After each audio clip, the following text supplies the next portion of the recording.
Alright, is this really happening? Honestly, I can't even fathom this. So, I'm just getting little things tweaked here and there before we get the official ball rolling.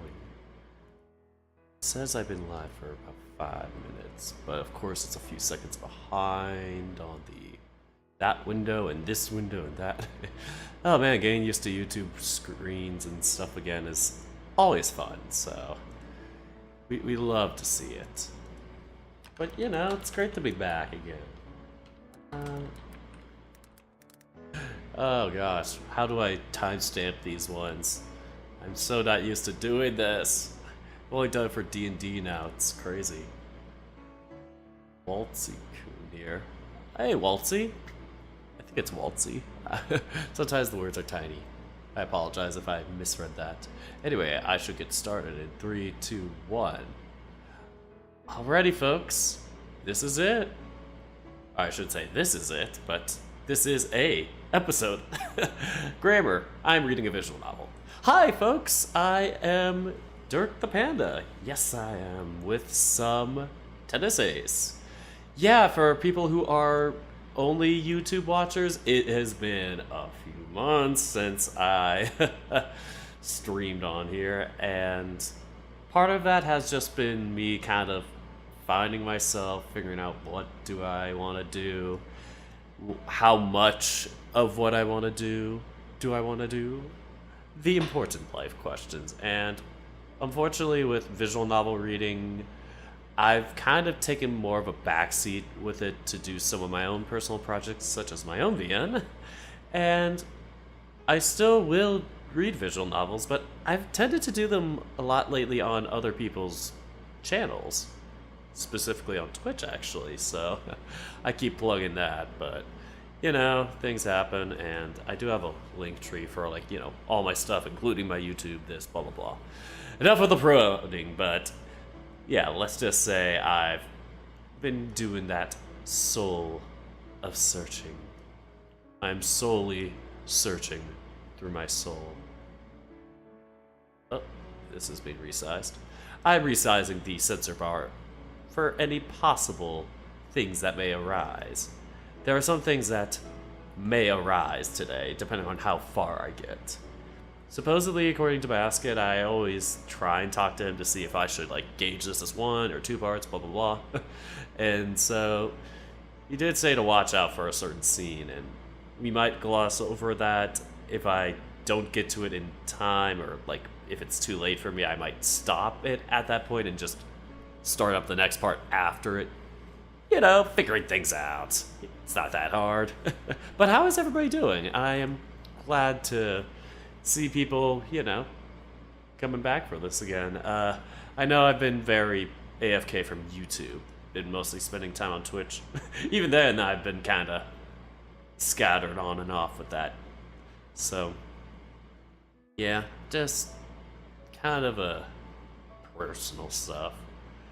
But hey, I am back with this. And if this takes 2 parts, I will separate this into 2 parts. I am still debating about my other VN series. I still need to do Sylving. That's the other one that I had just started more so recently. I'm trying to think of other series that I should get back into. There is one that I'm thinking about that's technically been rebranded or renamed that I did forever ago. They also kind of took a hiatus, like how I've done with my VN. And so, I don't know if I should spoil it yet, but I need to plan it out before, you know, letting it happen, or, you know, don't want to drop the ball, you know, all the stuff. But yeah, hope you all are doing well. Liam Waltzy, I was about to say Watsky, that is a musician, rap artist that my friend got me into a little while back. So Liam Waltzy, Skylar, I'm going through some repeat names here, don't want to accidentally just like repeat, but yeah, Waltzy, Skylar, and Liam, hope you all are doing great tonight. And I need to read through your comments too. And Collector 2023. Oh, that's the part of your names. I don't know why. I got a bit confused with the line. Yeah, it has been a while. Every time you're streaming, this is midnight for me. Yeah, it's 9 o'clock for me. So That's a thing I've also been doing. I've tended to kind of push back my streams towards the later nights because I get tired from work, I plop my head in the bed, sleep for an hour or two, realize, oh crap, I need to make dinner at 8 or 7 p.m., and then I finish all that by 8:30. Actually, more so 8:30. I have time blindness. So by the time it's like 8:30 or so, it's like I debate, do I want to do my like visual novel work? Do I want to stream like a casual game that I play? Do I want to stream a visual novel itself? You know, all those questions in my head, and then, you know, getting tired is always fun. Let's wait for Dirk. Up. Skylar, I only do that through like applications and stuff. Yeah. So, anyway, back to this. Oh, starting college for the first time. That is fun. I remember back in my day when I started college. Actually, back in the day when I started this channel, I was just finishing my first year of college. My first year of college. I did it all in one straight go, so I guess it was the first and the last. But yeah, 2018, I was just finishing my first year of college. This was the series that I started, kicked off episode 1 in June of 2018. And it's crazy how much time has flown since then, and over the course of, it's been over 5 years. I can't believe it. 5. Oh man, June of 2018, August of 2023. Yeah, 5+ years. Isn't that crazy? I don't know. Just things are going on. Oh, Eclipse. Hi. Hope you're doing well tonight. I don't know why that seems like a familiar name. Have I seen your name through Twitch? There are some names that I'm like, I thought I've seen you through Twitch, or I've seen you more through this. Names get blurred. Fun stuff like that.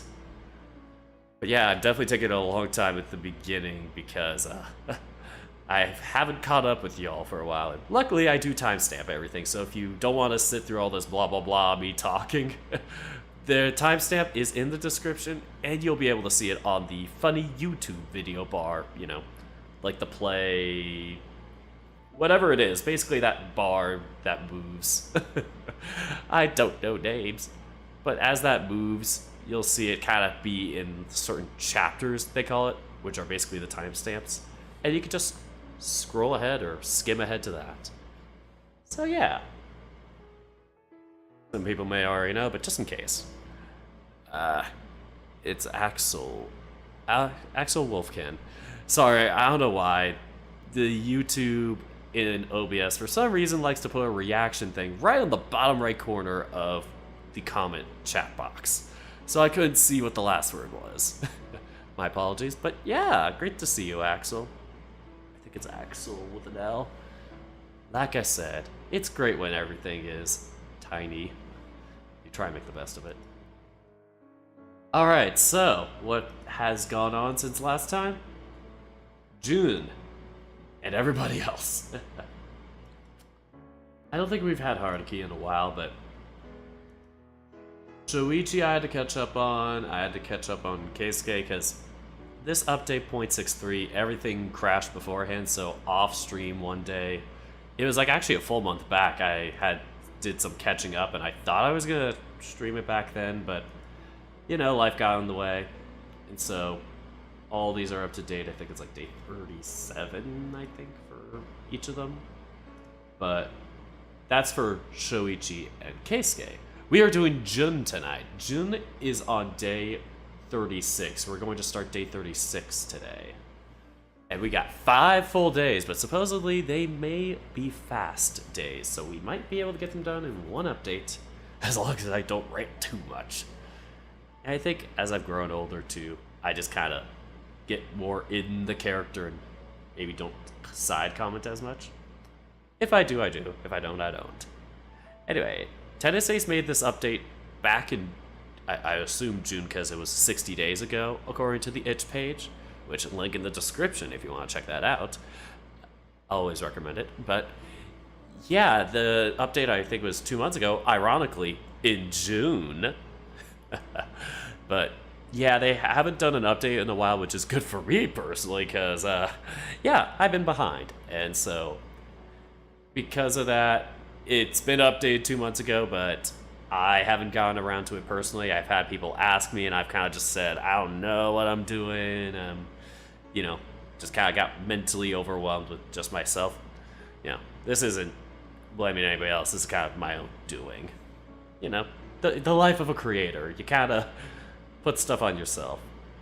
But, yeah, we're doing it. But yeah, kind of hovered over your channel for a few years now. Honestly, it is crazy. Yeah, like people come in and out or just stick around, or it's just crazy to think that I've been one of those people that are like, oh my gosh, I started seeing you when you played like a Dash or Tennis Ace, of course, or even the Smoke Room. I've had people say, and it's like, it's crazy. I'm like, wow.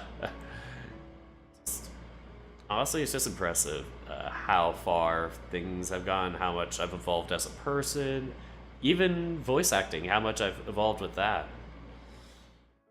And, you know, just, I don't know, just thank you all for whatever time you've come in and supported me with. Alright, we should get started. June update, well, it's technically Tennis Ace update 63, but June days 36 through 40, we might not finish them all today. We'll start at the top of the minute, about 30 seconds. As always, I say that because I need to type the timestamp in, go back to the OBS screen after I go to the YouTube screen, and then cry. I kid. The reading begins. Also, if we do get to the certain scene, I will explain what I'll be doing when I arrive to it, the spicy scene. But for now, let's just get started. Let's jump right into things. And hello from Malaysia. Or, well, hi, back to you from America to Malaysia, Candy. Let's get started.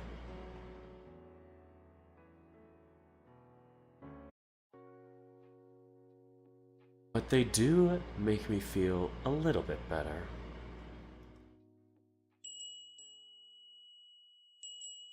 Saturday, July 15th. Give it up for day 15. I may have to lower this volume. The whooshing sound of the fans spinning on max power echoed in the room, louder than anything else. Ironically, me right now. Or maybe that is a bit of an overstatement. In reality, while the fan isn't enough to drown out the TV, I still focus on it instead, leaving whatever I had been pretending to watch only as a backdrop. Not only is the cool wind on my skin soothing, but the consistent sound of the blades spinning and cutting through the air was somehow relaxing. I'm not used to feeling so lethargic, but I suppose part of it is just my body relaxing after all the built-up stress that kept me tense for so long starting to wash away. I still get the feeling as if things are being passed through water sometimes, like I'm drifting away and struggling to connect with myself. But every time it happens, I hear Jun's voice telling me to focus on my breathing. Start doing the exercise he showed me.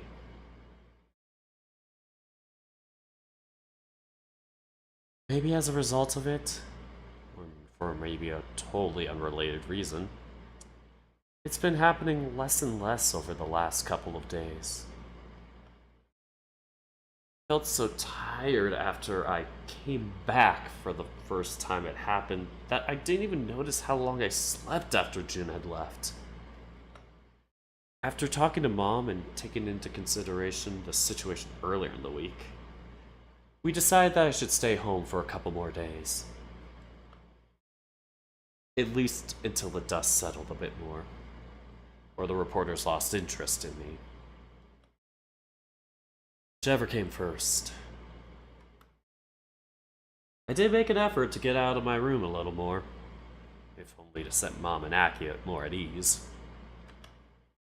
Even if they were trying not to, It was pretty obvious once I looked a bit closer that the way I'd been acting had worried them a bit. They were just keeping quiet about their concerns since I'd shut them out if they tried saying anything. Seriously, how stupid am I for not noticing at all? There we go. Oh, Nico-kun. I didn't see you come downstairs. Is that so surprising? This is my house after all. You know that's not what I meant. True to her word when she was here last, Saya dropped by a few hours ago to do chores around the house. She even knocked on my door to let me know she was here, having waited until she knew Mom had gone back to work and wouldn't be home to stop her. I don't know if I don't know if I should praise her on it or not. How are you feeling?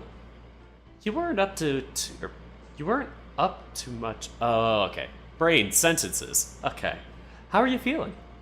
You weren't up to much talking when I first dropped by. I was still drowsy then. I think not exercising anymore is starting to get to me. Ugh. Well, that's not great. It's to be expected. All I've done lately is eat and sleep. That's totally not me. So long as you're doing it all right, I guess that's fine. Are you done, by the way? Yep. Took out the trash, did some light cleanup, fixed up the laundry. Oh, and I put the meals I brought over in the freezer.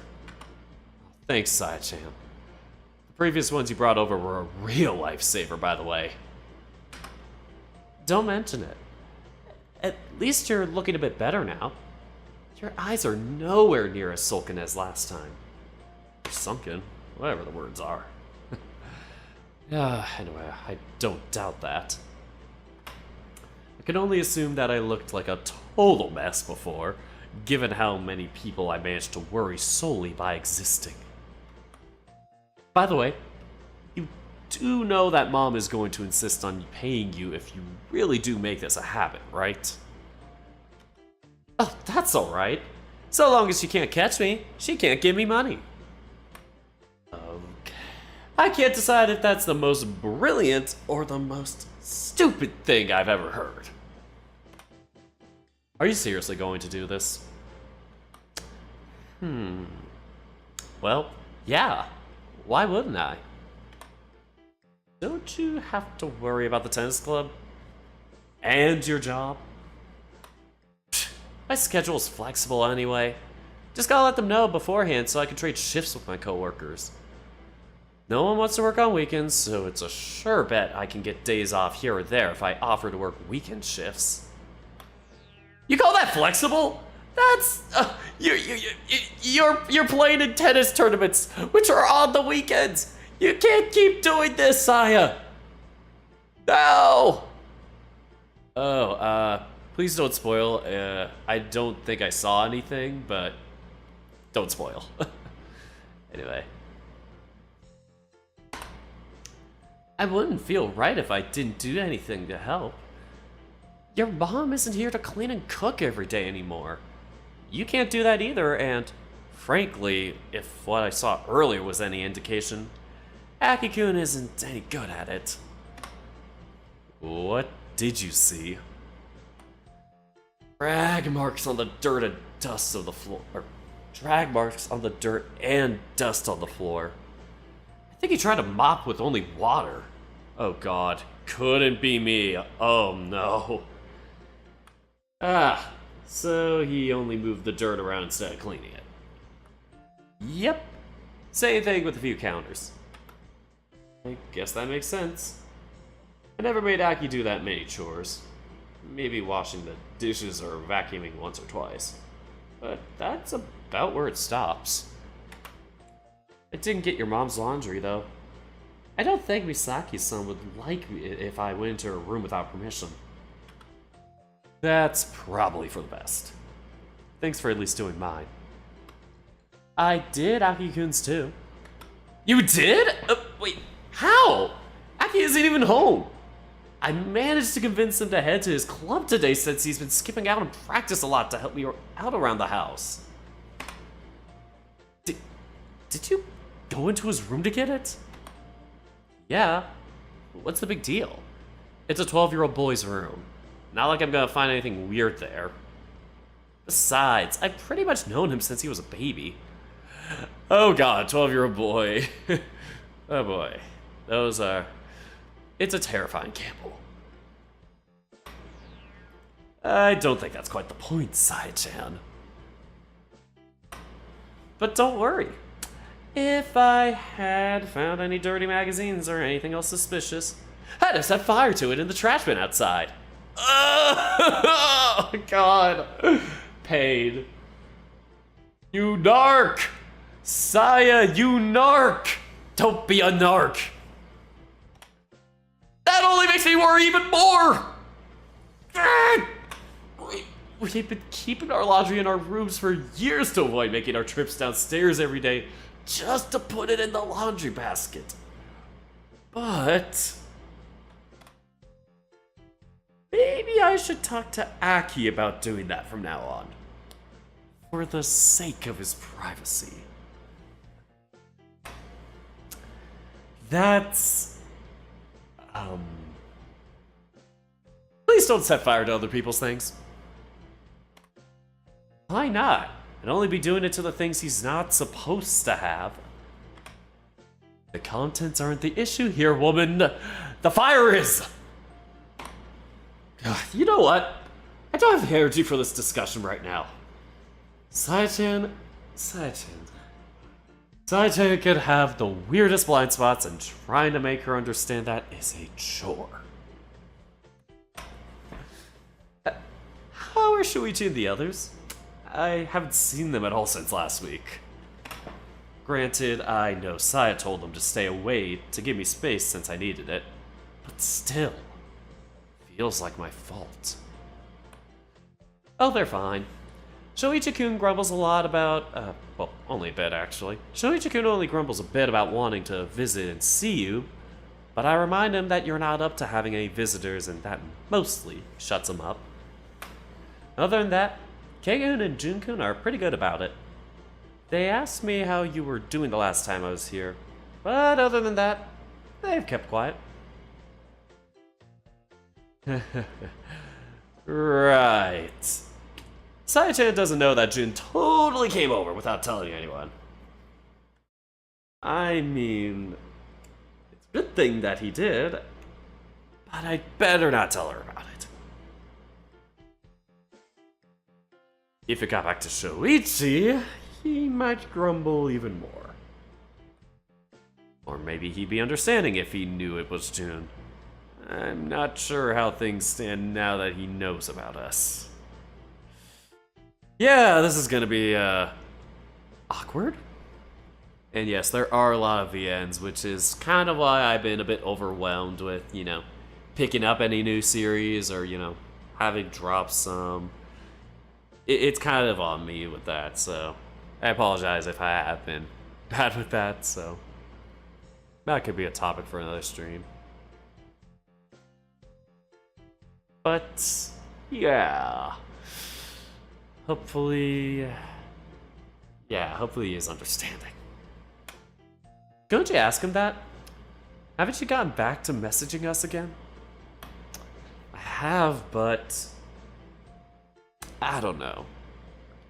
If they were worried or doing badly, do you think they'd tell me about it? Do you think I would? Okay, that's a good point. I reached for my phone, deciding to scroll up and look at the messages they'd sent me over the last few days. If only to remind myself of it. Looking at my phone in real life for the acting. Good morning, Nico has sent an image. Morning. Is that Saya? Yep, she snuck in to do chores around the house. She said we weren't supposed to visit you! Focusing on the wrong thing here, big guy.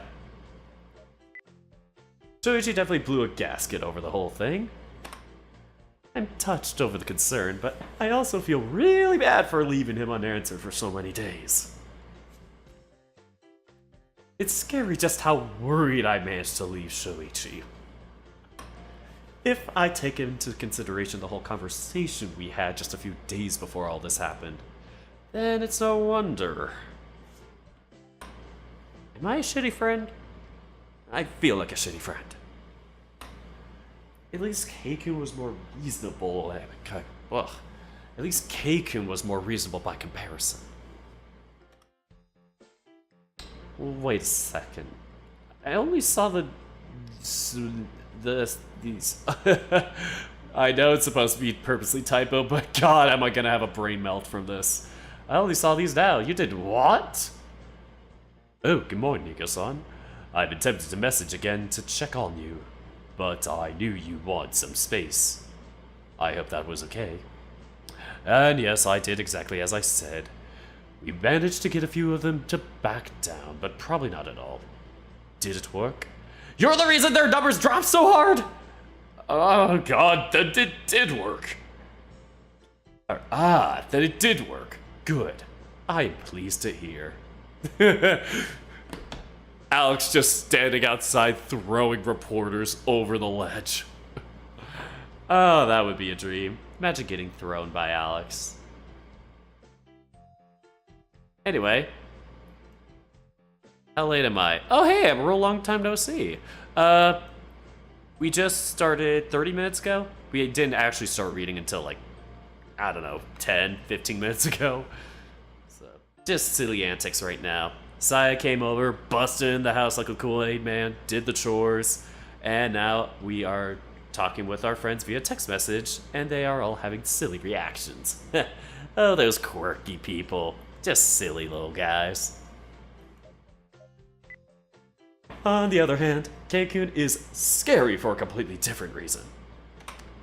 I smirk, shaking my head at the sheer absurdity of everything the hair had done without my knowledge. Being friends with the heir to one of the largest tech conglomerates out there sure can be handy sometimes. And weird. I stopped myself right before tapping on my conversation with Jun. Although he was about the same level of frantic as Shoichi on the... Oh boy, I should have read that beforehand. Advice to people who want to be voice actors. Make sure you don't jump into it immediately as you see it. If the lines are kind of coming up like this, try and read a full phrase before you start. That is the thing I've needed to work on the most, as you can see here. Anyway, let us practice. Although he was about the same level of frantic as Shoichi on the days before dropping by my house, reading his unanswered messages to me over the days makes my heart hurt a lot more.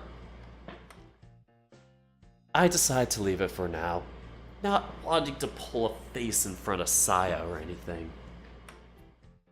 You looking at anything in particular? Just rereading the messages you guys sent me while I was away. Reminding myself what I have to feel sorry about. I don't think any of them would want you to feel guilty, you know? Too late. Ugh, you're so stubborn. Said the queen of stubbornlandia. But do you know what? You can join Dorklandia by either subscribing to this YouTube channel or following me on twitch.tv/DirkThePanda. Everybody is coming to Landia today. They just didn't come to Dorklandia today. Sag, you could get a citizenship by simply following or subscribing. One follow or subscribe equals one more citizen to help with our infrastructure. So, whose messages were you reading? Shoichi's and Keisuke's? Why? Not Junkin's? Huh? Not really.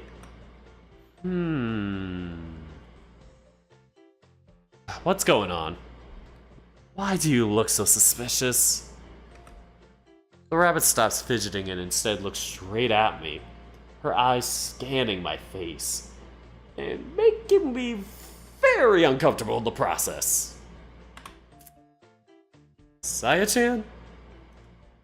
I wasn't sure if I should ask, but I might as well. Ask what? How are things going with you and Junkun? Not the sound stock audio record scratch. You know shit's really serious when they do that. Ah. Oh, you came back from your trip to Seattle. Guess who also went on a trip to Seattle in the first week of July? This guy. Hope you enjoyed yours, Inagami. I got to see a lot of the big places, and it was really fun. And I also went to Oregon on that same trip. It was such a blast doing the whole trip. I was watching Oh god. Bleach. I was watching Bleach, trying to finish that anime. Excuse me, boy, dinner. Do not have it right before a stream.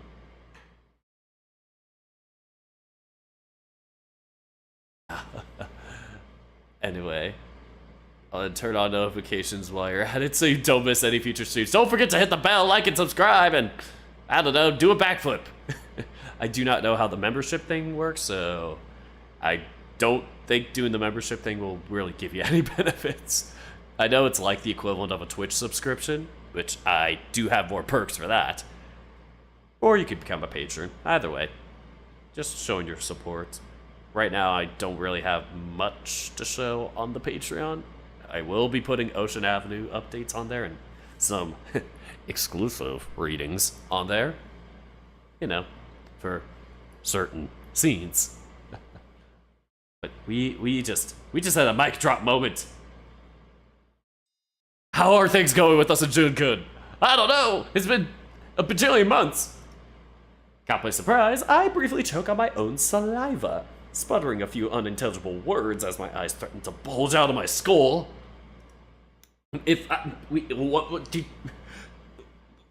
Why are you asking me that?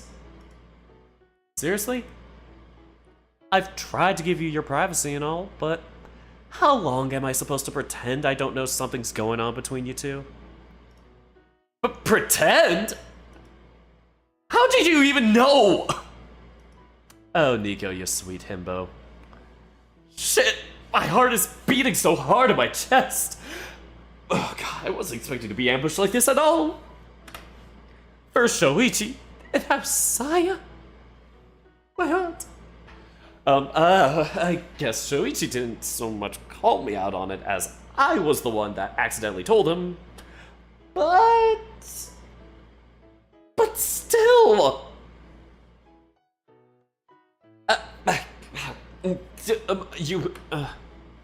You haven't exactly made it difficult to tell. You're the one that told Shokun and I about Jun confessing to you.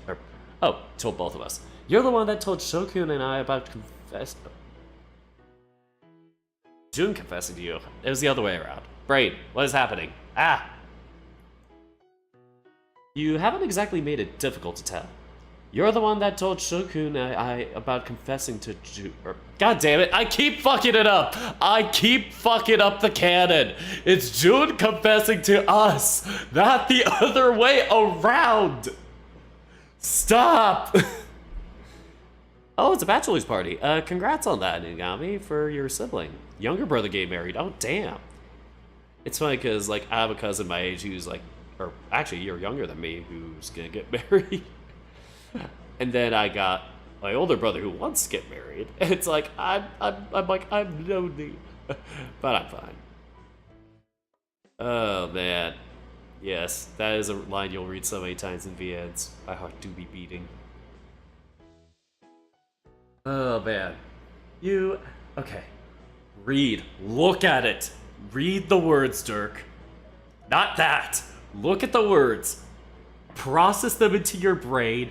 Speak them with your lips and vocal cords. 1, 2, 3. You haven't exactly made it difficult to tell. You're the one that told Shukun and I about Jun confessing to you back at the school festival. Remember? We did it! Yes, we nailed the line! Thanks, Amarul. Thank you for the encouragement. Oh god, I remember why these could be so funny. Oh yeah, I did do that, didn't I? Nico, you blood! But to go from that to this is a bit... Is it? You two have been a lot closer since you came out of the hospital. And the closet! Too easy. Is it? You two have been a lot closer since you came out of the hospital. And Jun-kun told us you two were hanging out the day of the hospital. Alone. Together. Wasn't that hard to connect the dots and figure out that something happened between you two? Are you official yet? Or are you still testing the waters? Man, my face! Oh. God, my face feels so hot right now. When she puts it like that, it all sounds so logical and obvious that I feel like it should be no surprise that she's figured it out. But I still don't like the idea of someone being able to call me out on my personal business as easily. Especially with something like this.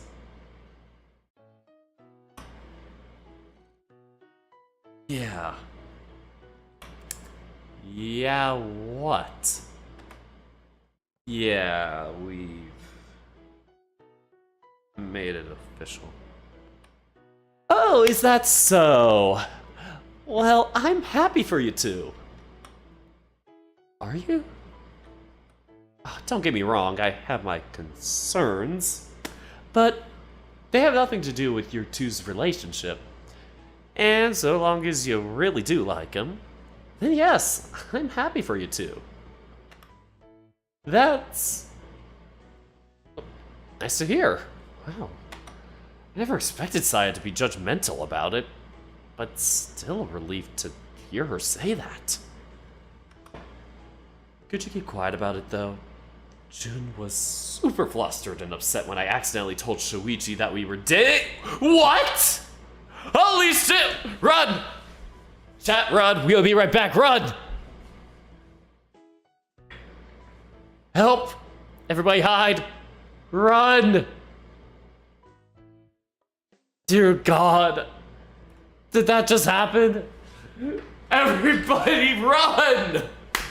This is it! Saya's about to fucking throw it down on us. She's about to put us in a chokehold for this. We're dead. I am dying. I am going to die tonight. Well, I expected some kind of shock or surprise earlier when I first confirmed her suspicions. I certainly didn't expect her to react at this, of all things. It's so loud. Jeez, my ears are ringing. Saya-chan! God!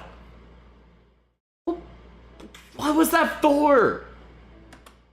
You told Shoichi?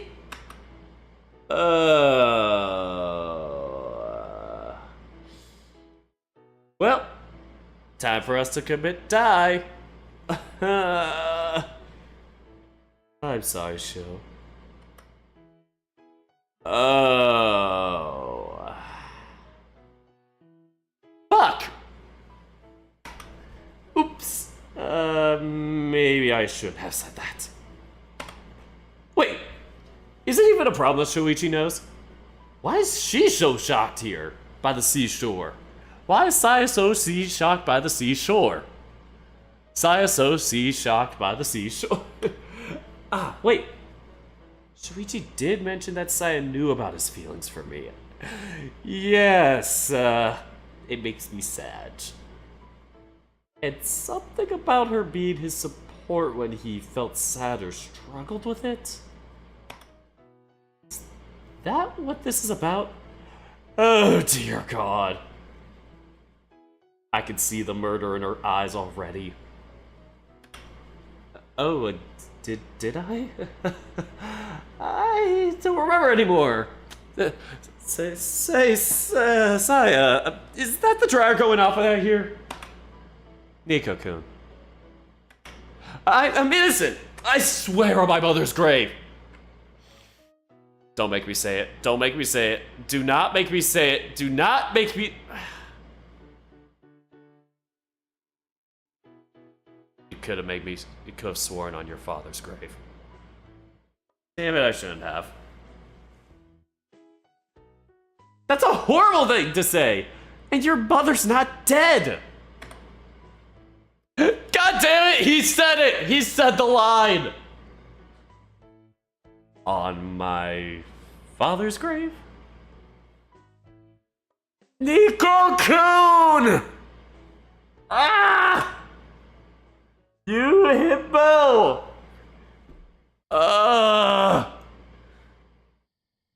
She's not first!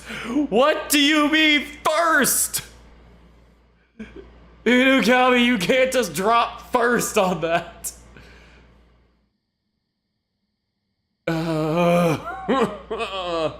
God.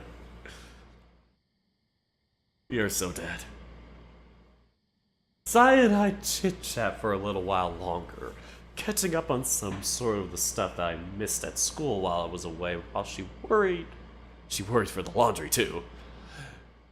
Ugh, brain. I need to catch up on that. Saya and I chit-chat for a little while longer, catching up on some of the stuff I missed at school while I was away, while she waited for the laundry to be finished. Oh, I am on the wrong screen now. Once she was done with all the chores she'd set out to do, the rabbit quickly said her farewells, telling me she'd put some of the frozen food in the fridge to defrost and that she'd be heading out for a half shift at work. I can't help feeling a bit guilty that she came over to help when she clearly was scheduled to work today. But I know that even if I bring it up, she'll act like it's no big deal. Simply can't convince her otherwise once she decides on something.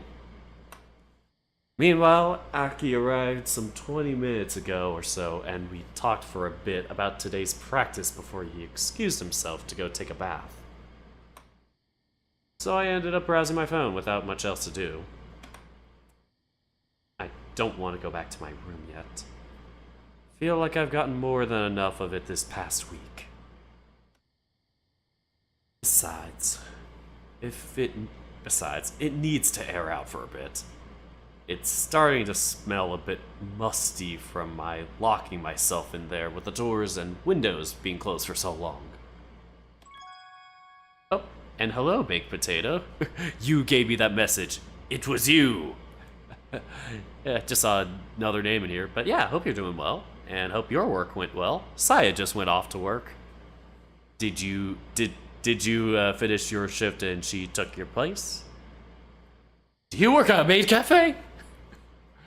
Anyway. As I'm looking at one of the recent articles that have been published about me, my phone rings and vibrates in my hand, giving me a brief startle. I think that's another thing that I've learned with, the more I've done this stuff, the more I've done this content, the more I've, been a creator, is that the more that being more notable or having more notoriety actually really puts a toll on you.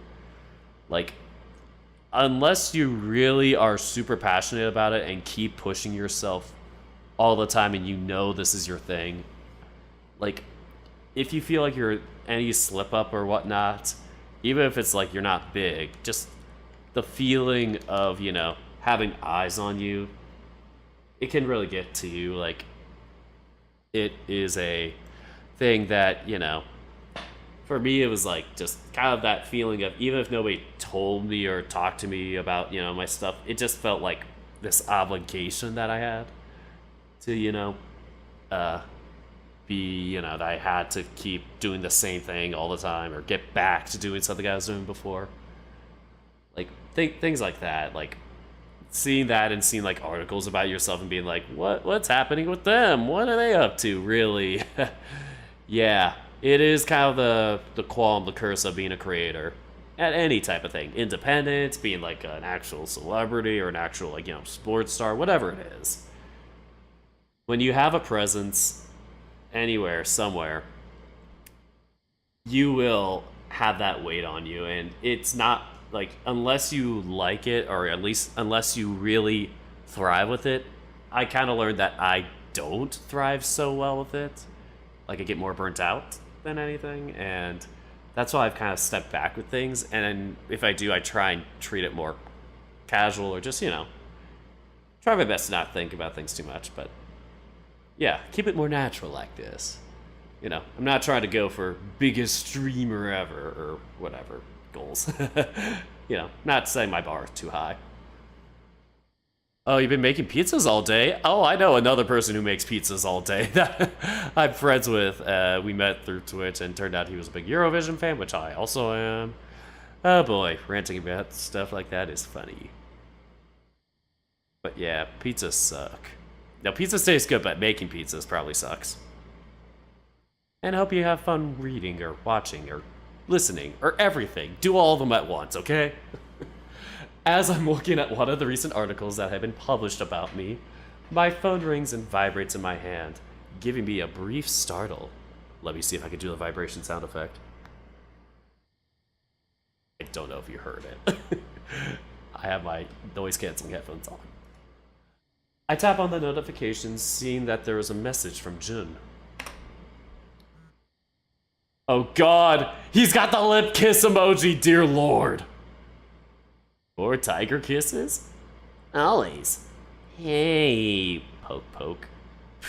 What you poking me for? Can I call? I miss hearing your voice. I want to see you.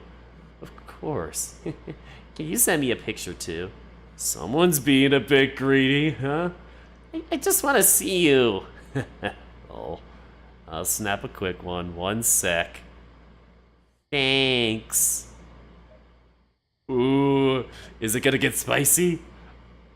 Are we gonna have to bring up the legendary, the classic censor bar? Will we? Let's find out. Look at the tiger's text. My mouth curls up into a dumb, goofy grin. While I feel terrible for having worried him the past few days, getting to text with Jun when we're both free feels so nice. Oh, he sure is greedy now. My heart always flutters whenever I get a message from him. Him and his silly little tiger kisses. I wonder who this reminds me of. I wonder who this reminds me of. There couldn't be a certain person that is inserting their experiences in here, could it? It's kind of funny. I didn't even know Jun until long ago, and now we're like this. Oh, it makes me happy just thinking about him. Plus, even if I struggle sometimes to tell whether the world around me is real or if I'm seeing things, even if I sometimes feel like I'm not myself, happiness and excitement every time I talk to Jun is the one thing that absolutely always feels real.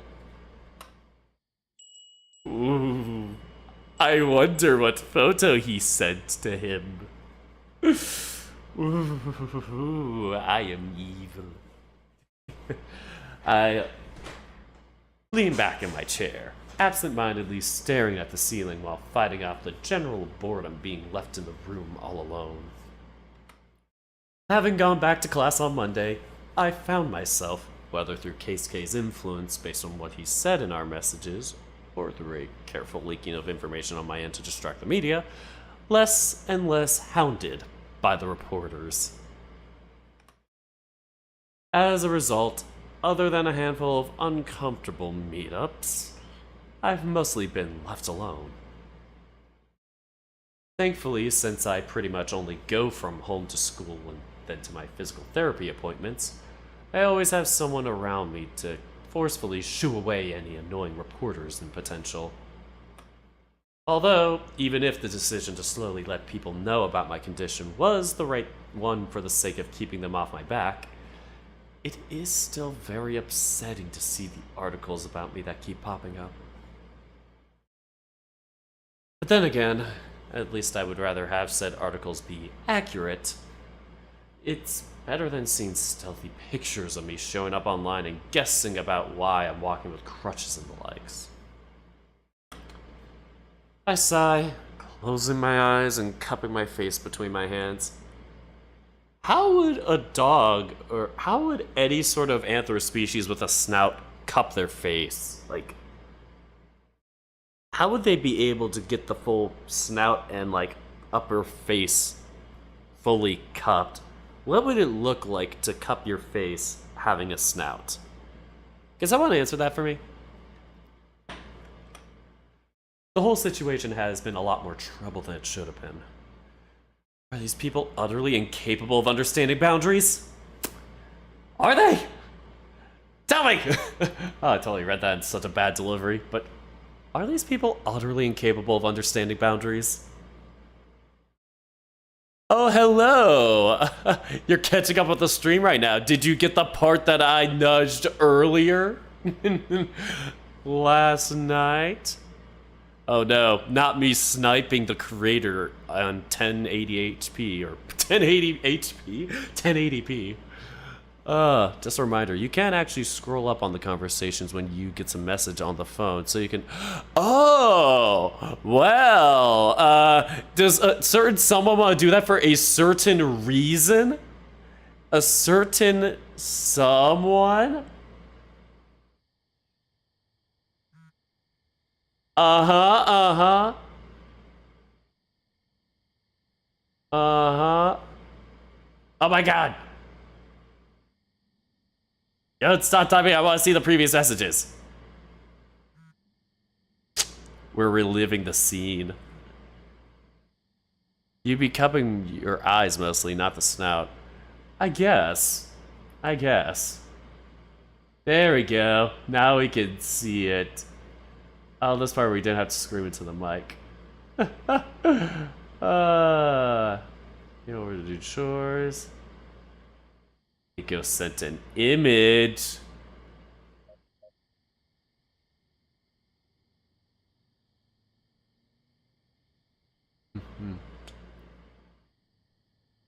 Oh yes, your June bug. You'll have to wait till the messages stop. Yeah, I totally get it. It's kind of tough to do stuff in Rempe, but for future reference. I wonder how far it goes up. I forgot. We are distracted. This is a totally linear playthrough. Or if it keeps going. Damn. You have stuff back in 2016? That's before I even started streaming. Wait, May 30th of 2016. So this takes place in 2016. This technically takes place, like, around the same time I did high school, but they started in March, so it'd be like a kind of a year back, but not. Yeah. So in canon, I am the same age as these characters. So keep that in mind. We're all now in 2023, living our best lives. Anyway, where were we? Oh wait, shit. Did I turn off? I think I probably turned off unseen text. Yeah, there we go. Shit. Here we go. No! Damn it! I fucked up. Where was I?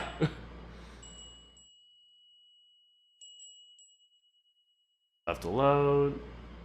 Potential isn't very upsetting. So we're cupping our face. Understanding boundaries. Yep, there we go. That's the line. You kind of see which ones are current.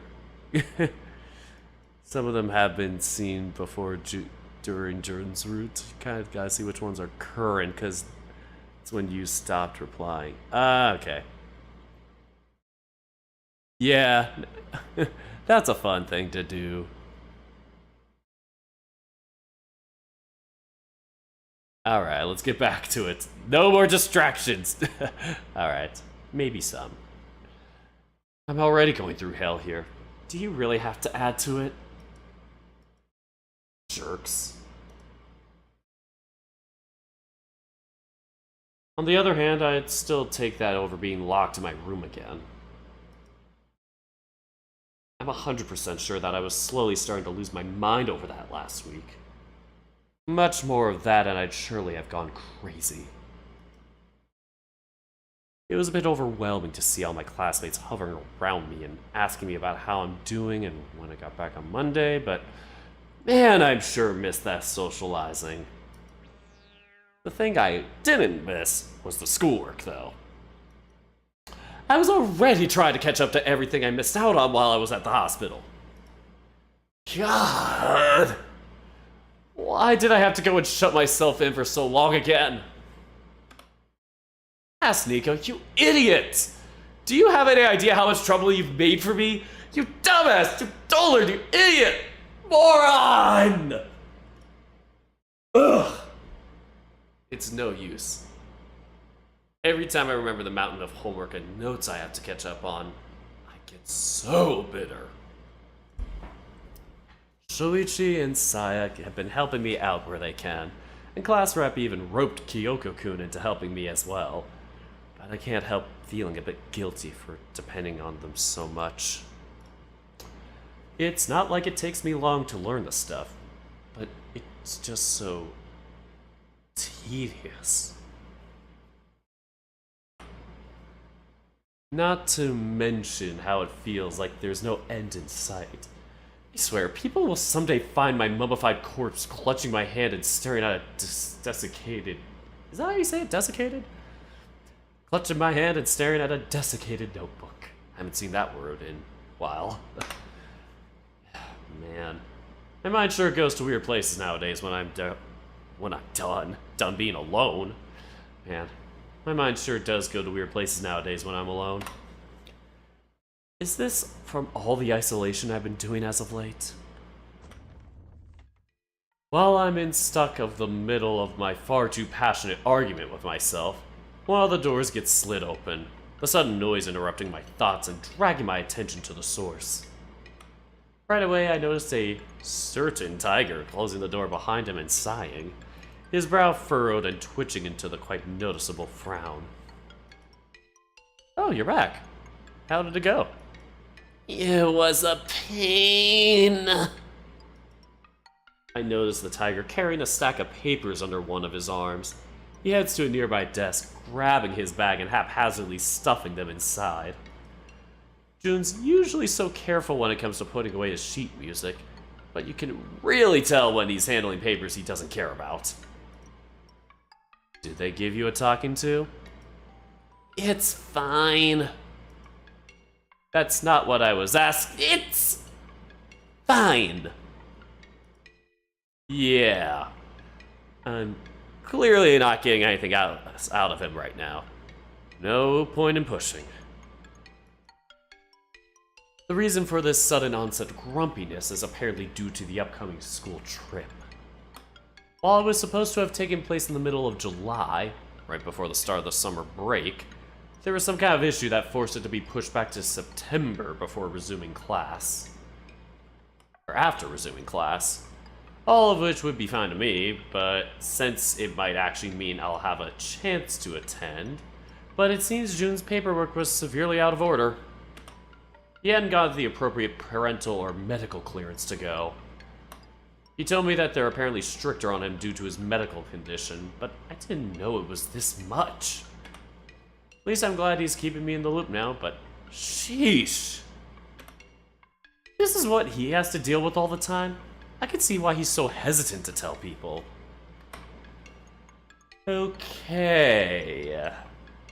Maybe we should just talk about something else. Have you given any thought to what you're going to do next month? School break starts on the 1st of August, right? I'm mostly gonna take part in competitions. I have to do a few more before I'm comfortable with my results. Oh, right. And didn't you have one yesterday? Which, by the way, I'm still really sorry for not having gone to. There's no reason for you to apologize. You couldn't if you wanted to. Besides, I didn't even tell you where it was going to be. Didn't stop me that other time. Right. I guess so. Still, how did it go? 4th. Oof. That is sad. Our Junbo didn't win. No! Jun's undefeated streak broken. Shattered into a million pieces. Huh? I placed 4th. Wait, really? You didn't win. It's not like I'm going to win every single one, you know? It's kind of a miracle that I've won the last few that I've been to. I went years without competing. Do you have any idea how behind that put me? I guess I could see that. But still. What about that other guy? That lion dude you seem to be friends with. Ah, Shinji-kun? He placed 2nd. Seriously? So he didn't win either? You seem to think these competitions are a lot easier than they really are, Nico-kun. Literally everybody reading the VN. Jun just speaking to them. Jun knows that we think he has main character syndrome.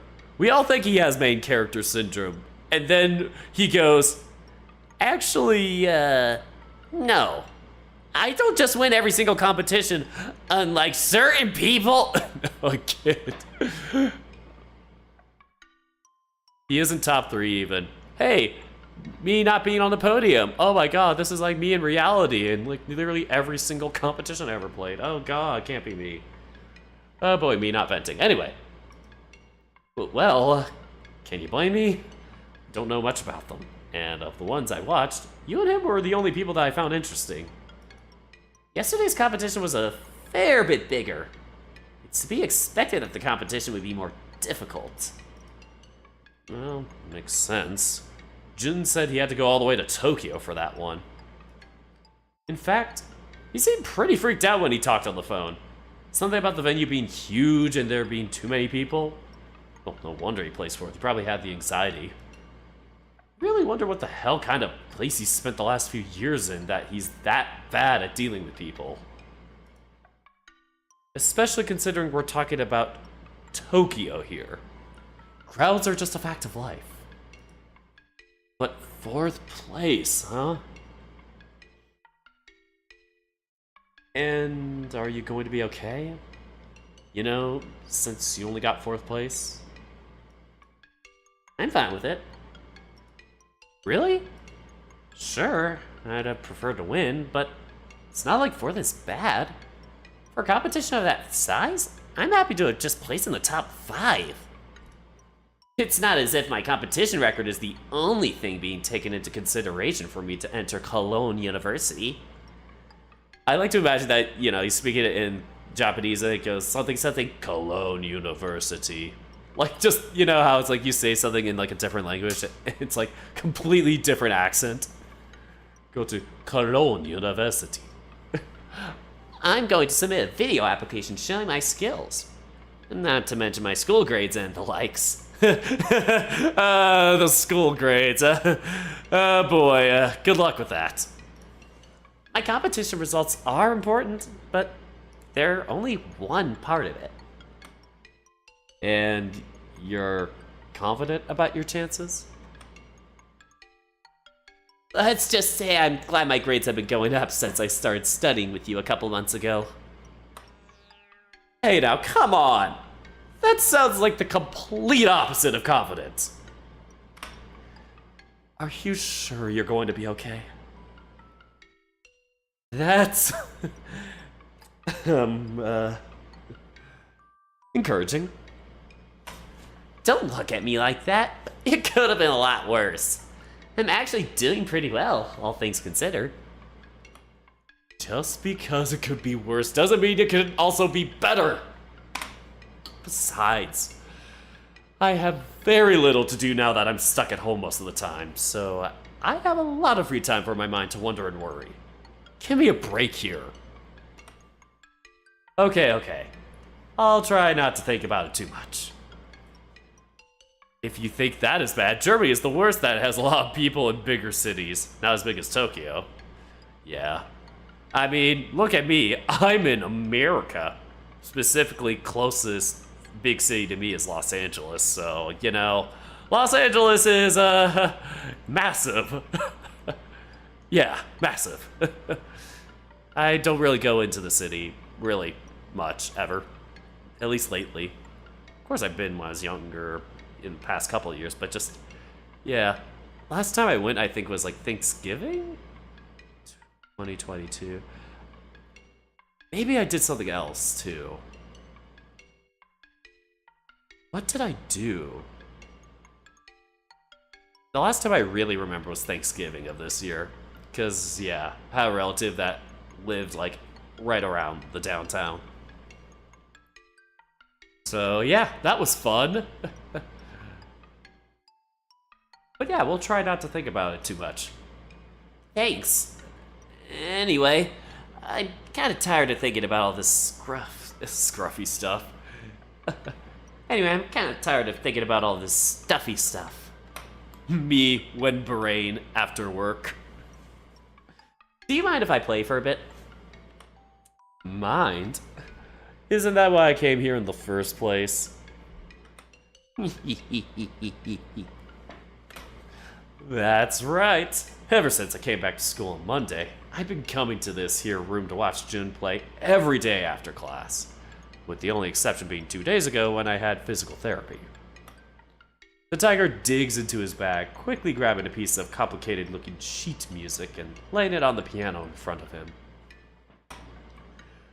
For the past few days, Jun has taken some time to teach me some more piano basics. Man, I should learn piano.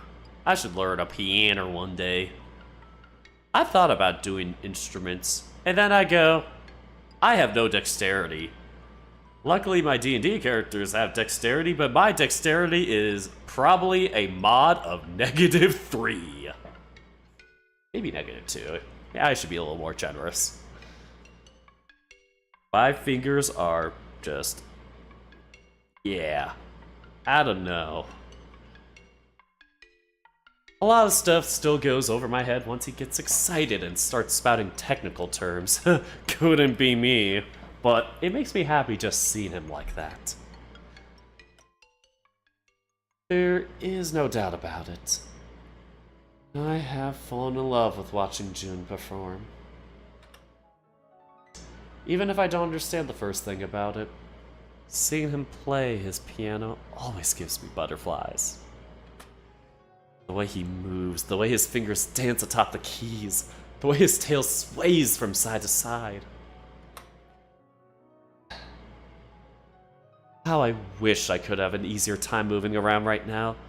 Just looking at him from behind isn't enough. I want to see that look on his face. Jun always has the most serene, beautiful smile when playing. Yes, I've fallen in love, alright. With the sight, the sound, the scent of this tiger. I want to hug you so bad right now. Why is it that just getting to sit quietly like this and listening to you play fills me with so much joy? Even though we spend most of our time here in silence, it still feels so much closer to you whenever I watch you perform. A selfish part of me wants to hold on to you no matter what. To ask to not go away to Germany once we graduate. To stay here with me. But I know that's unfair. I wouldn't have given leaving a second thought if I were still able to play tennis and carry on with my career plans. Or, well, maybe I would have. I don't know. We weren't dating yet then, so the idea hadn't crossed my mind. I didn't know how much my chest would tighten and hurt when I thought of one of us moving away. But it doesn't change the fact that we'd probably end up long distance anyway. That is, if you even wanted that. God, why am I getting so ahead of myself? Also, hello to, Brain, Kurushikudo. Hope I'm doing well. Yes, I am doing well. I'm glad I got back into this. I've kind of taken a bit of a hiatus till now. So yeah, vibing. And my dex is that bad. Both those instruments, the best I could do when I was younger was a trumpet. Other than that, not really.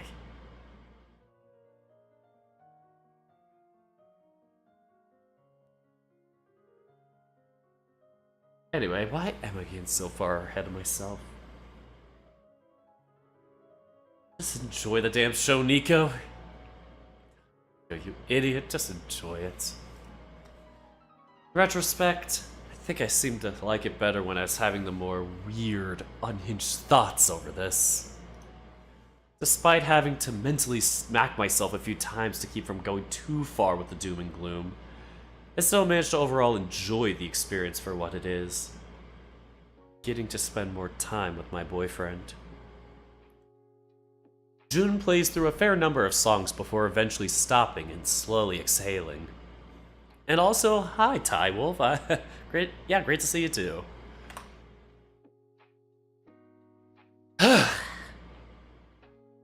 Oh, God. Whew. I think that should be good enough. Odd. He usually plays for longer than this.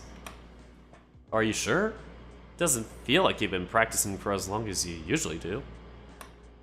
You do remember I was away for a while at the teacher's office getting chewed out by our homeroom teacher, right? Ah, right. You were there for a while. I'm well aware of how hypocritical this is going to sound coming from me, but you really do need to be more aware of things in general. Ugh. He's got a fair point. It's not usual, or it's not unusual. It's not unusual for me to get lost in thought once in a while, but it's getting ridiculous lately. My bad. I guess if you're going to be this agreeable, there's no need for me to lecture you. Thanks for being so understanding. Not sure if I'd call it that. More like I'd make it a habit to kick someone when they're down. Dude! No! Dude, what is that look? June? What is that look? Oh no.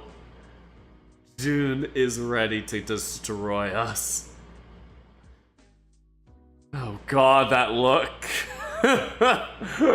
Oh God, we're fucked. Not to kick someone when they're down.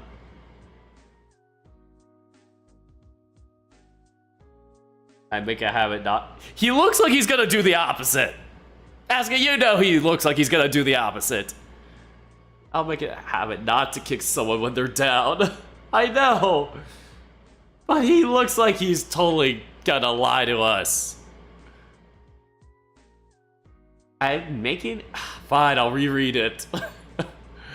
Not sure if I'd call it that.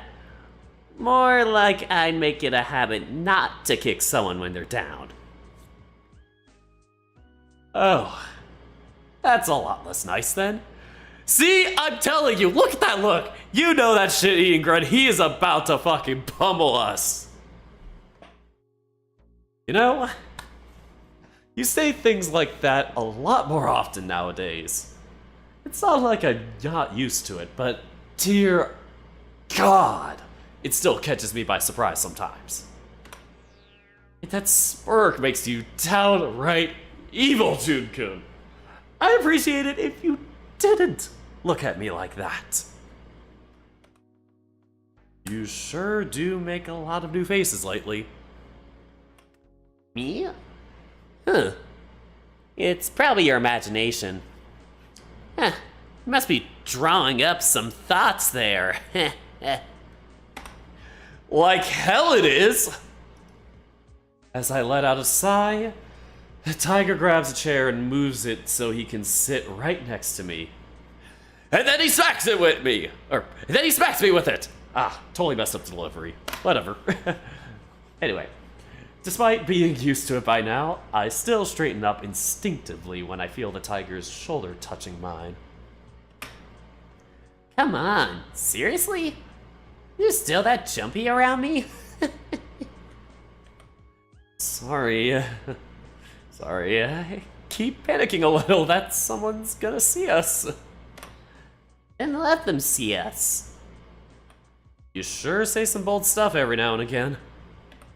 And you keep acting surprised each and every time, despite having had time to get used to it. The look! I swear to God, that look is gonna be haunting me. I'm not sure if he's gonna pound me or if he's gonna pound me. Anyway, it's a habit. Please forgive it. It's hard to even describe the mix of emotions I went through after you started revealing all these new sides of yourself to me. Awe, shock, horror, relief, acceptance. I kept cycling between all of them over and over on loop for a while. Not really sure where I was supposed to end on. In fact, the more I thought about it, the more annoying the loop got. It'll take a little while longer for it to all properly sink in. You're probably right about that. Sorry. No need to apologize. Ah, so that was just you twisting the knife a little bit because you could. The new you can be kinda scary sometimes. Are these your tiger instincts or something? Well, whatever. You're still plenty cute regardless. So long as that remains the case, I can live with anything.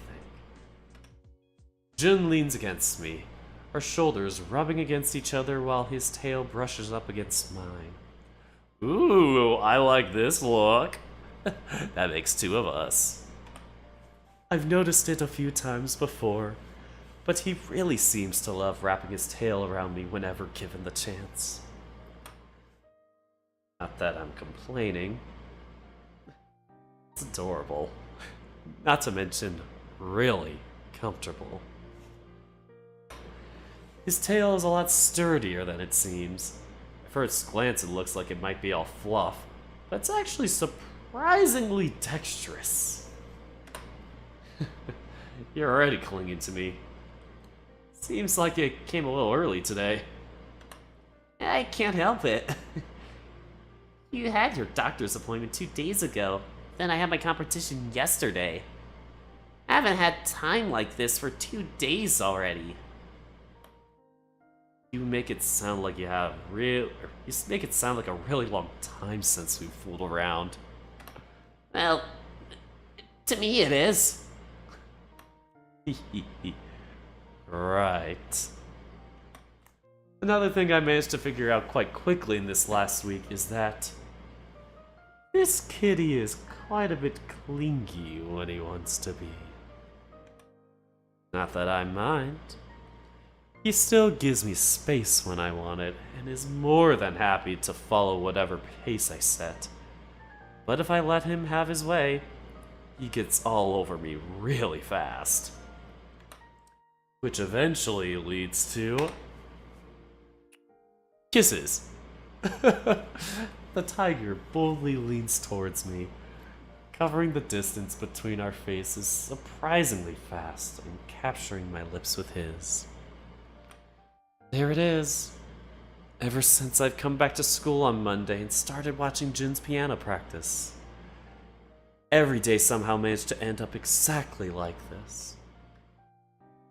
As Jun and I make out, I feel the tiger's hand on my thigh as he holds on to me to keep his balance. For my part, I cup Jun's cheek with one of my hands, trying to hold on to him despite us being awkwardly seated in 2 different chairs. The tiger assaults me with kisses, some brief pecks on my lips, others long and passionate, neededly nibbling on my lower lips as if demanding more of it regardless. I eventually push my tongue past his lips and into his mouth, exploring every inch of it that I can, throwing away any last speck of inhibition. The tiger doesn't hesitate at all, already far too used to this despite the short time we've been dating, meeting my own tongue with his.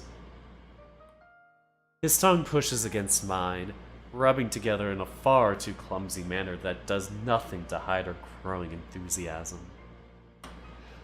All I know is that it makes me regret not having cared about learning how to kiss better before now. I used to think I didn't really like it, and so didn't put effort into it. How? Nico. In between all the not at all subtle sounds of wet kisses, gasps and moans, Jun's hand rides lower on my thigh at the same time as his tail coils itself tightly around my waist. The tiger makes no secret at all of how much he enjoys the attention, greedily pulling me closer as he wordlessly begs for more. And for the most part, I don't hesitate to give it to him. My whole body feels so much hotter whenever he kisses, as if my internal temperature were spiking the longer we go and leading me. Sorry, I'm gonna reread that. My whole body feels so much hotter whenever we kiss, as if my internal temperature were spiking the longer we go on and leading me to melt into the kiss. We carry on like this for what feels like seconds, though I'm sure it could be several minutes for all that I know, merely getting lost in the feeling of being so close and intimate with one another. I want to feel his fur against mine. I want to get a taste of him. I want to hear the sounds he makes when I nibble on his lips. That is all there is to it. My attention, however, is brought back to reality as soon as I feel something brush against another very sensitive part of me. No! I jerk away at the sudden touch, causing the tiger to yelp in surprise. Ah! Oh god! Sorry, I'm sorry. Your hand brushed against my... you know... It's fine. Ooh, oh boy. Easy there, you two. Man, that was dangerous. What is going on with me? My guy seems to stand at attention more and more easily every time we do this. I'd been cutting our makeout sessions short every time I noticed him getting too obvious. But this time, I didn't even realize. Jun's hand almost touched it by accident. Oh boy. That would have been mortifying. You know, I could. No, I didn't mean to imply. I didn't mean to imply. I just need some water. But I said it will go down its own. But please, don't mind it. Please, just can you get me some water? My absolute embarrassment at being caught like this, I panic a little, not at all coolly begging the tiger to get me a glass of water. If only so he can be out of the room for a bit until it eventually goes down again. Fine. For some reason, the tiger sighs, quite loudly in fact, before nodding and heading out of the room with an empty water bottle before he picked up from my water bag, before he picked up from my bag. Wait, before nodding and heading out of the room with an empty water bottle he picked up from my bag. Oh, okay. Sorry, sometimes brain doesn't think logic.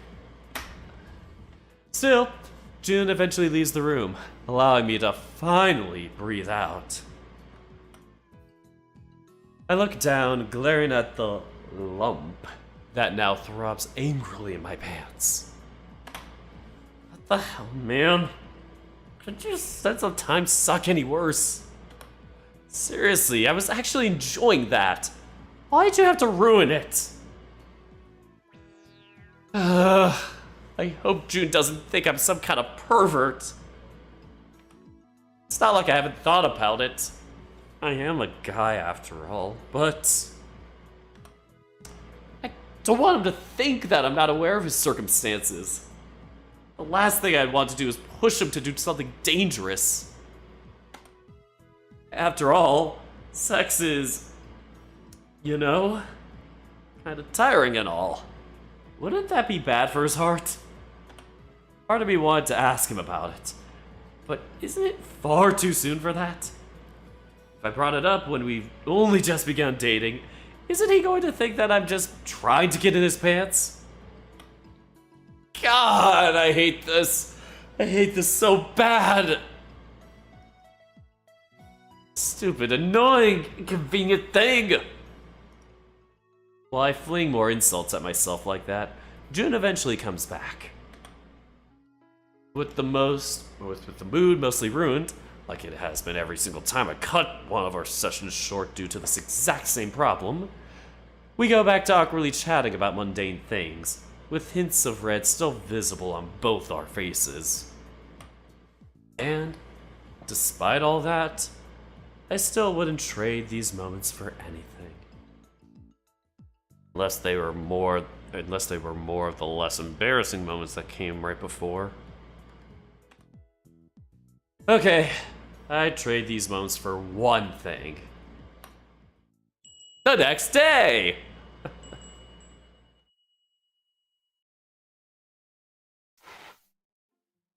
What the hell was that? Catch myself humming a random song that's been stuck in my head for a few days while washing the leftover dishes from lunch. Thankfully, Saya's frozen lunches that she's been bringing over every few days have been a real lifesaver ever since Saya's frozen lunches that she's been bringing over every few days have been a real lifesaver since cooking. Oh my god, brain. Since cooking is still a bit difficult for me. There we go. Thankfully, Saya's frozen lunches that she's been bringing over every few days have been a real lifesaver since cooking is still a bit difficult for me. My knee's quite a bit better and I can mostly move around without issues sometimes, but since I still have to use the brace and the crutches, I always have to find something I can lean on to make sure I'm not putting any weight on my bad leg. It's fine for short bursts, but when I'm doing something like cooking, it gets really inconvenient really fast. Besides, it's not like Aki or Mom would let me do any of this stuff in the first place. Your brain says no to work? I can't see the last part, damn it! Your brain says to work. Oh god, my brain can't thinky. Besides, it's not like Aki or Mom would let me do any of this stuff in the first place. In fact, I had to tell Aki not to wash the dishes and to let them soak for a bit to get him to go downstairs. Opposite downstairs. For a bit to get him to go upstairs to his room without doing them himself. Which of course means I have no idea how long I still have until he comes downstairs. I'm still surprised he went with it easily though. I'm still surprised he went with it so easily though. Every time I try to convince Aki to leave the house or let me be alone somewhere, he resists a lot. Don't get me wrong, I appreciate the love, but I need to be able to have some time to myself outside of just on the toilet or my room. Though I will admit, it's kinda ironic how fast I went from, I need more human interaction to, please for the love of God, let me have some alone time. Everything since the accident has been so confusing and contradictory. I keep twisting myself into knots and not knowing what even... I'm twisting my words into knots. Every time since the accident has been so confusing and contradictory. I keep twisting myself into knots and not knowing what I'm even feeling half the time. Well, I'll just focus on doing the dishes. At least that's a non-depressing thing I can think about. Therefore, chop chop. We're racing against the clock here, people. I have to get these dishes washed before he comes back and catches me in the act. Besides, this is the kind of trick that can only ever work exactly once. So if Aki were to catch me before I'm done, that would mean I only wasted my only chance. I feel silly for being so dramatic over household chores, but dear God, I had no idea how much I would miss having responsibilities. Having something to do never felt more crucial in my life. Otherwise, I spent my days withering away, watching the TV or playing games all slack-jawed. God, how bad do things have to get where what used to be my ideal vacation has turned into hell? Give me something to do! Anything! I'm so bored and I hate feeling coddled. Let me have my independence, for crying out loud. However, my internal rant is interrupted by an unexpected knock coming from the front door. Quickly dry my hands and check the time on my phone. It's not even 2 p.m. Who the hell's knocking on our door at this time of day? Wait. Oh crap, if Aki hears that and comes downstairs, he'll catch me doing the dishes! Shit. Doesn't matter if this is all damn. Put them away. Okay, I'm coming. Hold on a second. God, what shit timing you have, stranger? I quickly put the dishes away, at least taking care not to get water all over the floor, since that would create a serious slipping risk for me. Grabbing my other crutch, since I've been leaning on one of them the entire time to keep myself upright, I make my way to the front door as quickly as I can. Ni-chan, is someone at the door?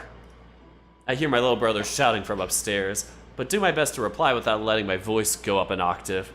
Yeah, but it's alright. I'm already on it. Don't worry about it. Man, I feel like a kid caught with their hands in the cookie jar or something. Who is it? Thankfully, I've gotten so used to walking around in these that they're barely an impediment to me anymore. I get to the front door, thankfully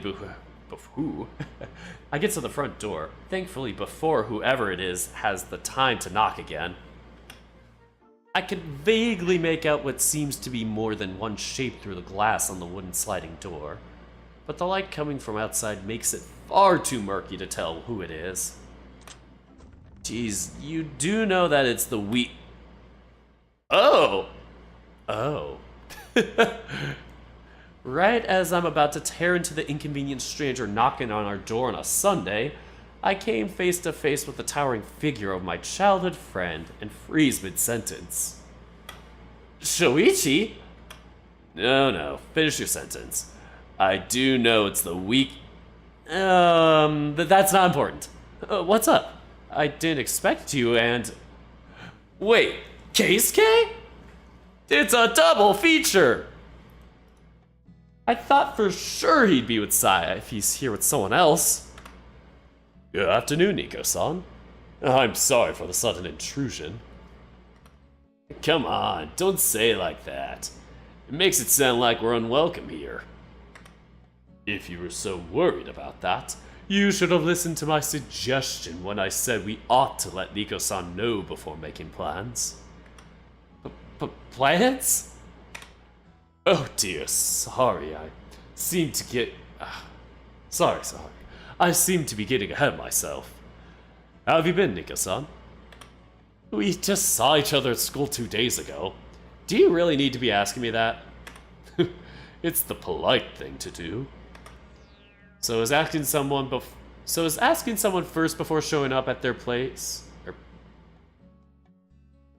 Great words! So is asking someone first before showing up at their place. So I don't know why you're getting hung up at this part of things. Oh my god, 2 so's, my brain. So is asking someone first before showing up at their place. So I don't know why you're getting hung up on this part of all things. What are you guys doing here? First of all, are we really going to do this out here? Can't you invite us inside first? Part of me doesn't want to out of sheer spite, but I suppose that's that. Why are words so hard for me lately? Part of me doesn't want to out of sheer spite, but I suppose that it's best that I do. Yeah, come in. Aki is upstairs in his room right now. Great. I urge the two inside, shutting the door behind them and gesturing for them to take a seat before doing the same thing myself. So, did something happen? Not so much that something happened, more like, Oh man, we're barely gotten started and you're already struggling to come up with words? That was fast. Shoichi here said he wanted us to do something special as a group. You know, since he missed hanging out with all of his friends? Oh, he flustered. Hang on a second, you weren't supposed to tell him that. Am I wrong? You make it sound like I'm the only one that wanted to do this. Hey now, I will admit that today's plans were my idea, but you can't deny that you're the one who first brought up wanting to do something special to celebrate. Keisuke, you're a bastard.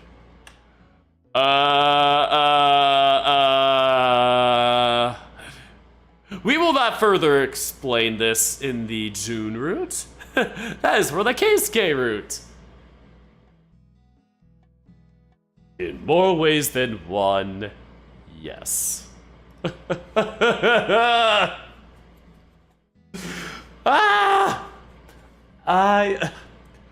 of me wants to step in and tell these two to cut it off, but after everything Shuichi told me about how him and Keikun enjoy being at each other's throats like this, I decide that it's none of my business, and there's no point in me even bothering. Whatever. These two are weird. I'll let them be weird on their own. Great, I see.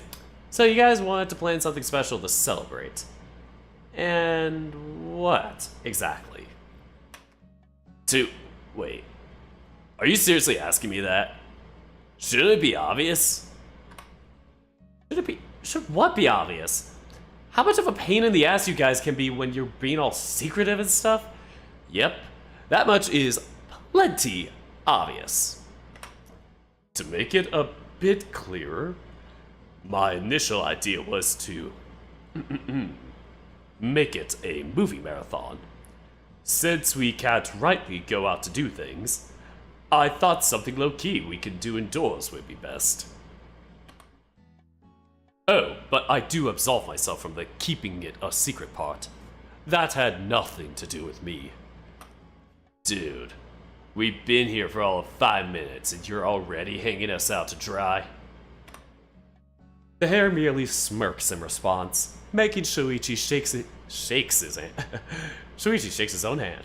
The hare merely smirks in response, making Shuichi shake his hand and sigh yet again. Either way, we spent most of last week planning it in secret. I know we could have technically left it for tomorrow since summer break and everything, but then it wouldn't be as much of a surprise. Yes, I really am surprised that you guys showed up at my place without warning and for no reason. Indeed. Color me surprised.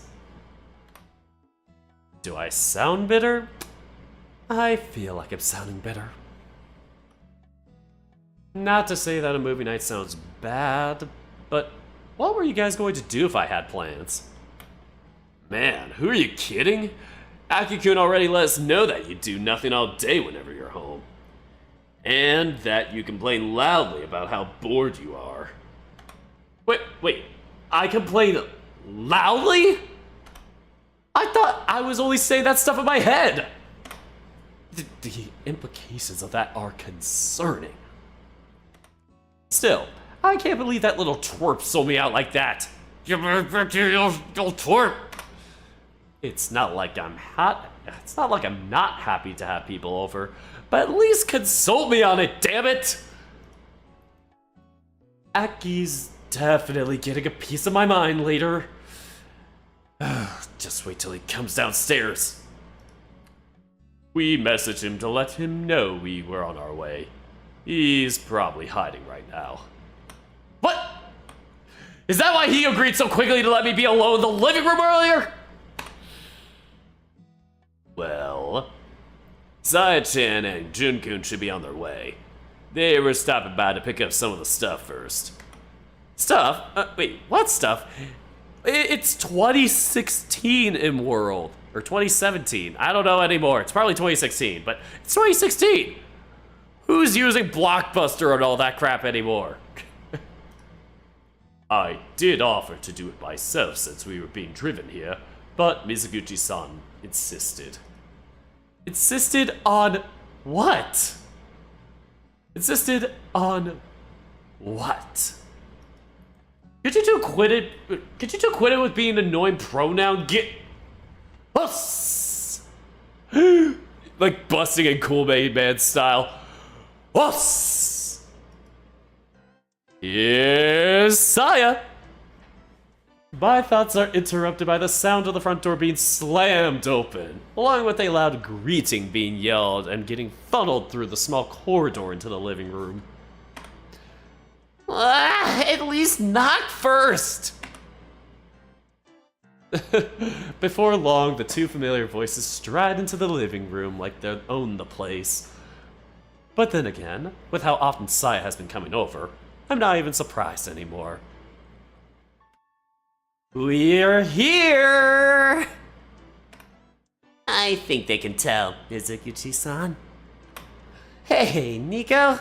Surprised? Are you surprised? I bet you are. I'm sure you didn't see this coming at all. I swear to God, my house is now a circus and you all are the clowns.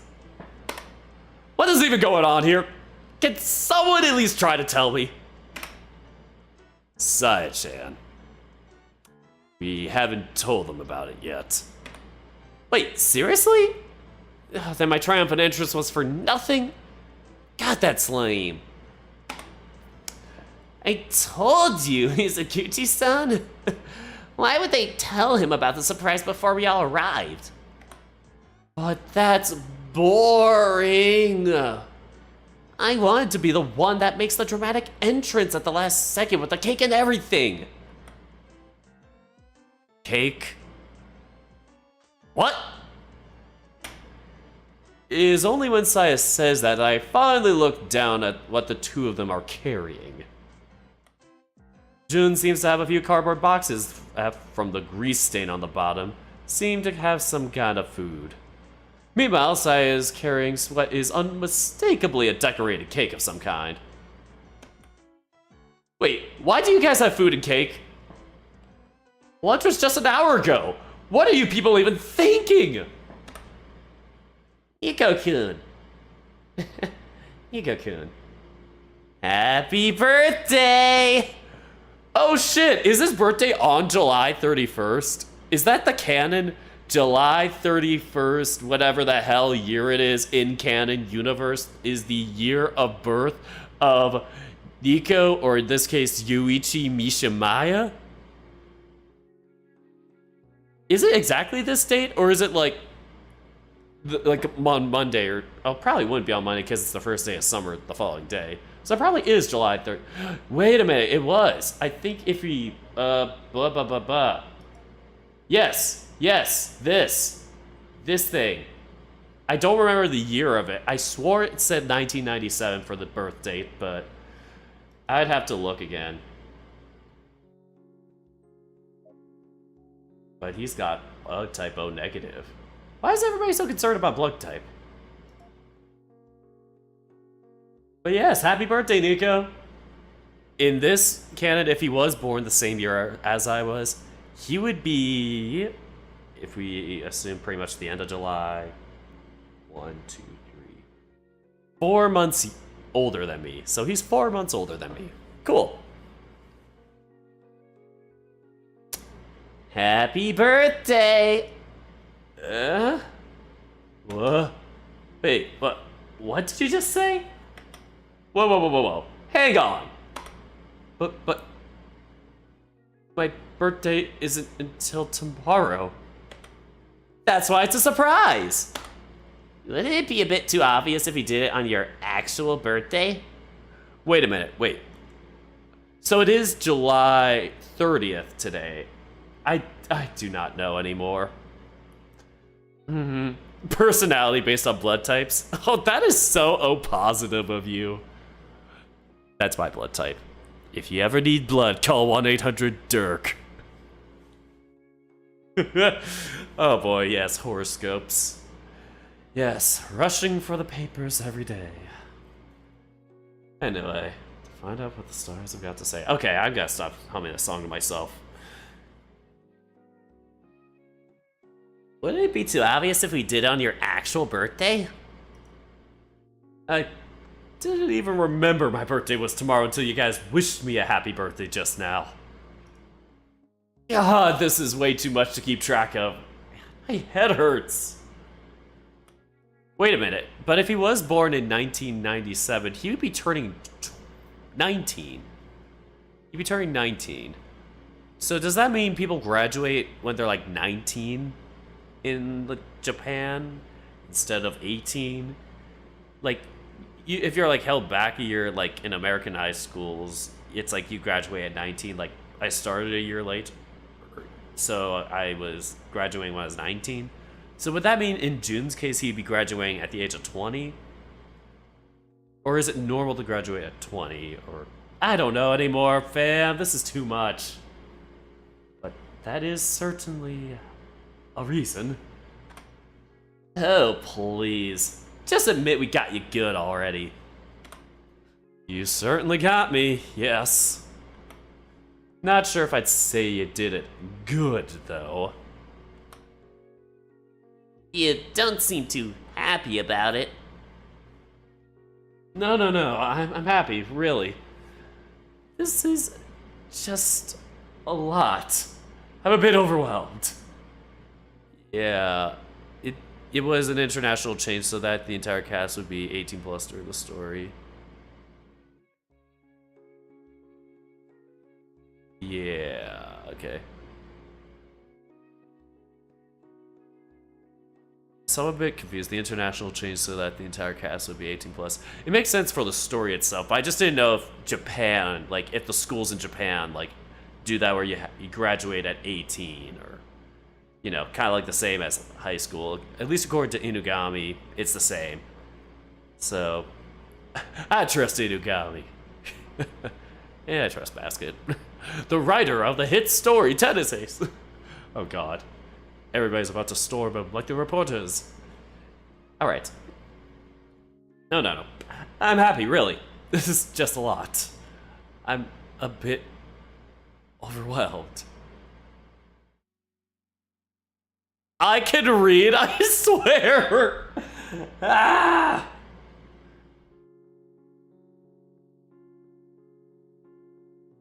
Alright, this is all I'm gonna comment. Anyway, let's move on. This is just a lot. I'm a bit overwhelmed. You can tell I'm a bit overwhelmed. Can you? That's to be expected. We didn't exactly give you any kind of warning. This is what I was talking about when I said we have to get... Would you stop trying to make excuses for yourself? You've already said multiple times you didn't agree with it being a surprise. I think he's got it by now. You don't need to keep trying to walk away with it. I would never. That's not what I'm doing at all. Your face inspires no confidence whatsoever. Anyway, I know it's a lot to do something like this with no warning, but we thought you could use some distraction. You said yourself before that you don't know what to do with yourself half the time. I suppose I mentioned that a couple times over the last few weeks, yeah? But yeah, it does make sense, so I totally get why that would be. And I think in general, like, yeah, because that's always the touchy subject. I don't know why I'm getting back into the topic. Sometimes I'm like, I move on and then go, wait, and have to like talk about it again. But yeah, I totally respect it when stories do that. It's like, wait, this is a high schooler story. They're minors. But then it's like, you know, an adult, you know, age cast in the high school instead. Like, the bumping it up, I think, yeah, it's understandable when you're like, oh, 18, 19, like young romance like that, but you're still consenting adults with each other. Yeah. It's not like, oh, it's 18 and like, you know, of course, like way older or anything like that. It's like, you know, it's these high schoolers, you know, it's like as if they're young in college versus early high school, or late high school, sorry. Yeah, sorry, that's kind of my view on it. I just had to kind of get that out there because I'm like, it's a weird thing in my head, but it makes sense when they bump up ages.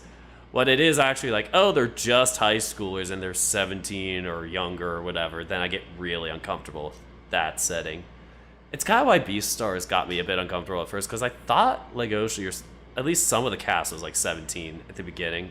I know they get older in like the later seasons or episodes or whatever, but yeah, I don't know.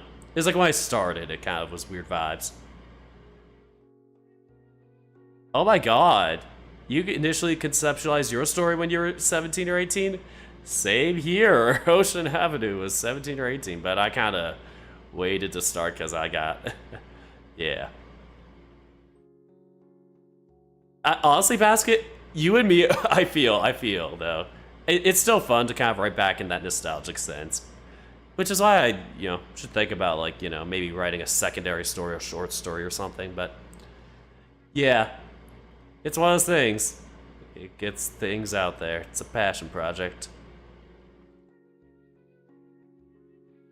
I don't know what story I'd write, though. They're all staring at us going, what's the story? They are all so... looking at the cast right there, just staring at us. But yeah, that's exactly how Ocean Avenue went, because initially it was before I went to college, and it was like, is this what college is going to be like? And it was completely different from what it turned out to be.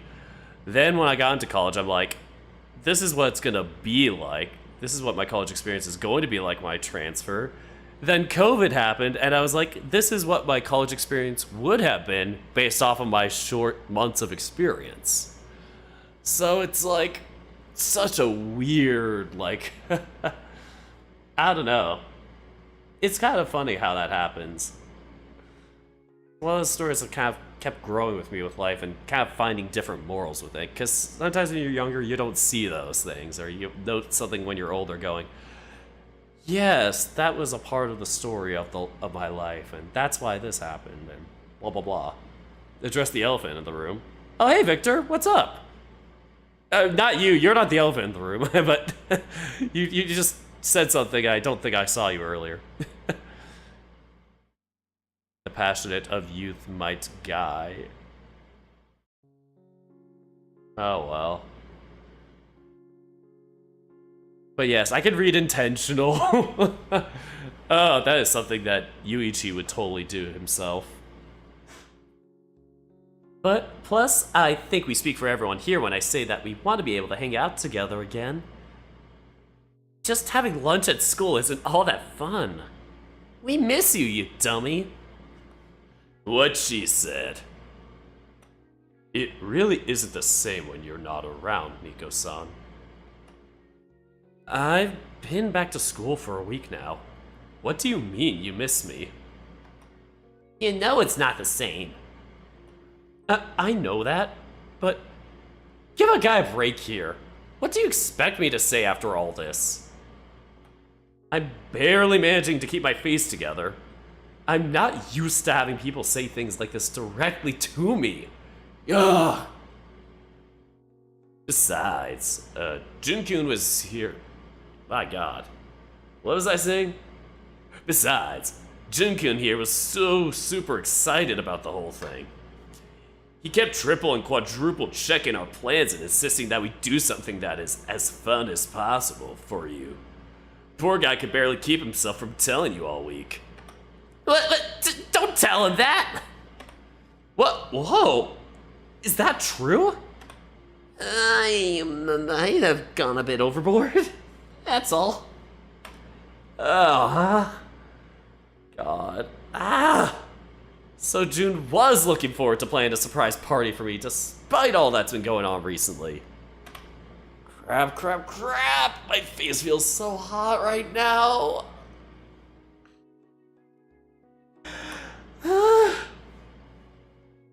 Oh, would you look at that? He's blushing. So precious. Would you two cut it out? Piling it on even more is cruel. Jeez, you guys are so mean. Not our fault you two are easy to mess with. Wait. Sai and Shoichi I get. The two of them already know about Jun and I, but... Isn't this a little dangerous? You guys are being so obvious right now!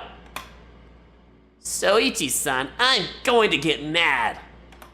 Oh no, the tiger is going to get mad at me. Whatever should I do? Shoichi, man, you can be so ungraceful sometimes. Screw Grace. You're the one who cares about that kind of thing, not me. Oh, little bro's here. Time to strangle you, you little shit! Is it safe for me to come downstairs now? Aki, you brat! You knew about all this, didn't you? Of course I did. Someone had to keep an eye on you to make sure the plan worked. At least try to make an excuse. Stop looking so smug. Why are you looking at me like that? Should I leave? Aw, and I was looking forward to joining you for the movie marathon. That's not... I mean... I didn't mean you... Just shut up and sit down. Okay. Oh, but I should probably put this food away first. We're not eating this right now, anyway. Thanks, Aki-kun. Wait, you guys got karage? Oh, would it have been better to buy it for a bit before dinner then? It'll be soggy by the time we eat. That's what I said, but Mizuguchi-san smelled it on our way to the bakery and insisted. Wait, seriously? I thought we agreed we're buying ingredients for okonomiyaki. Yeah, is it okonomiyaki? Oh, I haven't heard that one before. I thought we agreed we were buying ingredients for okonomiyaki and sukiyaki. I couldn't help it. It smelled so good. Wow. Aki Yoshikun is right. It's been steaming inside the package. Skin probably won't stay crispy for long. Well, really? I'll eat it. I'll eat it right now. What do you mean you'll eat it right now? You had lunch right before you left the place, you dumbass glutton. What else am I supposed to do? We can't let it go to waste. Guys, I really think the karage should be focus here. Or, opposite of that. Guys, I really don't think the karage should be the focus here. Jun tries in vain to rein the chaos surrounding us, but Sai and Shoichi continue to bicker for a fair few minutes before Aki wordlessly puts the food away and grabs a tray to place the cake on. Having given up on understanding any of this mess, I merely lean back and watch the chaos unfold with a wry smile on my face.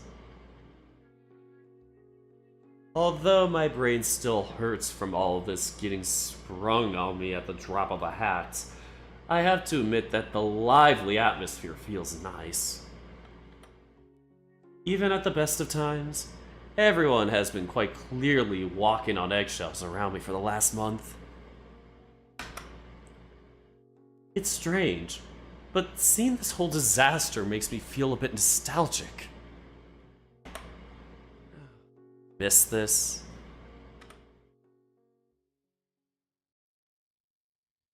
Once the feud argument got settled, we all found a way to sit around the TV, where Saya, Shoichi, and Keisuke promptly started to argue about what movie we should watch first.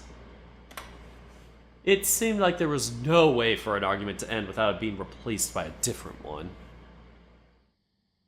But then again, that's just how these three are, so I shouldn't be surprised. I've noticed a few times by now that Shoichi and Keisuke are a lot friendlier and more familiar with each other, but I hadn't realized how much until now. Since there wasn't enough room for everyone on the two couches, especially with me taking up the extra space due to my leg and crutches, Shoichi elected to leave an empty space and insisted sat next to Keisuke on the floor. Oh, and said, Jesus Christ, words. The whole time that we were watching the movies, I would see Shoichi's tail brushing up against the hare's leg every now and again. Ooh, ooh, ooh, here we go! Oh!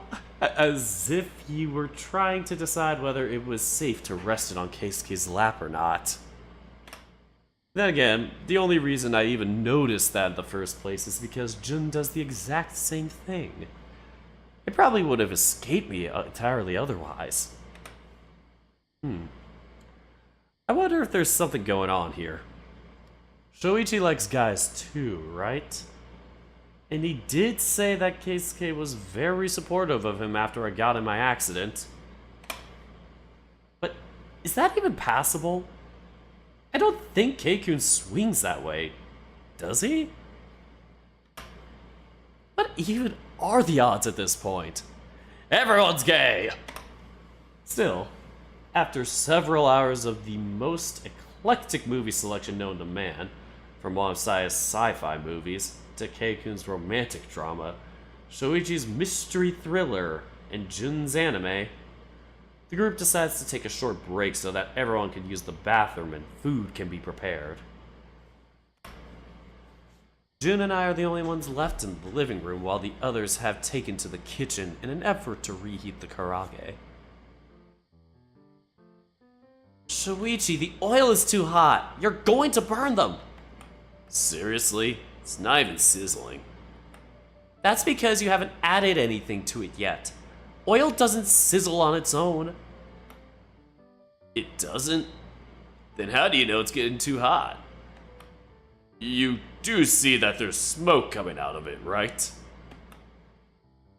Is that not supposed to happen? What is even going on back there? Oh god. They're gonna burn all the pots and pans and everything. Please don't ruin my kitchen. I paid good top dollar for those pans and pots. Maybe I should have gone back there myself. Do any of them even know how to cook? Despite saying that, Jun makes no effort to get up, instead continuing to watch the two of them from his seat while rubbing his tail against me. Yeah, Shoichi should definitely not be the one trying to put the oil on. He shouldn't be anywhere near this. Saya's a good enough cook. She's not the best at plating, but she's never made anything inedible. I see. Maybe it'll be okay then? Ah! Shooty! Too much! Too much! There's too much! The oil's going to overflow! Oh my god! Oh shit! My house is going to be set on fire, isn't it? I guess I better start looking into how much of a hotel room costs. Nico, aren't you a bit too calm right now? I'm doing those breathing exercises you taught me. That's not what they're really for. It doesn't matter what they're for. At least they're keeping me from choking someone out right now. The tiger attempts to force a smile, though from how much his mouth and brow are twitching, I can tell how much he's struggling to keep it up. Yeah, who let the big dog man in the kitchen? So long as everything's fine. Ah, my karage! Look at it! It's almost black! It's, Extra crispy? I'll make you extra crispy! Oh shit! Oh shit! Ah! Misaguchi-san, please be careful with the oil. Of course I'm gonna be careful with the oil, dumbass! I'm putting it away so we can get fresh oil that isn't burnt. Oh, is that all? I really thought you were going to throw it at... I really thought you were going to throw that oil at me or something. Are you crazy? Why would I do that? You did say you were going to make him extra crispy. See? Saya seems to have taken over for Shuichi, so I think we're in the clear. You call that clear? It's at times like these that you really show how new you are to this group. This isn't that uncommon, you know. That's a scary thing to say. And Jun should see the kind of crap that used to happen back in our camping trips during middle school. Or the one incident where we went to a hot pot restaurant during the school trip our freshman year. Oh god, that sounds terrifying. If there is a way to turn a regular, everyday event into some kind of odyssey, these guys will find it. I've learned how to roll with it a long time ago. Hell, half the time I egg them on just because it's funny to see how much something can escalate. That really is a scary smile you have on your face right now. Me? Bah, no, don't worry about it. I'm just remembering some stuff. I see. As I continue to watch the show unfolding in my kitchen, Jun looks between me and the scene several times, fidgeting on his seat for a bit until I look at him once again. Is something wrong? Well, I was wondering about something. Yeah? Do you think it'd be okay to tell everyone sometime by next week?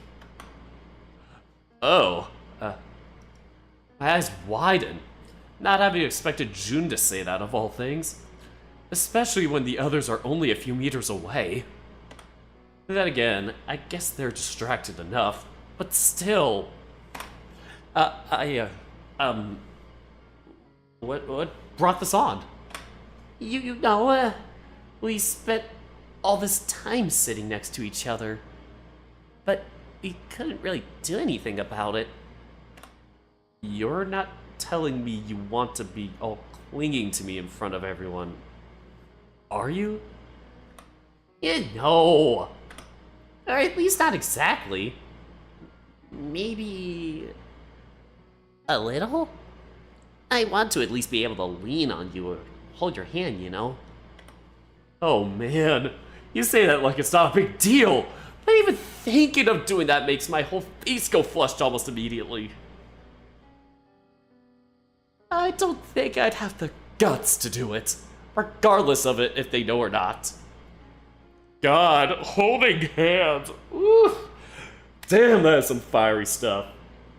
Damn, they're gonna hold hands. Sheesh.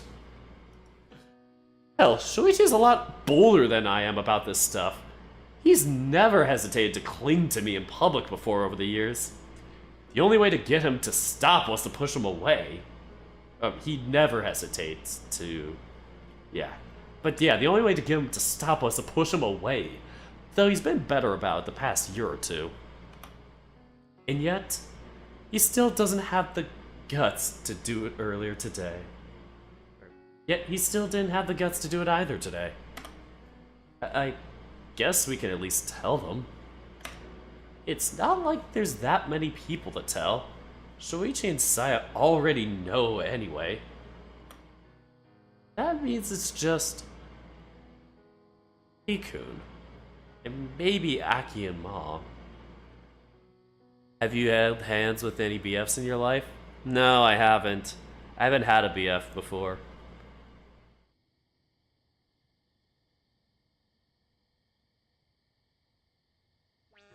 Fucking hell. I'm a lot worse at keeping secrets than I thought, aren't I? God, this is terrible. Thanks. I just want to, you know, at least be able to kiss you when we're celebrating your birthday. You really are asking for a lot here. Would you seriously have the courage to do that in front of anyone? Or everyone? Yeah. Why not? Wow. You're a lot stronger than I am, June. I seriously respect you more now. Maybe we could start small. Kissing right from the get-go would be a bit... I don't mind building up to it. I just want to be able to be closer to you. You know, in a lot of ways. Fuck, what other ways are there? We already held hands, snuggle, kiss a lot. I'd be okay with maybe holding hands and letting you rest your tail on my lap, but the rest of that stuff? In front of Saya, or Shuichi, or Aki. Oh God, no, cover your eyes. God, no, please spare me. Nico, Nico, hello? I'm fine, nothing wrong. Oh God, the cake! There's frosting everywhere! Shoichi! That was an accident. I swear it was an accident. For a brief few moments, I took my eyes away from them. It seems that things managed to escalate even more to the point that my cake somehow ended up half crushed by a pile of half-burnt karage that was supposed to be thrown away. Mood totally ruined. June and I can do nothing but stare in shock and horror at the circus. Please tell me this is a CG. I'm gonna go see if I can salvage things a bit, okay? Please do. Don't let them destroy my kitchen. I'm on it. God, by the time the disaster has been at least partly stopped, a third of the karage and at least half the cake are beyond salvation. For the rest of the night, Saya grumbled unhappily while staring daggers at Shoichi. I've never seen someone so tall shrink into themselves quite that much before. Still, for as much of a wreck as it all has been, I still had fun. If nothing else, at least this has been a super memorable birthday party. Oh, well that flew by, and Nico has turned 19. Oh, doctor time. Okay, Mishimaya-kun, I have some items to discuss with you, but overall it's pretty reassuring news. I nod, getting up on reflex and immediately wincing as I feel the familiar snag in my knee from moving so suddenly. Easy there. You've just finished a physiotherapy session. Don't push yourself. Sorry, it was reflex. I feel a little bit pathetic for needing to be coddled like this, but at the same time, I know I'm being unreasonable. Just running through the list of exercises I've done today during the hour and a half that my session took makes my brain hurt a little. Squats, step-overs, leg raises, cycling, testing my balance, walking without crutches. It's no wonder I'm a bit tired. I'm not only recovering from the initial injury, but also from the surgery. And all of that on top of basically not using my leg for almost 2 months. Of course, it won't be used to that much movement anymore. Still, the feeling of seeing that progress after every session is what keeps me going. The fact that I could walk around the physiotherapist's office without support, even if he'd been following me right next to me in case I fell, was already a small taste of freedom that I kept looking forward to. Once I finished my session earlier today, the sparrow was all smiles, telling me to rest up and wait for my doctor to see me after passing on his notes. For some reason, his attitude left me even more anxious than the issue. The whole time I was at the waiting room with Mom and Aki, I had to consciously keep myself from tapping my leg over and over. Pretty sure that would be heavily frowned upon considering what I'm in here for in the first place. First of all, looking at your latest scans, along with the opinions of your physical therapist, your rheumatologist, and your orthopedic surgeon, we feel optimistic about your recovery so far. Meaning that while we shouldn't get ahead of ourselves yet, everything indicates your recovery is going well. Based on objective findings thus far, I feel comfortable having you ease off the crutches and progress to lightweight bearing activities. Wait, so I can walk around without it now? So long as you're not forcing yourself, yes? You're still not allowed to exercise, carry heavy objects, or do anything that might put undue strain on your knee.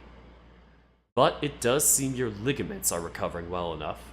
The incision site has healed and the muscles have recovered as well as can be expected. I don't predict any issues for you insofar as regular daily exercises, or activities, are concerned. No exercises. Only daily activities. And have a good night, Victor. And to anybody else that left that I missed a message, hope you all have a good night. Anyway.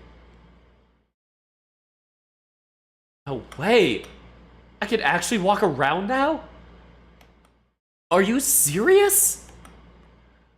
All their predictions when I first got released from the hospital said it'd be at least 8 to 10 weeks before I could walk around my own 2 feet. Joking around about this kind of thing is cruel. It's only been 5 weeks, you know. The polar bear's lips curve around in a smile. He leans back on his seat, crossing his arms and letting out a low chuckle. I would never joke about something like this. Like I said, your progress has been remarkable. You were in great physical shape to begin with when you were admitted, but your rate of recovery has certainly caught us by surprise. It easily surpasses even our most optimistic projections. Does this mean that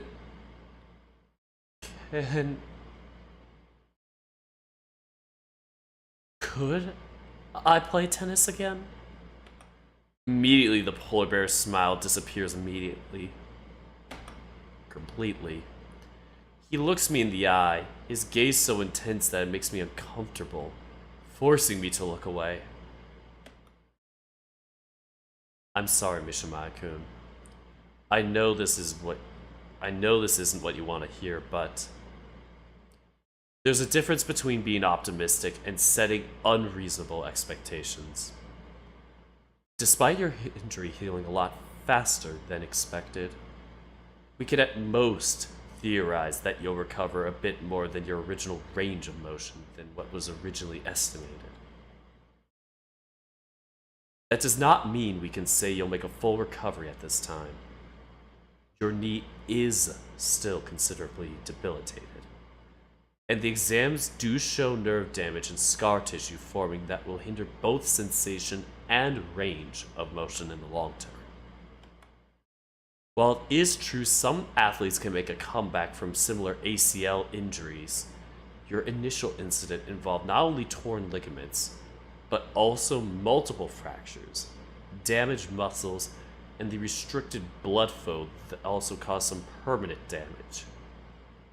It really is a testament to your endurance that you can walk at all. I know it must be painful for you to hear, but I need you to understand. Even if your recovery is progressing more smoothly than we expected at this stage, your overall prognosis has not changed at this time. I am truly sorry in that regard.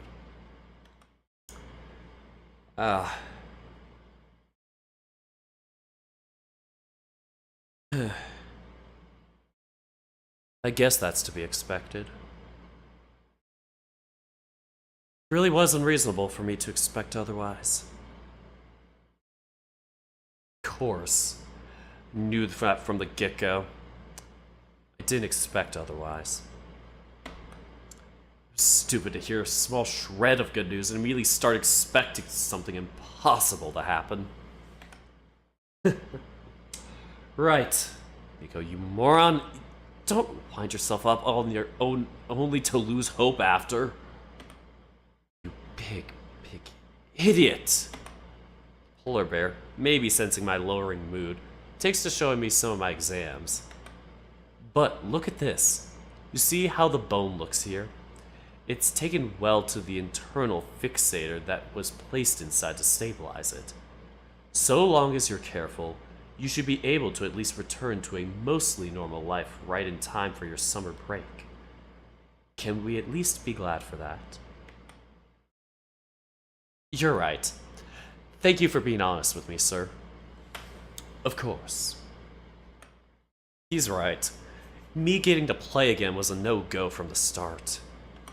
Instead of getting depressed all over again because of it, I should focus on the positive. I can get rid of the crutches. I can finally go back to living my life. Cooking again, doing chores around the house, walking without needing help. Being a normal person. Man, my dreams really are small right now, aren't they? Now, before I let you go, do you have any questions or concerns you'd like to bring to my attention? Not really. I think that about covers it. Very well. We'll have your... I keep saying psychotherapy because I see a psychologist is like, yeah, psychotherapy, but very well. We'll have your physiotherapy schedule adjusted in the coming weeks, but that is a matter for you to discuss with your physiotherapist. In the meantime, you should be good to return to a regular routine without the use of your crutches. But do be careful not to put too much strain on your knee. Yes, sir. Polar Bear smiles, getting up from his chair and walking me out of the door, even going through the trouble of opening it for me. I reach for the crutches when getting up, but hesitate halfway through as I clock what I'm doing. For some reason, I look up at the doctor, uncertain if it's okay for me to do it. The Polar Bear, noticing my gaze, smiles reassuringly and nods, giving me the courage to finally take a step. I take a deep breath and get up from the chair. The all too familiar sensation of something tugging or snatching inside my knee that I've come to expect is nowhere to be found. I know I shouldn't be surprised since I've been doing lots of exercises during my rehabilitation, but I could stand just fine. Even outside of my physical therapy, I could stand up just fine on my own 2 feet. I hesitate for a second walk up to the door, limping ever so slightly for my first 2 steps in an attempt to not put weight on my knee. But as soon as that uncertainty passes and I notice that I'm fine, I readjust myself. I can walk just fine. Of course you can. I wouldn't be doing my job right if I cleared you when you couldn't. I guess that's true, isn't it? Have a good day, Mishimaya-kun. I will see you again in about a month, if I recall correctly. Yes, sir. Thank you so much for everything. Grabbing my crutches, I put them under my arm and head out of the doctor's office, taking a deep breath to recompose myself and get my feelings in check before catching the elevator down to the ground floor. All the feelings I kept bottled up are swirling around and threatening to overwhelm me right now. But I don't want to let it show right now. Not when I'm in public. I'll have to wait until I have a moment to myself. And it is with those thoughts in mind that I step out into the waiting room. Immediately, I spot Mom and Aki as they stand up from their seats in shock at the sight of me. Nichan, you're walking without the crutches! I sure am, buddy. Aki quickly rushes up to me with a goofy smile on his face, barely containing himself from hopping around in glee. Meanwhile, Mom stays frozen to her spot, looking at me with a indescribable look on her face. Also, have a good night, Ty Wolf? Or Dania? Or Diana? I think it's Diana. Diana? But yeah, have a great night. She does have an indescribable look on her face. I steel myself, confidently taking a few steps to close the distance between us. Try my best to reassure her that I'm doing okay. Look, I got cleared to stop using these. Isn't that great, Mom? It really is, sweetie. I can't begin to tell you how happy I am to hear. Really? Because you don't look like it. Aki! What? I'm kidding. Mom pets Aki, ruffling his fur and making the giddy little Shiva giggle. It's been a while since I've seen Aki seem that excited. It's alright. We're all happy. Give your little brother a break, Nico. When didn't I? Nichan. Does this mean you're all good now? Of course it doesn't. I can go back to walking without helping, but I still need to keep doing my physical therapy and being careful about not forcing my knee too much. Oh, that's a bummer. I thought you could go back to playing. Shit. Come on, Aki. Be reasonable. With how badly my knee got mangled in the accident, it's a miracle that I can still stand. You shouldn't expect that much from it. Oh. I will conveniently leave out the part that I asked a question not too different from this one to the doctor myself. Aki doesn't need to know that. I whip out my phone, immediately pulling my conversation with June and beginning to type something up with a loud sigh. Oh, with a loud sigh. When a loud sigh catches my attention. Nico, you just got cleared to walk without your crutches again. Could you please not type while you walk? What if you trip or hit something? Relax, Mom. It's not a big deal. I just want to send a quick text. No. Please wait until we get to the car. Alright. Sheesh. Who are you even texting? June. Why? I was curious. It's not like I don't get you wanting to talk to your friends. We did get some really good news and all. Oh, I know. I'm heading out of town later tonight for work. But if we go for a quick celebration, we could probably invite your friends or maybe another time. I'm still kind of overwhelmed, so I'd rather take it easy. I'll tell them tomorrow. Oh, then who are you telling? I never said I was texting someone about the results of my exams, Mom. Sure, that is what I'm doing, but I never said it was. I'm messaging June. So you'll only tell Kobayashi-kun? Again, never said I was telling him. Assumptions. Yeah, well, June still feels guilty about all this, so I figured I should. Besides, Shoichi and Saya's feelings can be very big, and I don't have the energy to deal with that right now. Oh, right, that much is true about those two.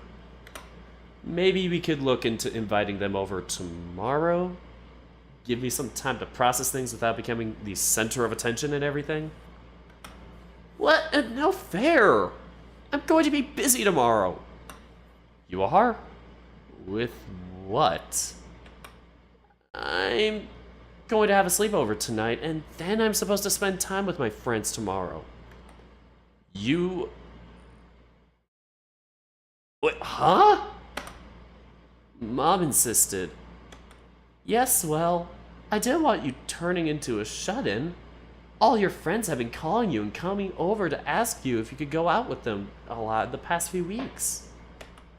I know. And it is certainly not nice to keep blowing them off when they're so worried about you. I know. Wow, I gotta admit, I wasn't expecting that. I'm surprised you didn't know about Nico. Aki made the plans with his friends almost a week ago. I thought he'd have told you by now. Well, this is great timing, actually. Ni-chan, please tell her she's being unreasonable. I could stay home if I want to, right? Why do I have to go spend the night out just because she's worried? Actually, no. I agree with Mom. Oh, you what? You've been pretty much staying home at all times. You barely go out with your friends or do anything, really. I had to push you into even getting back to the club to practice. What's with you? You're supposed to be the one insisting I stay home because you're worried and all that crap. Why do you think I waited so long to tell you? You kept it from me in the hopes that I'd object to you spending the night out since it's too short notice? Yes! Wow. He's not even 1% ashamed of blatantly trying to manipulate me like that. I guess I have that kind of reputation by now. It's not like there isn't a precedent or anything, but to be honest, I feel really guilty seeing Aki stay stuck indoors all the time trying to look out for me. I don't want my little brother throwing away his social life just because of me. Oh, and hi, Rajay. How are you doing tonight? Too bad. I agree with Mom here. You've barely talked to your friends in weeks. Go be social. We'll still see each other at school. We're in the middle of a summer break. You don't have school. Besides, you're the one who'd pick fights with me all the time because you wanted to spend the night at your friend's house or I'd say no. Boo, Ni-chan, you're being unreasonable. Boo! How am I the bad guy here? Besides, even if I wasn't worried about your social life and seeing you lock yourself in the house for weeks at a time, I kinda wanna have some time to myself too sometimes, you know? It's nice not to have people waiting around to It's nice not to have people waiting around me hand and foot all day. I miss having the house to myself.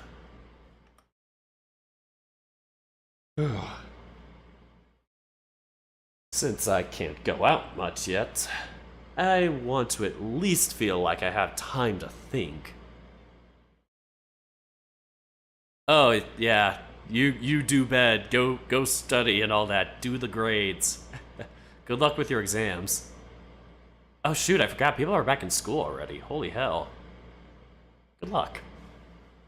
Having company is nice, but there is a difference between company and babysitting. That's quite enough, you two. Let's not fight in the middle of a hospital. We're not fighting. I say as Aki continues to pout and even shows me his tongue when Mom isn't looking. Is this seriously the same kid who argues with me whenever I describe him as being just 12? At least decide whether you're going to be mature or not. You got to the... When you get to the text messages with June in the next scene, please scroll up to the July 17 messages so you don't miss out all the conversations I wrote for this update. Okay. Alright, let's see. What the? Wait, what the? Okay. I'm like, damn. Next scene. We quickly make our way to our parked car with Mom opening the trunk for me from inside it so I can put away my crutches. Unfortunately, in my distraction, I nearly hit Aki with them, not having noticed him coming up from behind me to help. Oops, sorry. Please be more careful, dear. I will. Oh, geez, medical school? Damn. Good luck with that. Holy hell. Hopefully this isn't taking too much away. The medical stuff here. Hope you're not getting too much whiplash of school. Once we get in the car, Aki continues to sulk while shooting me glances every now and again, as if expecting me to notice and do something about it. Sadly for him, I am very aware of the game he's currently playing, and I have no intention of participating in it. Instead, I get back to sending June that message I tried to type up earlier. Alright, I'll scroll up to July. Okay, hold on. He's typing. Hold on. Poke. People poking on here? What is this, Facebook? But good news if you want to come over today. Oh my god, look at the little the emojis. This reminds me of a certain someone in here. I'll have to check to make sure, but it's not like I have anything I need to do. Nice. Spend the night, maybe? Oh. Ooh, look at him. I think that's okay. Did you ask your family if I can first? It's fine. Mom and Aki are both going to spend the night out. Oh. I'll get back to you in a bit. I have to check. Okay. Today. July 31st, the 24th, July 19th, the 17th, and everything before that was the 15th.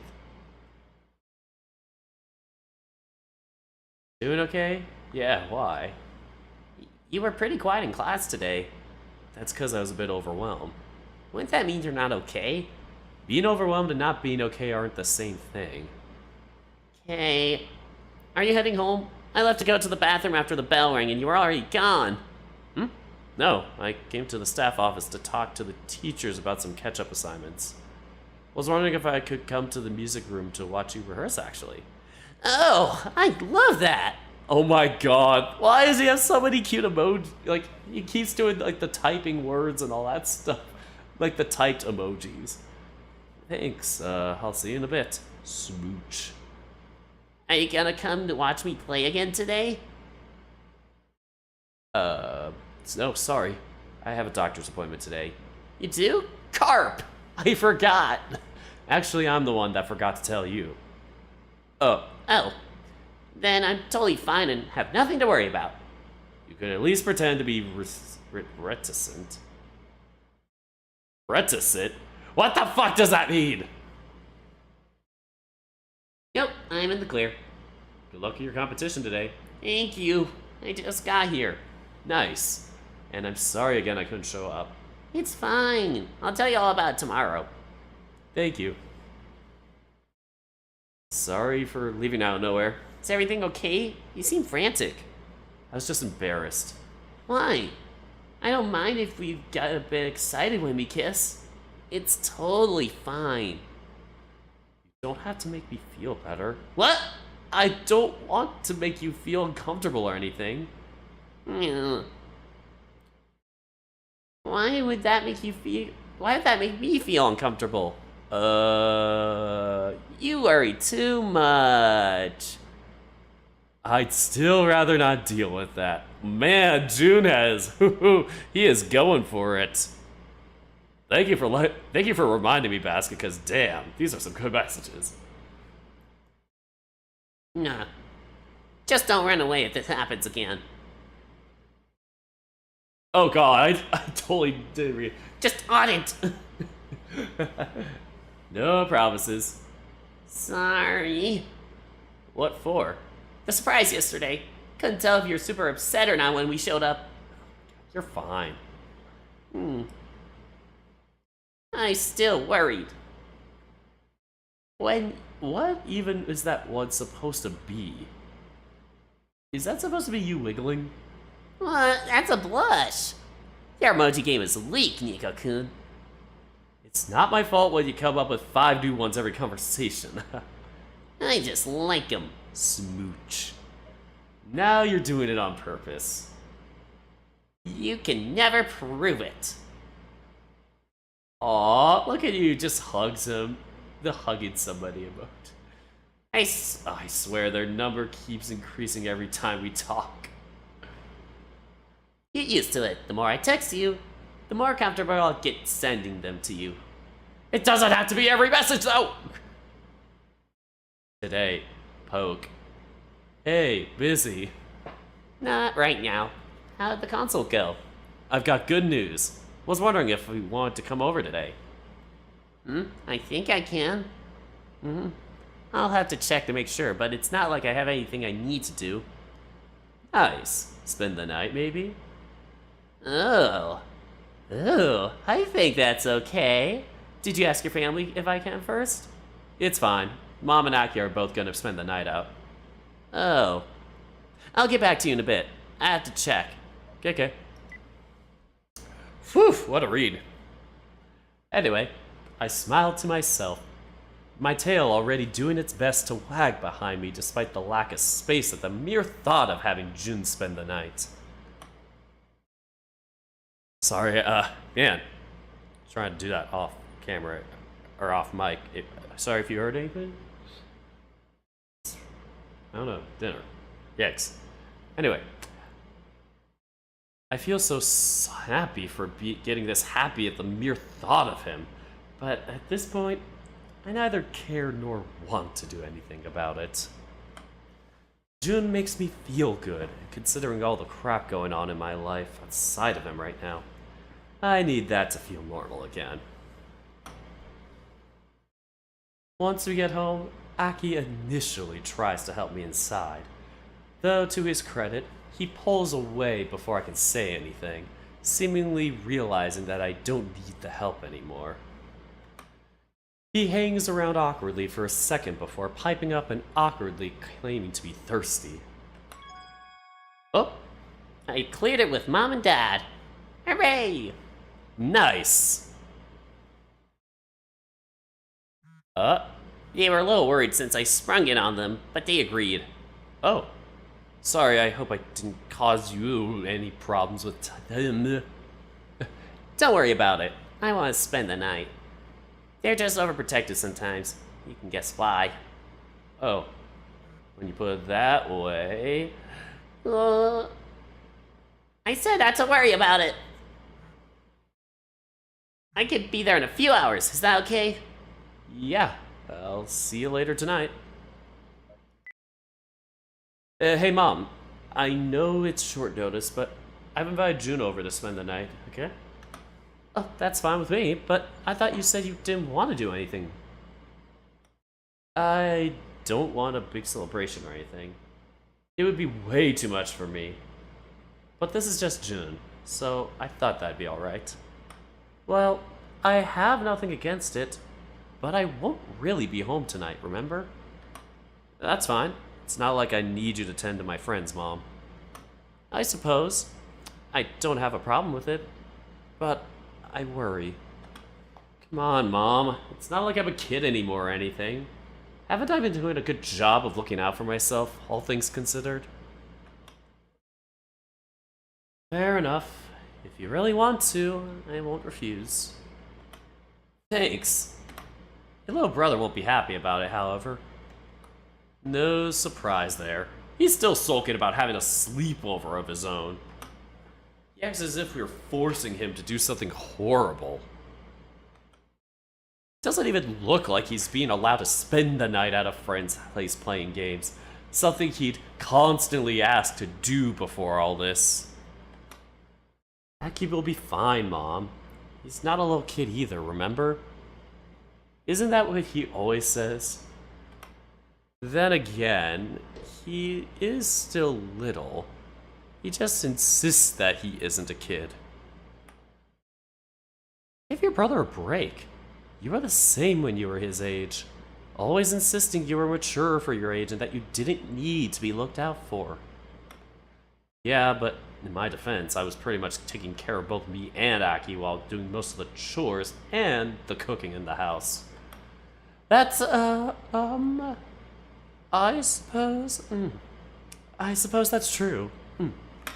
Wait, I didn't mean to make you feel bad about that. We were still getting on our feet financially back then. It's not like you had a choice. God, please don't feel bad. That aside, I should probably look into making lunch. Should I make enough for dinner for you and Kobayashi-kun later tonight? Nah, don't worry. We can eat one of the frozen meals that Saya brought over. There's still at least half a dozen left. Nico, you can't feed frozen meals to guests. Mom, they're from a restaurant. It's a diner. How upscale the place isn't the point. If it were, there'd be no choice in hell of me winning. It is a maid cafe, after all. If you say so, he is your friend, after all. Yes. Right. Friend. That's what he is. Seriously, Mom. This isn't a dinner party. There's no need to go all fancy on it. I suppose so. Either way, do let me know if you need any help with anything. He'll be fine. Doctor said I can go back to doing my normal daily routine, remember? Didn't you mention him also saying you need to be careful not to overexert yourself? I won't overexert myself just by hanging out with a friend.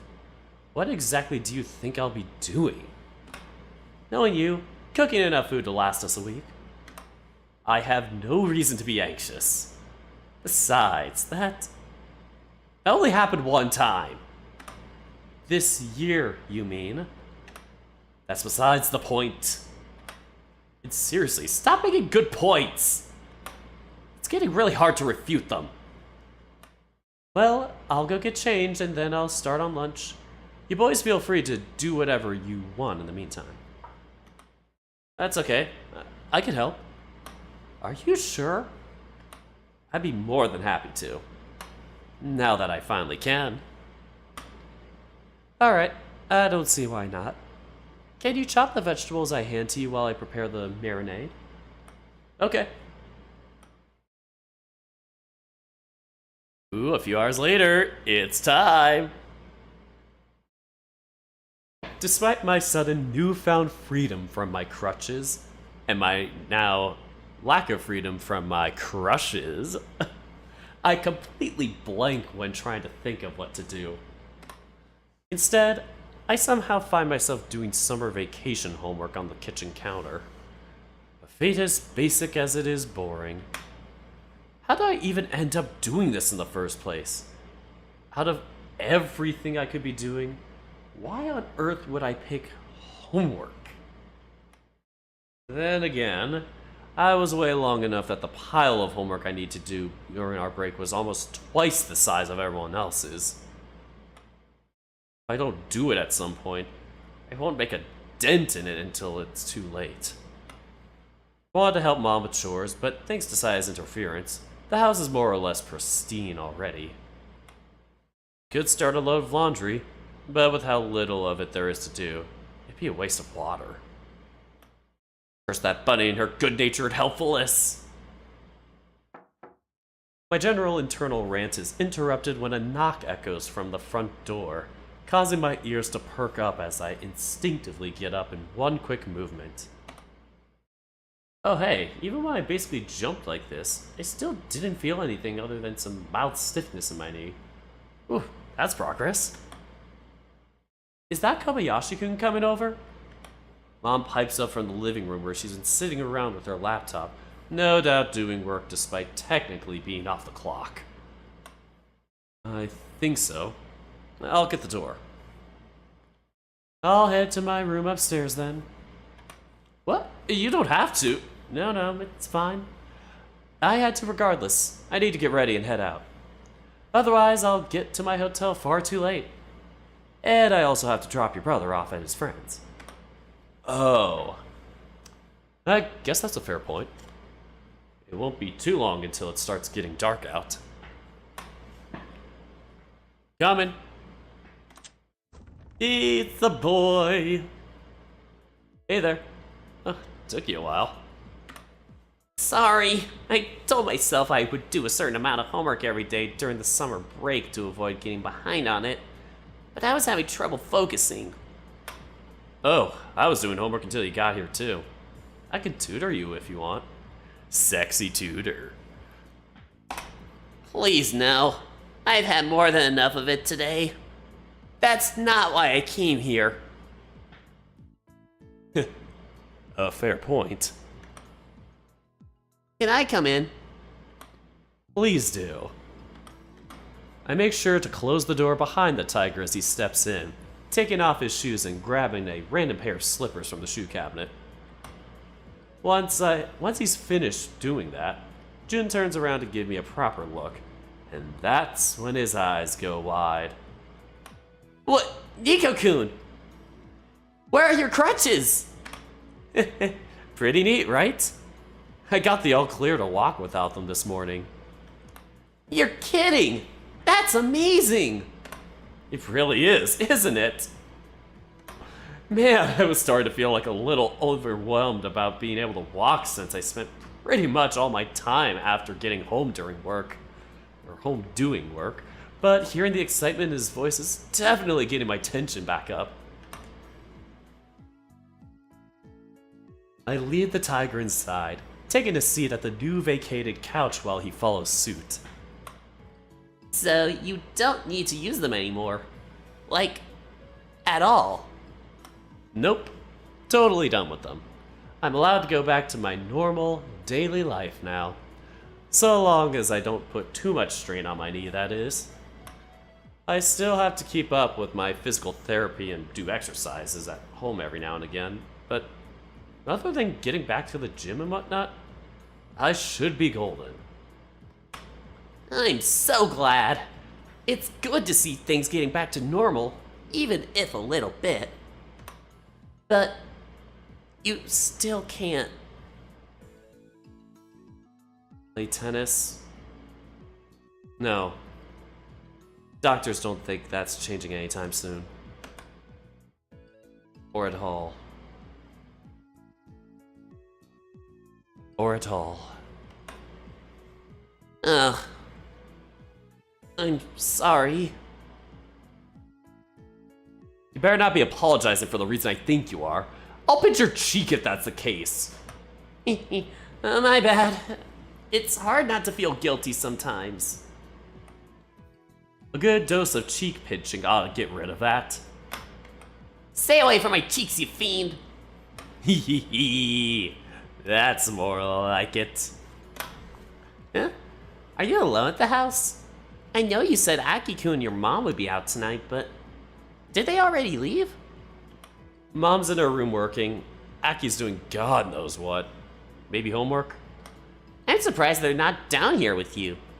I figured they want to spend time with you after getting some good news.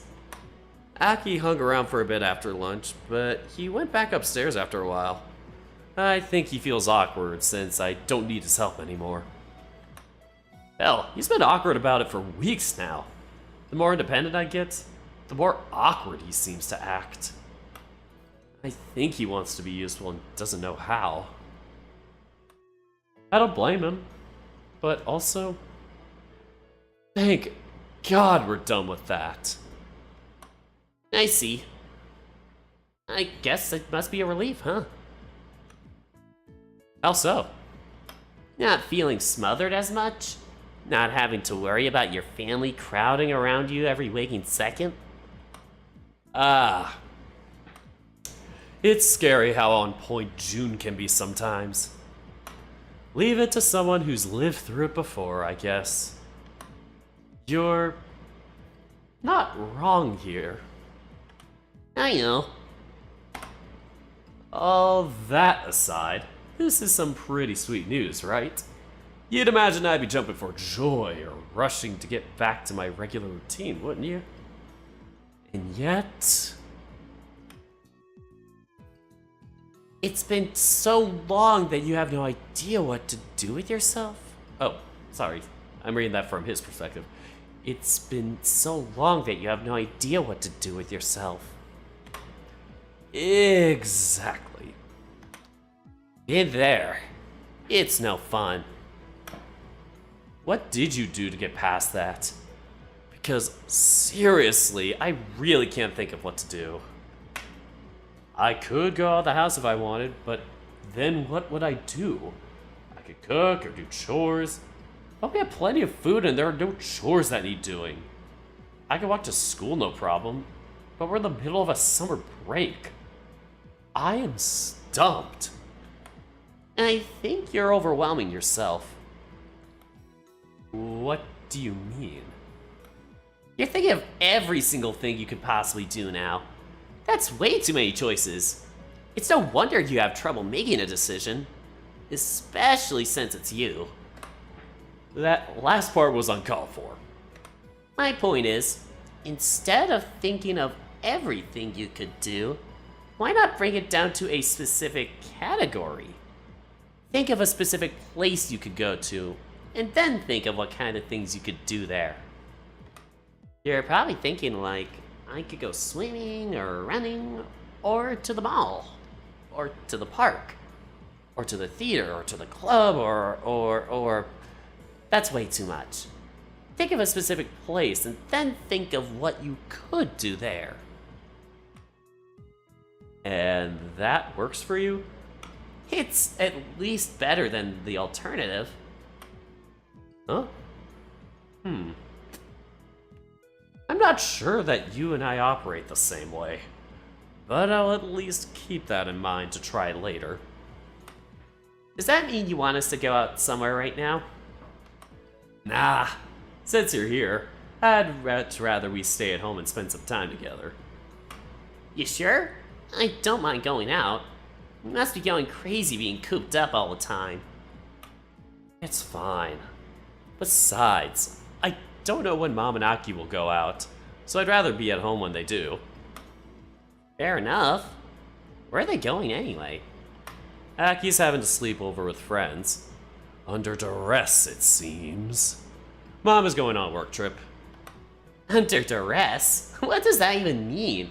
Is someone holding a gun to his head or something? Figuratively speaking. Mom says she doesn't want him to become a shut-in. He's barely left the house since my accident. Doesn't the same go for you in that case? Hey, I'm an adult. I'm allowed. And yet my concern remains. You're not my mom. Stop fussing over me. Either way, the end result is the same. I'll have the house to myself. Mom mentioned over lunch that she wished she could cancel the trip since she didn't know I'd be getting cleared to walk again so soon. But it's too late for that. So she really is back to working full time, huh?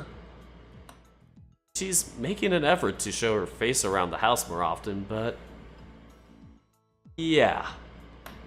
It's still nice to see her around a little more frequently. She must have been having a hard time. She's always been having a hard time. At this point, it's hard to even tell what's going on with her.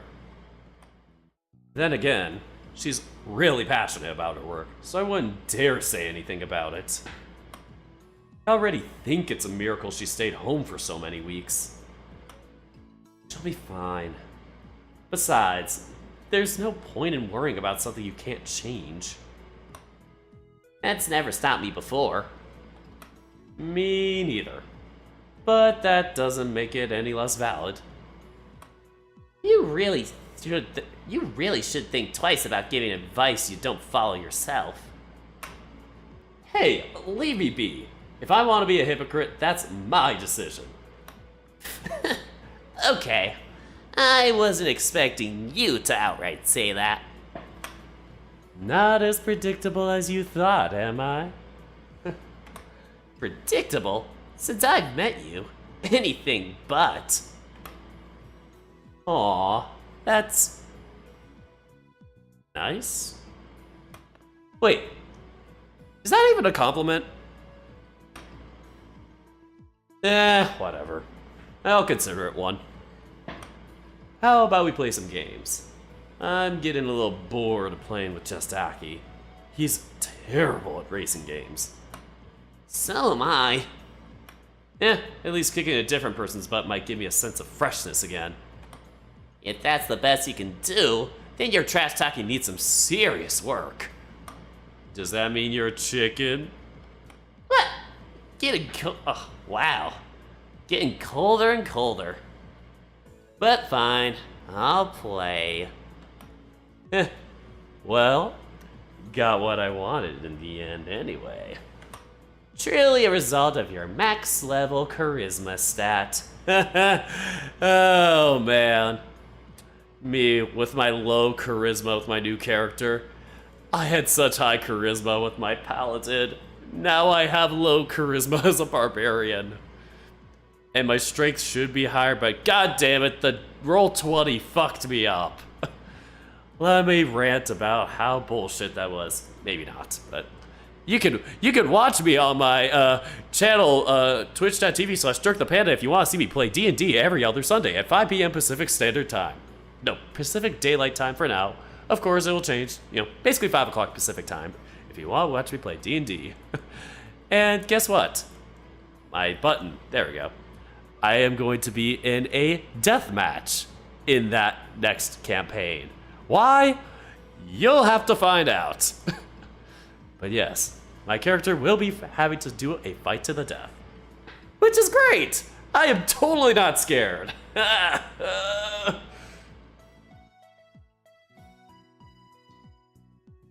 Truly a result of your max level charisma stat. In a sense.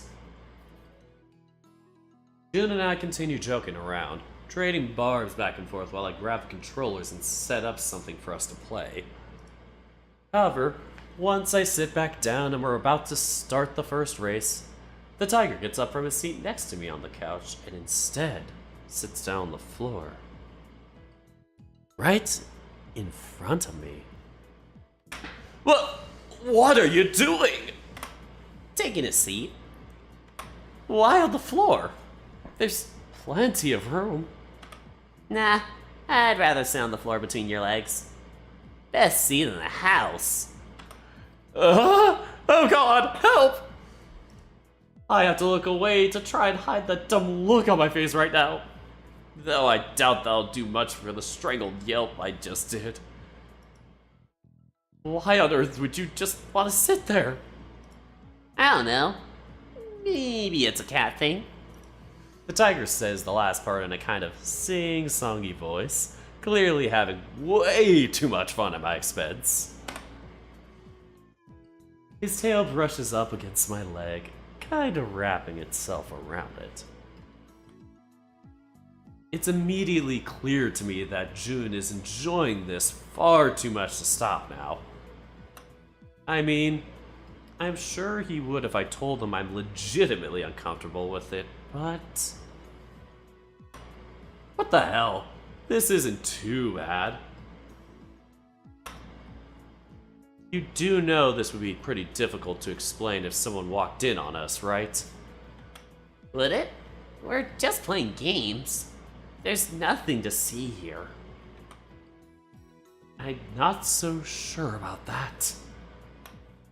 If someone looks at us and sees anything other than two friends playing games, that's because they're intentionally doing so. I'm definitely not sure about that either. Also, how long do you plan on sitting still at the starting line? I've already fished my first lap. What? Weren't counting on that, were you? What was it you said earlier? Something about kicking my butt? Oh, that's downright dirty! So I was picking on a newbie, but you didn't seem too bothered by that. We all play using our own skill sets. So that's how it is, huh? You're picking a fight with the wrong guy, Tiger! Game on!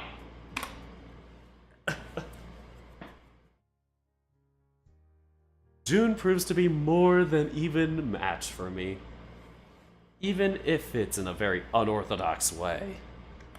By which I mean the tiger keeps casually shuffling and squirming on the floor, brushing and rubbing his body and tail against me at the most inconvenient times. It's not much now that I'm used to it, but it's just enough to surprise me each time and throw me off. In the end, despite him not being that good of a racer, I still can't manage to beat him that often. Which isn't to say that he manages to win. He often finishes in 4th or 5th. It's just that instead of finishing first myself, he manages to drag me down to around the same level as him. Worse still, every time I call him out on it, he giggles and makes a joke about it. Come on, you can't possibly be pleased with yourself. You're playing dirty. A victory is a victory. You're not even winning. Finishing ahead of you is winning. Your definition of victory is all kinds of wrong. Never pick a fight with a cat. We have our own ways of solving things. Aren't you supposed to be a tiger? Cats, tigers. In the end, we're all felines anyway. Pretty sure I would get called every name under the sun if I said that out loud. I'm a tiger. I'm allowed. Is that how it works? Really? That sounds wrong somehow. Suddenly, June adjusts himself in his seat, ears twitching and his tail standing at attention. He shifts forwards, pulling himself away from me somewhat without immediately getting up. What? Someone's coming. Huh? Then I hear it too. The unmistakable sounds of footsteps coming from the stairs. Wait, did you hear someone walking around upstairs before they reached the stairs? Oh, there they are. Edie, you're supposed to be having fun. I can have fun at home just fine. Why do I have... Oh, Jun-san? I didn't know you're here. Right. I suppose we forgot to mention your brother invited him over to spend the night. You... did? Jun shoots me what seems to be a smile, but it's clearly obvious that it doesn't reach his eyes. Don't look at me like that. I asked Bob for permission. I don't need to ask Aki. Oh man, now I'm even more bummed to go out. Sweetie, you can't stay stuck at home so long. That's non-negotiable. Oh. Wait, Kobayashi-kun, why are you sitting on the floor? Nico, don't tell me you're making your friend sit on the floor. What? Why would you think that? It's okay. I'm the one who wanted to sit here. You did? Why? Are the couches not comfortable enough for you? Ugh, see? There's no way people wouldn't find it weird for you to be sitting on the floor like that. No. They're perfect. I just prefer sitting on the floor when I'm playing games. I like to see as close to the TV as possible. Is that so? Well, so long as you're comfortable. What? What? You cannot be serious right now. Just like that. That's all it took. I am. Don't worry about it. It's okay, Jun-san. I like to sit close to the TV when I play too. Oh, nice. Aki-kun, you're one of my people. What does that even mean? How are you even doing this? You're way too good of a liar. Holy crap. Man, I really wish I could stay home. Don't give Mom even more trouble over this. We've already talked about it. Doesn't mean I have to like it. I think being able to go out and see your friends is pretty great, Aki-kun. What about it don't you like? Aki's gaze falls on me for several seconds before he turns his face away and looks down at the floor, fidgeting uncomfortably on his feet. Nico-kun's fine, you know? Besides, I'll be here to take care of him if anything goes wrong. So you don't have to worry about it. Hey! I'm not saying you need to be taken care of. Sense a tone, Nico-kun. Oh yeah, we'll make your eyes square. God, those are the days. Despite him saying that, I still grumble unhappily at the idea that I might need taken care of. Regardless, Jun quickly ignores me, getting on his knee to address Aki once again. I know it's hard to get away after everything that happened, especially since you felt you had to step up for a while and take care of Nico. But can't you think of this as a good thing? You know, but it's hard. Not to rub it in or anything, but you do know this is exactly how I felt all those times I fussed over you. And remember how annoyed you'd get at me for it? Yeah. Alright. Let's not go too far here. We don't need to make your brother feel bad right now before he's supposed to leave for the night. Who's making anyone feel bad here? Certainly not me. I'll try to have fun. There we go. That wasn't so hard, was it? Don't push it. Jeez, lighten up. This isn't that big of a deal. You're having a sleepover and playing games with friends. How could that be a bad thing? By the way, Nico-kun, you told me you're going on some sort of work trip. Good luck, Mishimaya-san. That's very sweet of you, Kobayashi-kun. Thank you. Nii-chan, try not to give Jun-san too much trouble, okay? Who do you think you're talking to? You. That's why I said it. Oh, God, that's why I said it. Twerp. We really should be going now. Remember when you're supposed to be having dinner at your friends? Remember, you're supposed to be having dinner at your friends. We can't get there too late, and it's almost nightfall. Yeah. Bye, Jun-san. Bye, Nii-chan. Bye-bye, you two. Remember to lock the door if you go out, Nico. We're not going anywhere. Don't worry. Bye. Have a safe trip. And they all leave, including me as I reach to get my drink of water. This will take me 2 seconds.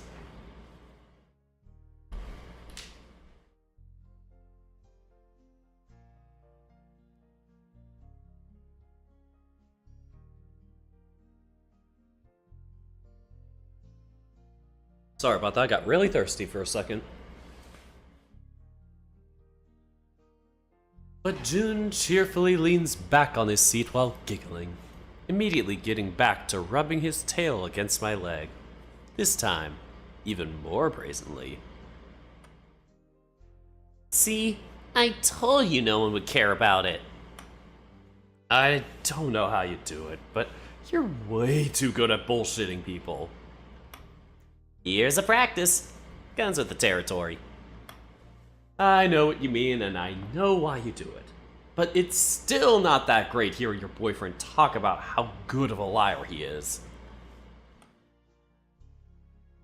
Could we switch games, by the way? Racing games aren't much my thing. Sure, if you want to. I don't mind. Where do you keep your games? They're saved digitally. This isn't an old console, remember? Oh, right. I don't think that I could do it. I like having the physical media way too much. It's more convenient this way.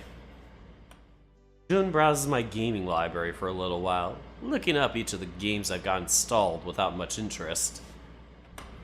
I suppose we don't share that many similarities, at least as far as our taste in games is concerned. However, the moment he stops at a specific one, I feel his body stiffening up between my legs, followed by a choking sound. Are you okay? You have Legends of Berquaria? Legends of Berquaria? Oh my god. Is this supposed to be Legends of Zelda? Yeah, I do. I thought it wouldn't release for another 2 weeks. I don't know what to tell you. I have it. I see. The tiger fidgets on his seat, doing a terrible job of just hiding how badly he wants to play it. I smile, finding the whole display more than a little amusing. How I wish I could see the look on his face right now. Alright, settle down. You can play if you promise to actually sit on the couch next to me. I can? But it's a single-player game. I'm more than fine watching you play.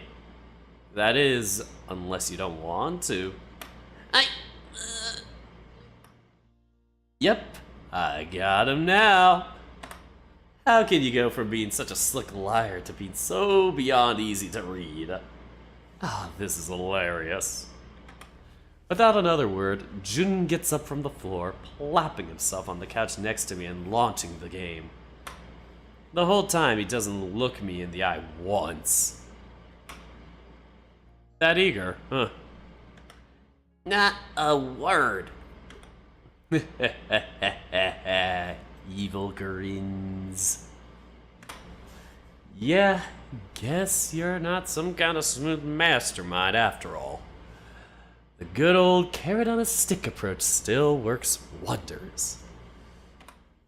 As he gets into the game, Jun's enthusiasm continues to rise. I bought it last week on a whim when I was bored and ended up not even playing it yet, so I have no idea what to expect. Tales of Berseria, which came around that time. Let's just say I am not a gamer. Yeah. I play games, but I am not that gamer. I am not that much of a gamer, even though I have friends who are big gamers. I do love watching them play though, but I'm just like, I just don't have the patience to get invested in games myself. I have been starting to lately, so that's been kind of a new resolution. Since I moved on from sports, I might try and get to being a game player. A gamer, you may say. Oh, and VR chat. Speaking of which, I may have to, yeah, talk about that another time to somebody in here. Yeah. Alright, I bought it last week on a whim when I was bored and ended up not even playing it yet, so I have no idea what to expect. I mean, the whole franchise has 15 or 16 games by now, and I've never played any of them. I only bought it because there's been a lot of hype around it. Still, seeing Jun's odd reactions makes the whole experience worth it. That's right. When I did lend him one of my systems, I lent him the previous one. I don't think he's ever played a current gen title. And better yet, the tiger ends up scooting so close to me that at some point, my arm ended up around his shoulder without me even noticing. Yep, I am totally fine with this. A few hours later, oh boy, spending the night time. I might have underestimated just how into these games Jun is. At first, he was nothing but praise for everything. The graphics, the battle system, the music. But at some point, all of that faded away, being impressed by some incoherent gasps and shouts of surprise or annoyance. There were moments I couldn't even tell if he was happy with the game or not. After a few hours of this, I ended up suggesting we take a break to eat something.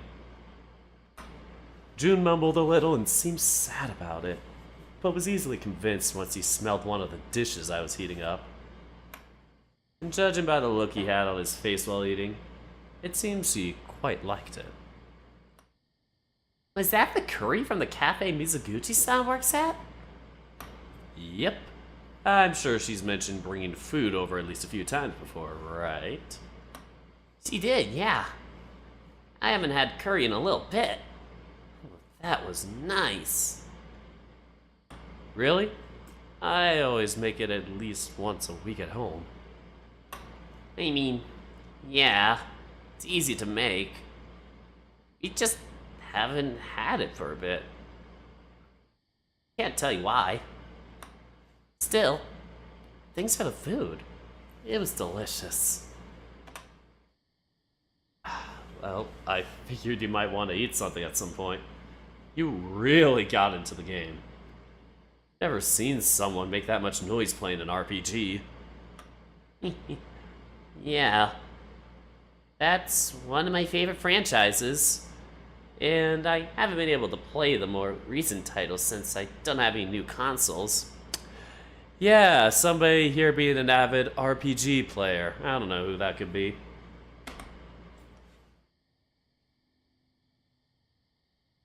Yeah.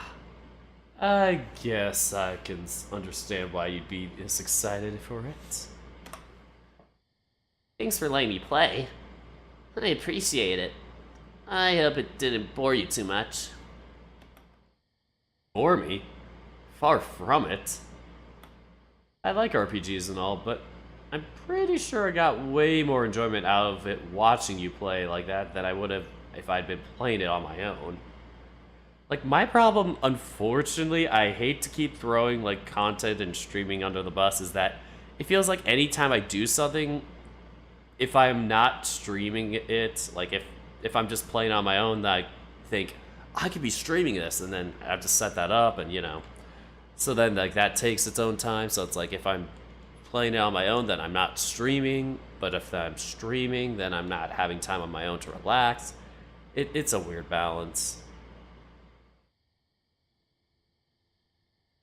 Especially considering how you were leaning on me and rubbing your tail against my stomach every time you made a noise. That felt really good. By the way, I usually take a bath after dinner, but what about you? And this isn't, sorry, the last comment, it wasn't to just, you know, it isn't to say, you know, that's just a thing for being a content creator or a streamer. Like, this could be anybody with, like, oh, just balance of life. Yeah, this isn't meant to be just, oh, streamer problems. It can be relatable if you're doing any sort of, like, commitment. I had the same thing with sports back in the day.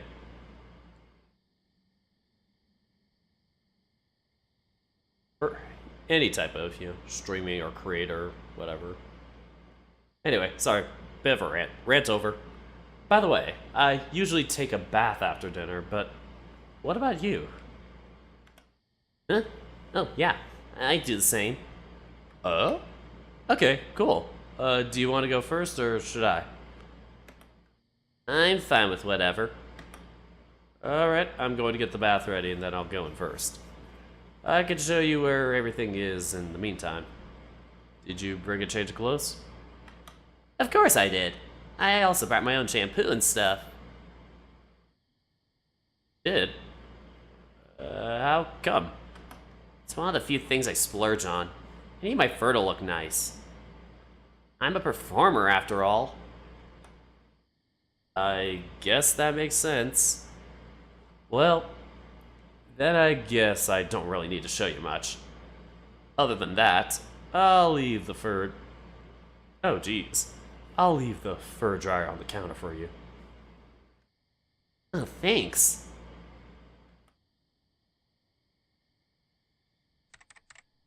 While June is still in the bath, I use my computer to pass the time, looking up a few medical articles related to my kind of injury. Even though most of this stuff flies right over my head, I still got hit by an urge to understand it a little bit more.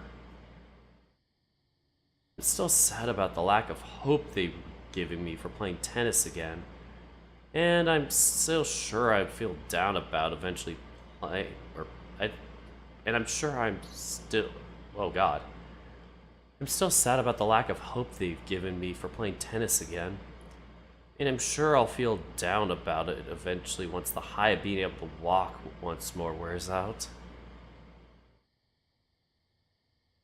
Yeah, ooh, almost 4 years on Twitch.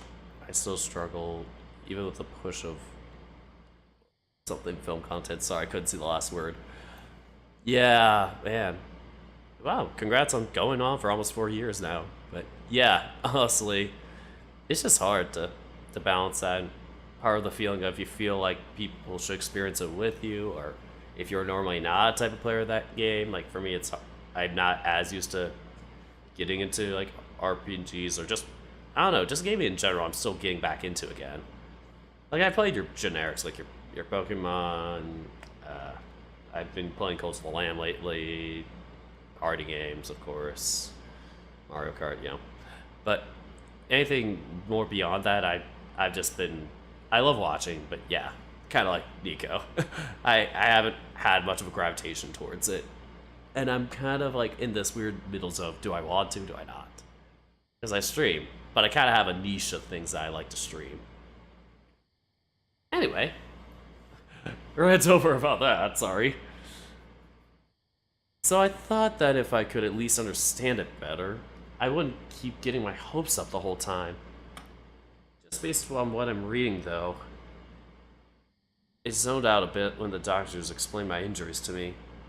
It's scary to actually read it all in detail and realize how messed up I was. The doctor was right this morning.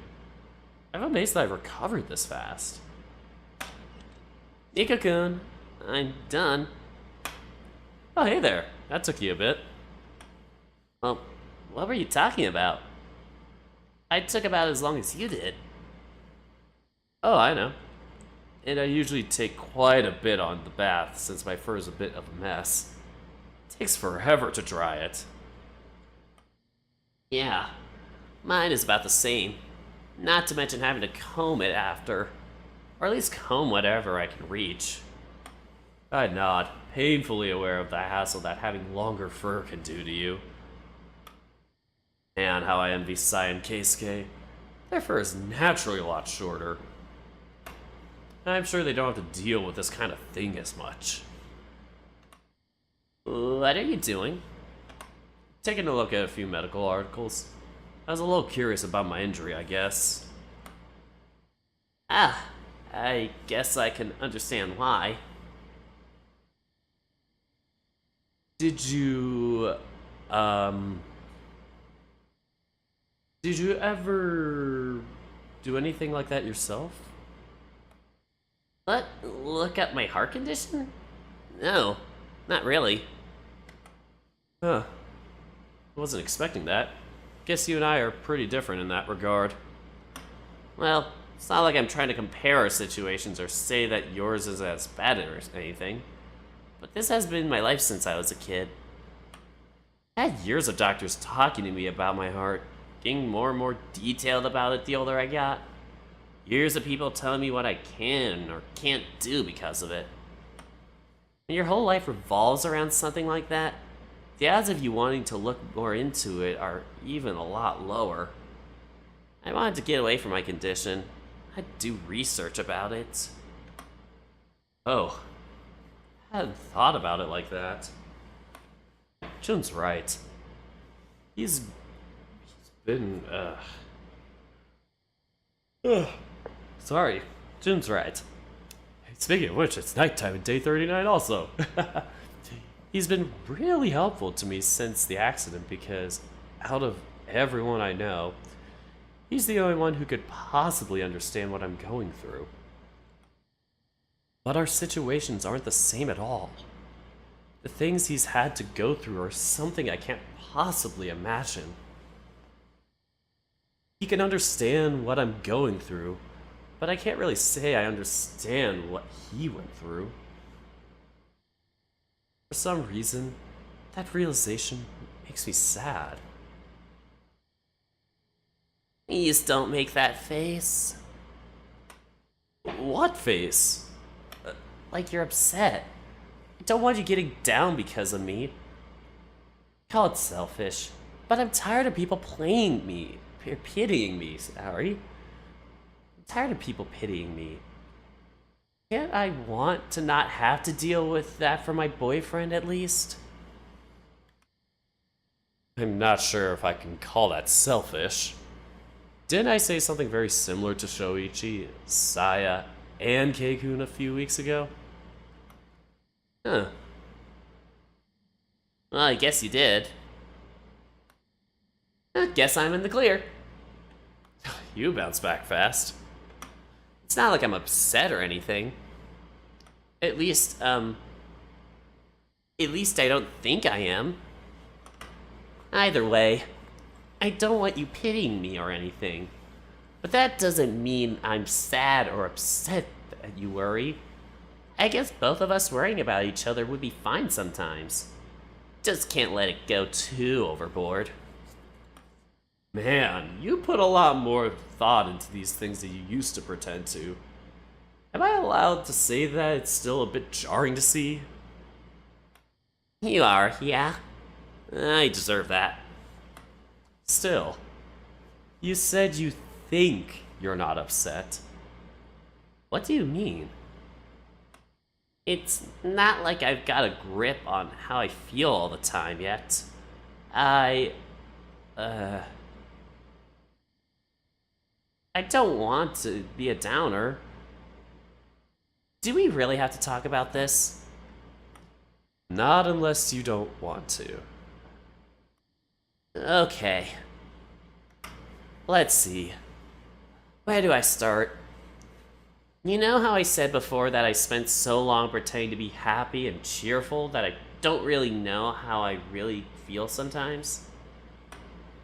Yeah? It's not like that's gone away.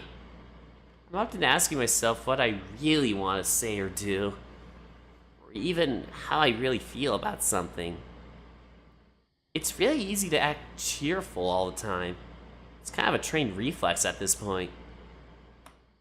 I have to actively tell myself not to really think through what I want to say. But even then, that doesn't mean I'm really being me. After all, I'm still not really sure who me is. It's all really complicated and a bit of a headache. This is the kind of thing I have to start unpacking with my therapist, but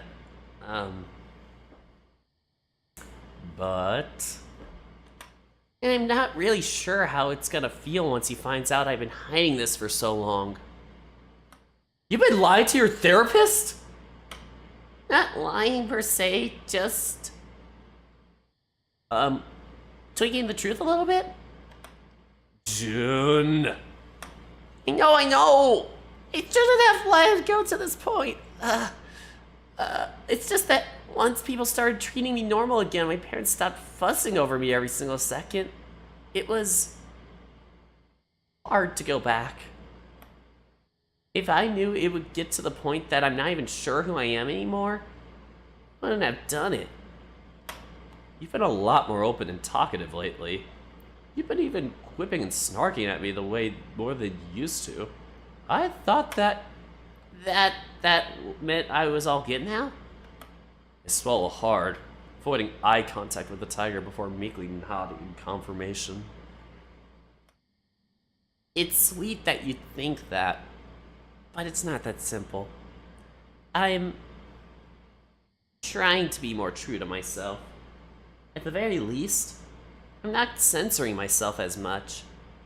I'm saying what I want to say when I want to say it. But does that really mean I'm being myself? Everybody censors themselves after all. That doesn't mean they're not being truthful to who they are.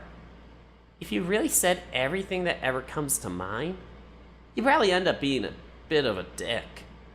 A bit of a dink. A dink. Dink? Oh, right, sorry. I have a habit of censoring myself when I curse. My old school was really insistent on no cursing. Oh, well, that explains so much. Unable to think of much to say, I instead elect to get up from my chair, walking towards the tiger and taking a seat beside him. June fidgets slightly when I do so, but otherwise doesn't move away. Instead, I reach out for his hand, grabbing and gently squeezing it in mine. I can't say that I understand all of what you go through. You've been dealing with this stuff for a lot longer than I have. And I know things happened in the past that you don't like to think about. Well, that's an understatement. But that doesn't mean you can't talk to me about it. I mean, I won't pretend I get that whole being yourself thing. I've never for a moment thought of being anyone other than myself, so it's hard for me to imagine what you mean. By the very least, you don't need to censor yourself so much around me. You could say whatever you want to say if it'll keep you figuring out who you really are. Regardless of whether or not it makes you sound like a bit of a dink. Oh, come on. You don't have to censor yourself. I know, but doing it was the easiest way to get a smile out of you. You're such a dummy. The tiger playfully swipes at my shoulder, giving me a gentle push whilst giggling. I can be if it means I get to see you smile like that. You have a really pretty smile after all. So do you. Why that? I didn't even get to read the line, but damn it, he's kissing me. It's too late. The tiger soon interrupts me by closing the distance between us and planting a kiss on my lips. Although it catches me by surprise, I quickly give in to it. This tiger really loves kissing, huh? Not that I don't, too. Bet you weren't expecting that. It's a welcome surprise. June pulls away from me, but not before wrapping his tail. June pulls away from me, but not before wrapping his tail around my waist and his arms around my shoulders. Someone's affection. Oh shit, what?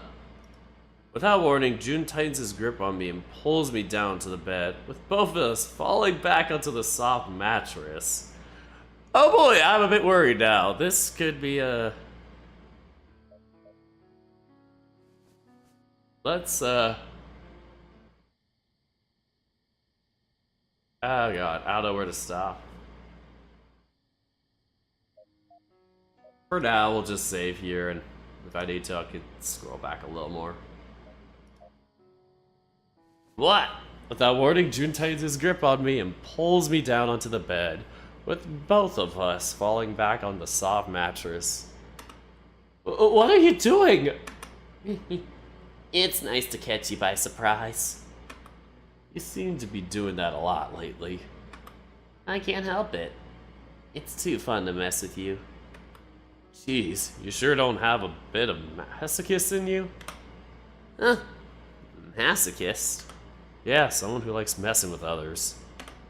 I think you mean sadist, Nico-kun. Masochist is someone that likes being messed with. Wait, really? I didn't know that either. What? Are you sure? Pretty sure. That's, You know, for someone who liked to tease me a whole lot and act surprised about how I knew stuff you didn't think I would, that's a pretty embarrassing mistake for you to make right there. A masochistic tiger might be inclined to tease you about it. Shush. Not a word. I'm still confused. I'm too himbo to understand.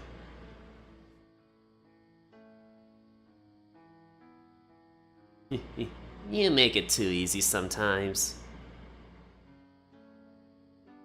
Despite joking about making fun of me for my mistake, Jun instead keeps surprisingly quiet, instead opting to coil his tail around my waist and tighten his grip around me, holding me close and nuzzling his head into my chest.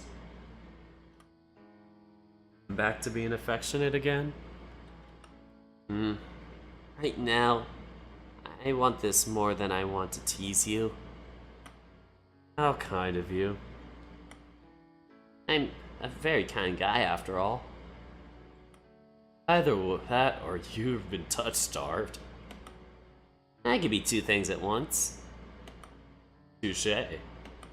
I follow suit, somewhat relieved that Jun decided to let my embarrassing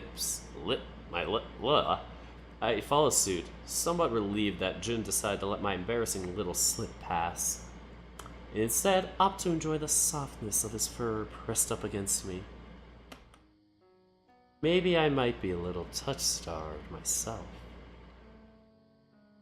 I surprise myself lately with just how much I enjoy clinging to him. It's soft and comfortable and... You're so warm. This might actually be a bit much if we stay like this for too long. That's fair. My body can be a bit of a furnace. It's pretty bad sometimes. Yeah, I can imagine. Even though today's the coolest day we've had in the last 2 weeks, I'm already starting to feel a bit too... toasty? Huh? Actually, hang on. Aren't you a bit too warm? Pardon? The clothes. Is it way too hot for you to be wearing something long-sleeve shirts still? Won't you overheat like that? Especially with us cuddling together like this? That's, I'm fine. You sure? Because now that I think about it, even I'm feeling a tad warm. That's why I changed into my tank top and shorts. How aren't you overheating? It's fine. Don't worry about it, Nico-kun. Jun.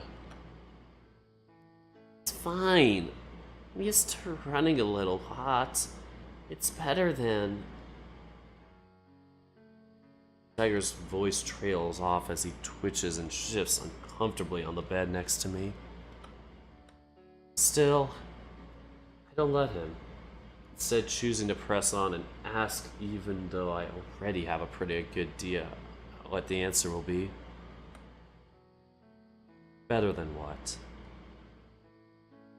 You know, I don't really like the idea of letting people see my wrists.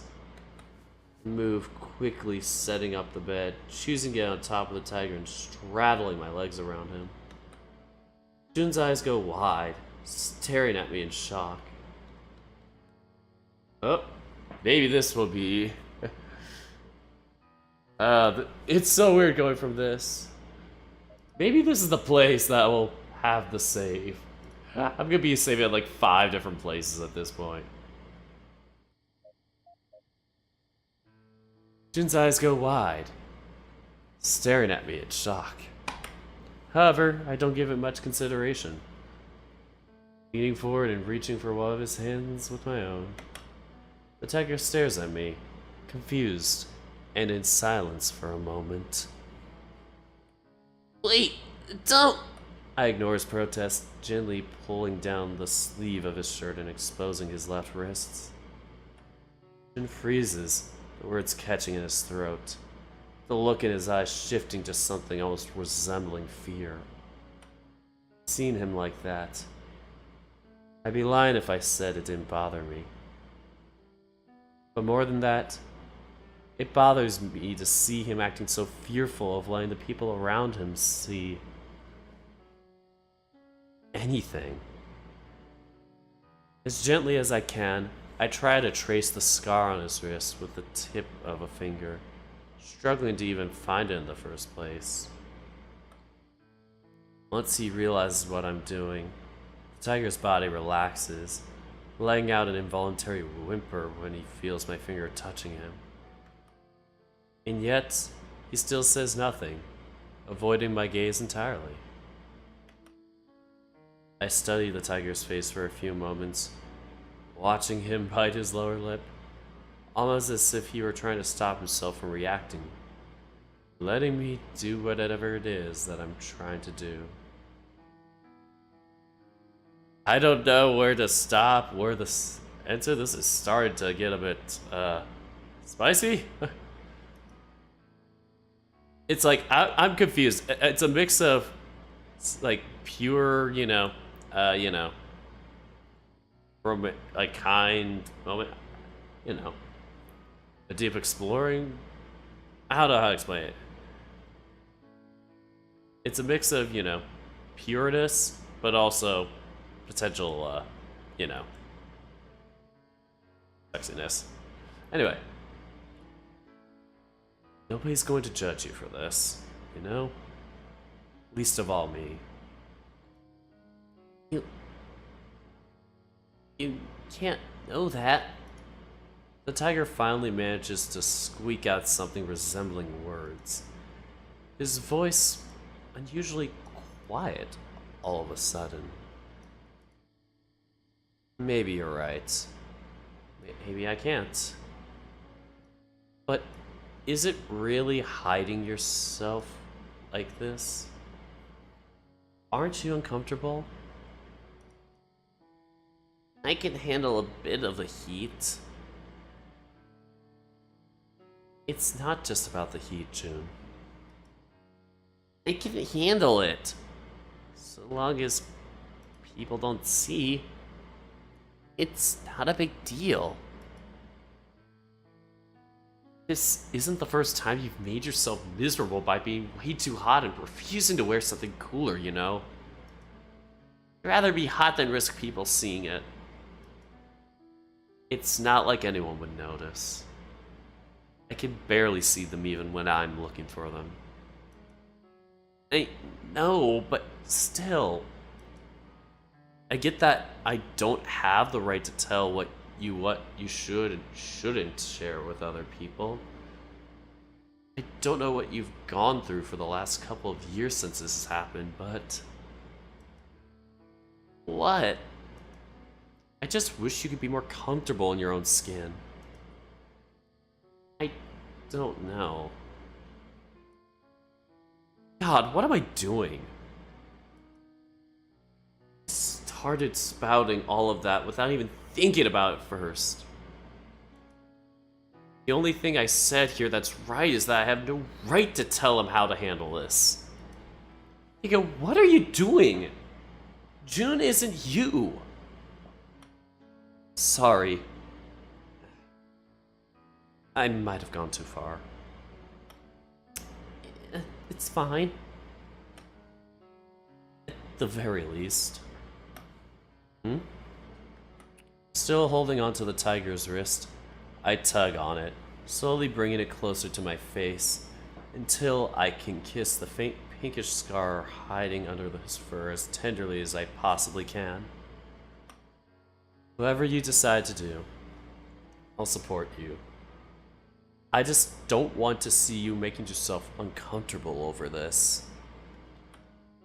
I see. I'll think about it. Thanks. What are you thanking me for? To be honest, I don't know either. I just didn't know what to say. Aww. You're sweet. June reaches up for my face, affectionately stroking my cheek and flashing me a handsome smile. I try my best. Sure do. The tiger continues to rub and pet me, slowly moving his hand down as he does so. He strokes and teases my neck with the backside of his fingers, making me shiver and causing my fur to stand at attention, eliciting a giggle from the tiger. You're really sensitive. Can be a bit, yeah? As June moves his... Oh, there we go.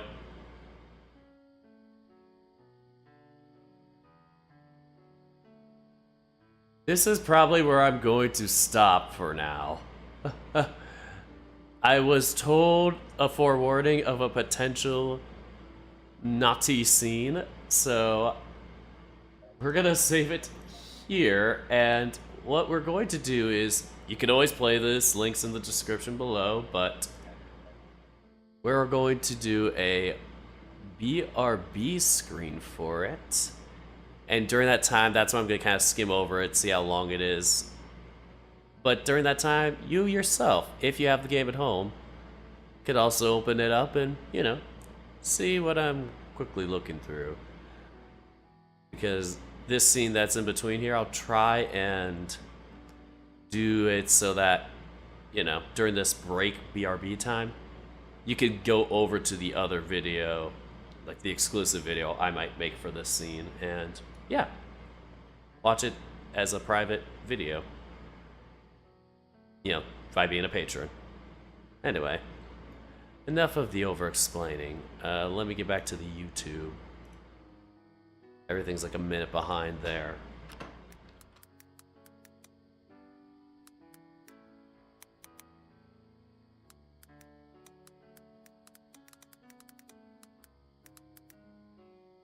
I know it says link to scene above, but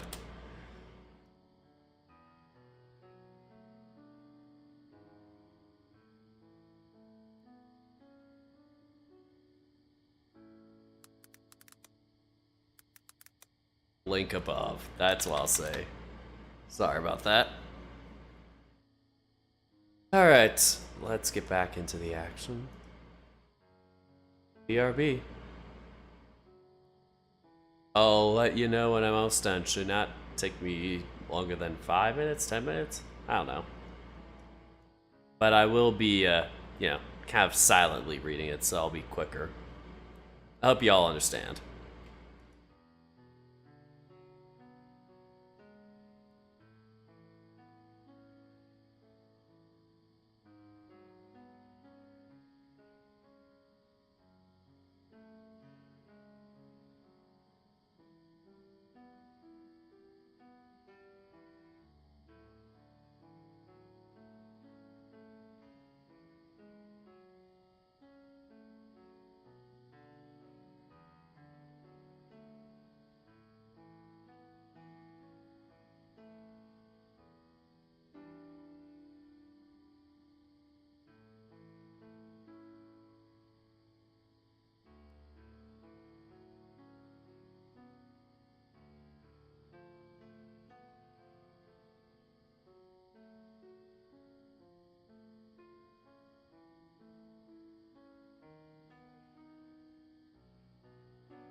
Okay, so I'm a bit confused about it.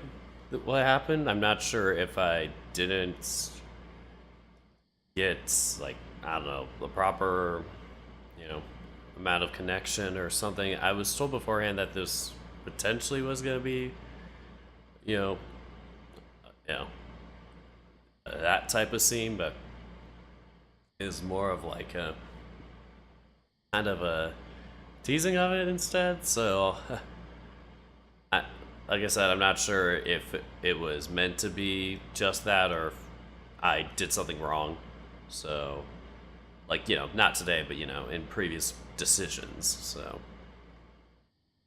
what I'm gonna do to be safe is just go and start day 40 and finish through that, and I can scroll back in here and see if I messed anything up, maybe like on another day. See where the decisions went wrong, and then as the private exclusive video, play whatever it is that is the most optimized, or, you know, assuming I made the correct choices type of thing. If I didn't, then, you know, I'll look back, make my changes. Otherwise, I'll just replay what I just saw. Which wasn't too bad. Still a sweet scene. Just, I didn't know if I did something wrong, because, yeah. A lot of days of June, and I had to replay it all due to the save issues that came with this recent update. So, with that out of the way, we'll start in under 30 seconds. We'll start in less than 15, actually.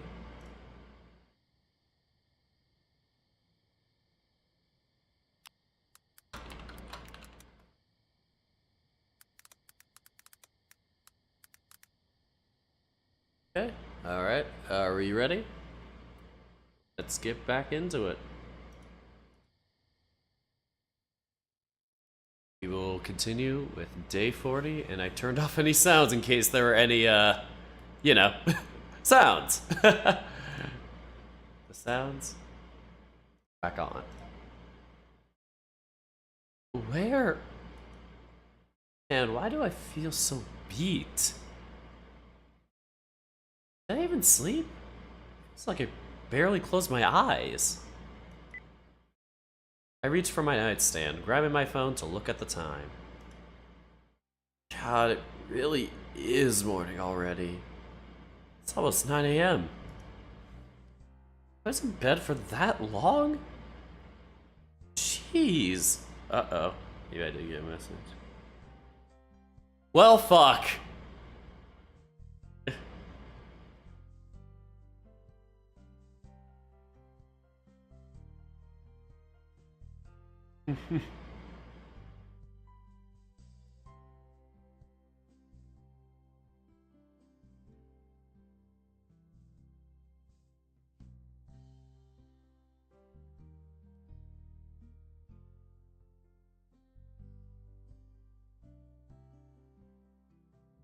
Okay, I got word that things might happen on day 40. So, yeah, I kind of misinterpreted the message I got from sources. Because I was told, though, day 39 is like the longest day, because I was trying to, you know, plan out this reading. Which seems like I could do all this in one stream that is very long, but one that I am in a zone for. If anything happens coming up, then, you know, we'll prepare for it. But for now, we could just go back to, we could go back to the silly scene that happened here, because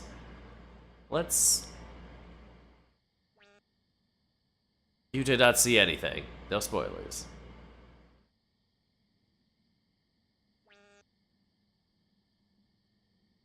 So, basically, in summary,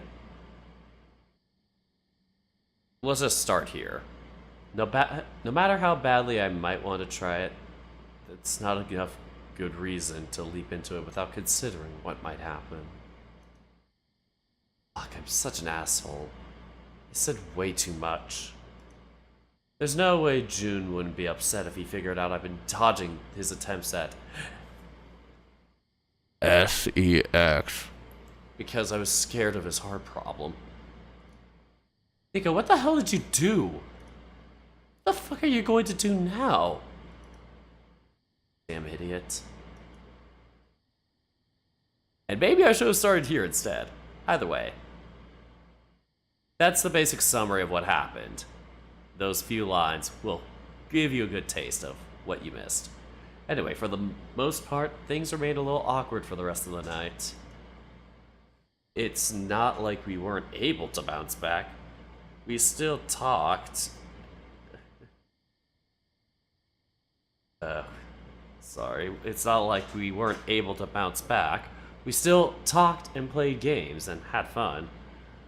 But that doesn't change the fact that the two of us were obviously still thinking about what happened. Or, well, almost happened, I guess. At least June is nice enough not to bring it up.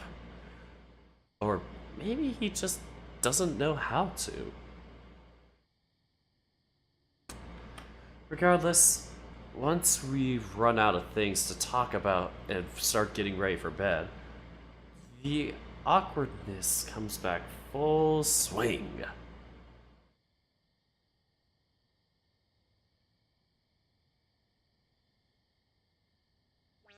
What the hell do I say here?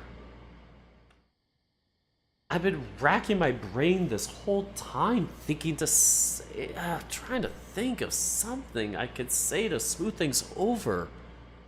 But I can't. Sorry I interrupted your attempt at having our first time together. I was too worried your heart would explode, dear. Yeah, like that would go well. Seriously, why am I so smart at some things and so stupid at others?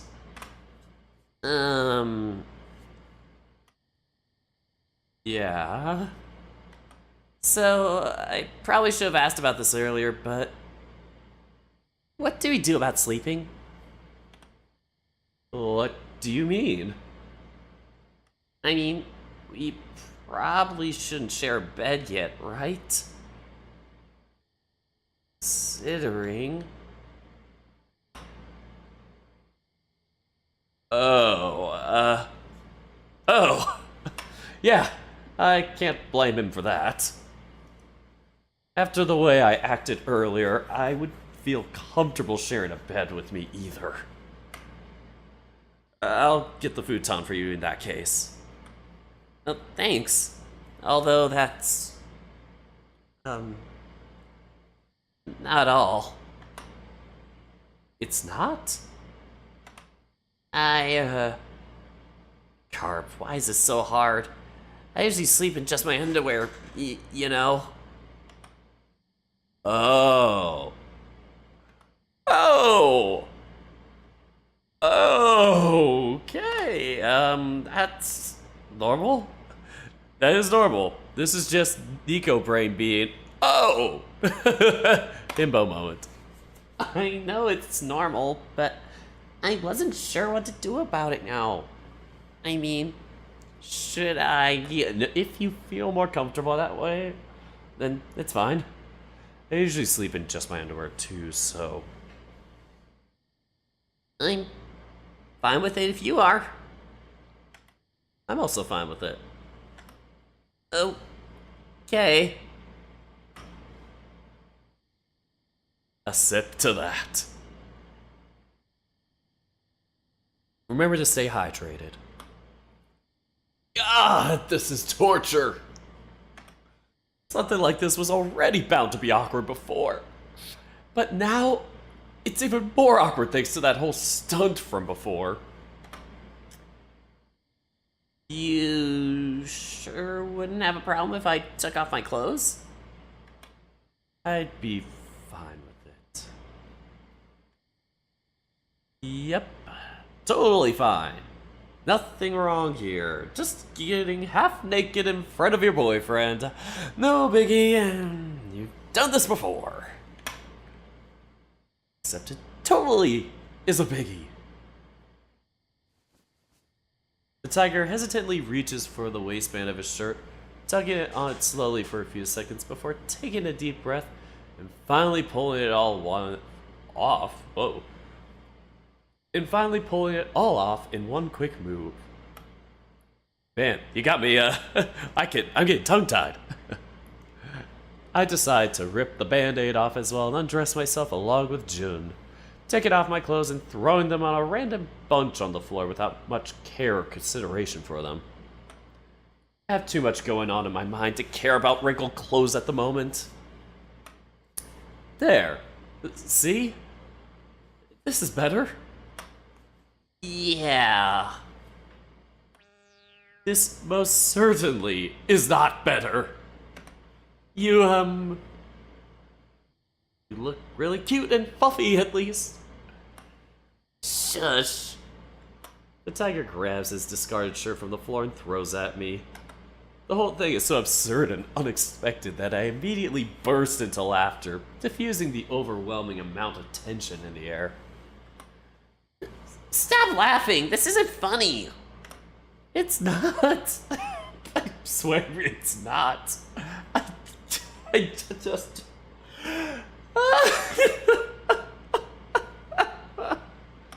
Nico. Yeah. You just threw a shirt at me. You're embarrassing me.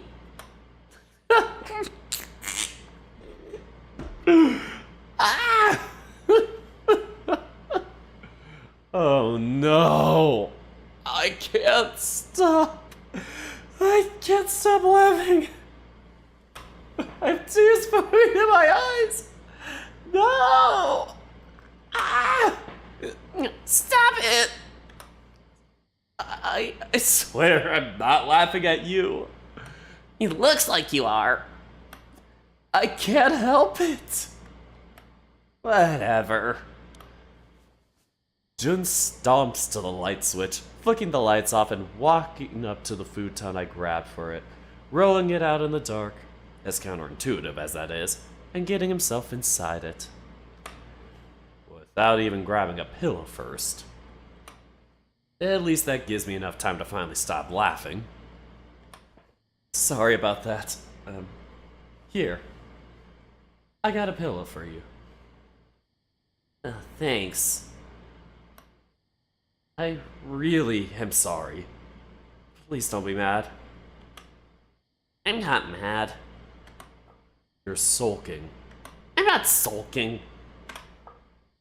You at least gonna turn around so I can actually see your face? No. Oh, you goofball. Yep, he most definitely is sulking.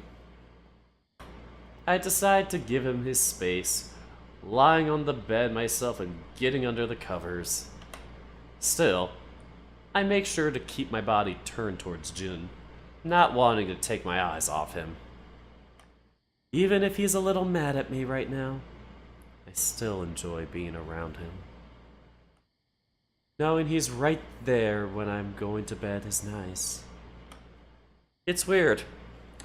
I always thought I'd be into girls, even if I never felt attracted to one of them. It's just...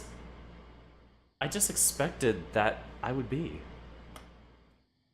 I certainly never thought I'd be into guys, least of all. Well, I never thought I'd be attracted to a guy who looks like Jun. And there's no way to say it without sounding like an ass, is there? Still, now that he's here, now that we're dating, I can't get my eyes off him. Even in the dark. Even when half the body is covered by sheets, the view is still so nice. Jun really is beautiful. I want to touch and squeeze him all over. Squeeze the tiger. Oh boy, that is a 2+ year-old reference if any of you get it. Fuck. I really am down bad for him, aren't I? You can't say that, Nico. That term doesn't exist yet. Oh god. Hey. Are you still awake? I call out to him, but there is no response. Even the signature twitch of his ears that I notice more often than not when he hears something is gone. Instead, all I can see are the sides of his torso slowly moving with his every breath. I guess he falls asleep fast. The thought brings a smile to my lips, and before long, I find myself slipping off too. And this is where we meant to originally resume day 40. I thought that, day 39 was going to be the thing. Thought, yeah, spicy stuff was going to happen, but anyway. Today is the day! Alright. Where? Man. Why do I feel so beat? Did I even sleep? Me right now. Nope. It feels like I barely closed my eyes. I reach for my nightstand, grabbing my phone to look at the time. God, it really is morning already. It's almost 9 a.m. I was in bed for that long? Jeez, I've been sleeping way too much lately. Not being allowed to exercise is throwing me off. It's throwing me off a lot more than I expected. Maybe I should ask the doctor next time if I can at least start doing some light jogging. Sitting up on the bed, I finally take a look around, stretching myself, yawning in the meantime. Wait, where's Jun? I blink a few times when my eyes land on the rolled up futon on my desk chair, all neatly organized and put away along with the pillow. Where did he go? He didn't leave and go home all on his own, did he? Oh man, don't tell me he actually was upset about the whole thing yesterday. I try to look at my phone again and see if he said anything, but there's been no new messages since he's come over yesterday. What the? Jun? I call the tiger's name, half expecting him to respond even though he's clearly not in the room. I mean, seriously, what did I think was going to happen? Was I expecting him to come out of the closet or something? Oh no, he said the thing, not the line. Jun? Oh, I leave my bedroom, looking around in the corridor and in the bathroom, but still find no signs of the tiger. I make my way downstairs, still confused, when I start hearing shuffling along with... Wait, what am I smelling? Is that... food? Jun? I call out again when I'm almost at the base of the stairs, now even more confused than before. Sorry, I'm in the kitchen, making breakfast. Jeez, could you at least send me a message next time? I was worried you'd... I instinctively relax at the moment I hear his voice, shaking my head and letting out a sigh of relief. Then, as I'm halfway through my response, I turn the corner past the stairs and into the kitchen, and my heart nearly stops. Oh God! Oh Lord! You saw nothing. Y'all saw nothing. You all saw nothing. Good, nobody's commenting.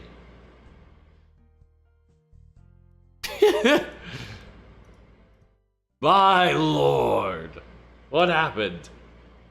What? My gaze immediately falls on something that I definitely shouldn't be able to see. Pancakes, they are a sin. The moment I notice it, I freeze on the spot. Nico-kun, is everything okay? Hearing the tiger call my name, I finally snap out of the trance I was in. My eyes still lingering for far too long before I managed to force myself to look up.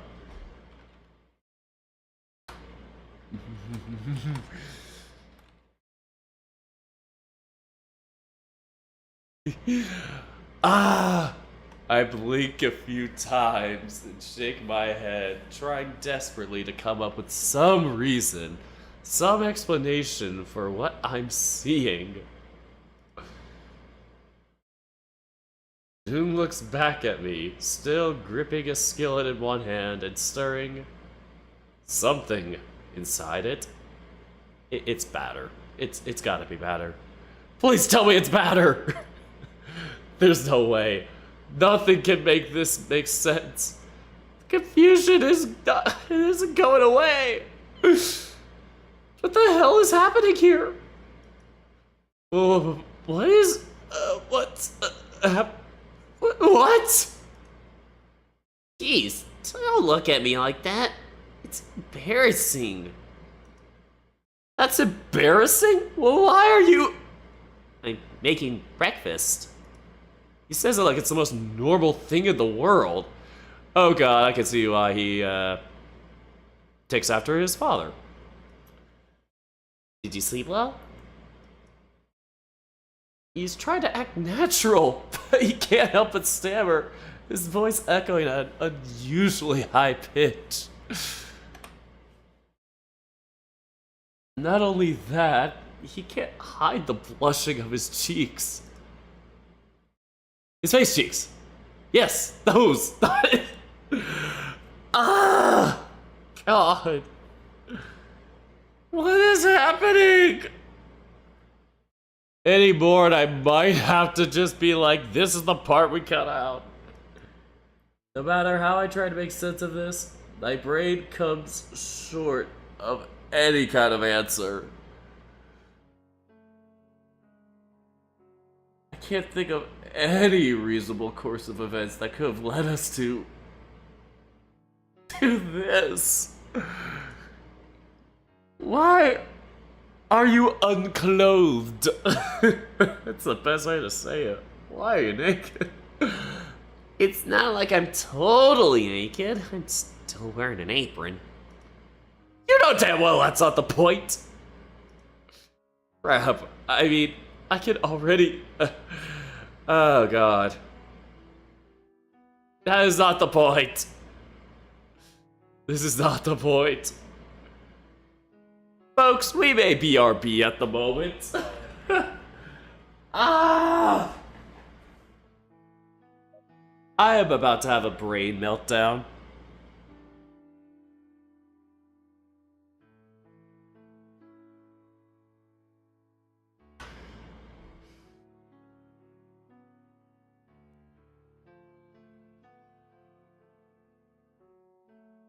Oh, the pain.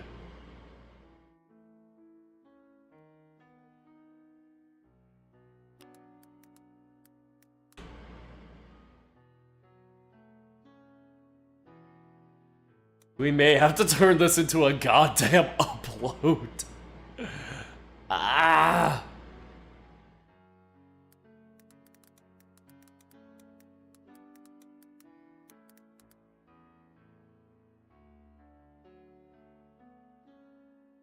Why?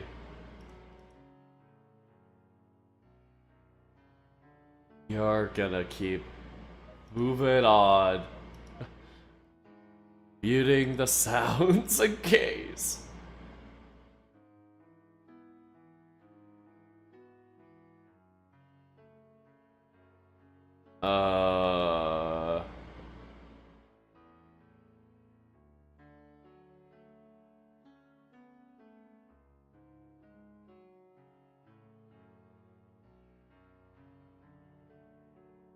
Oh my god.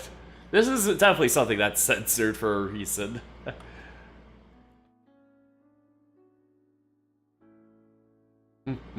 Imagine if all of day 40 is just this. It's like, congrats! You went through an entire... I think this is good in that this part technically would tie into the part that I skipped over on day 39, so... It's not like this would like be completely two random scenes mishmashed together.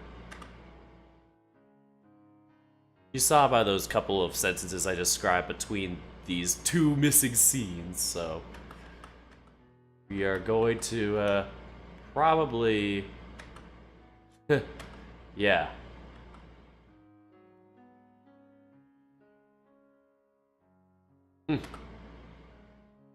If you want me to read these missing scenes, you can check out my Patreon, and that is where I will read this and post a private video.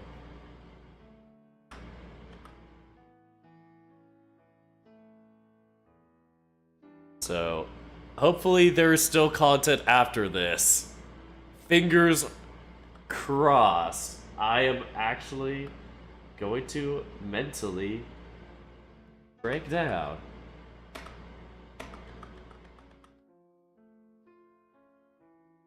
Y'all are here listening to beautiful music from the hit series Tennis Ace. Okay. Yes, this is definitely a scene we are going to skip over. And for anybody who wants to, you know, play it right now or kind of, you know, play it in lieu of what I'm doing right now, kind of, you know, picture it in your head or whatnot, this would definitely be the time to, you know, bust out the game and play it yourself. Or, like I said, probably gonna do the video once I have a link for it, which I probably won't read until like tomorrow or, you know, another day because it is almost 2 a.m. here.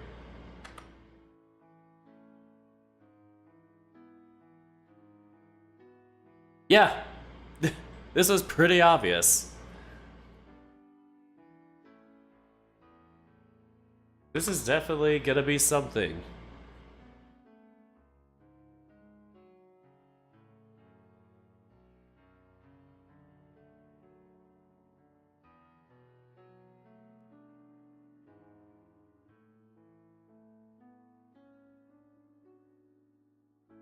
Alright, we are gonna spend another 5 minutes. I'm trying to like kind of skim through it enough to like find a place to stop, and then after that I can, you know, get back into things.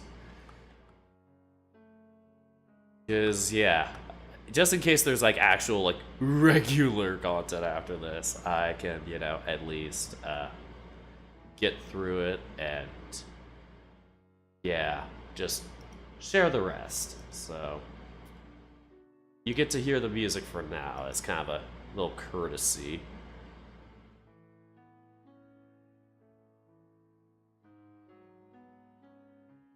Doing my best to kind of get through it.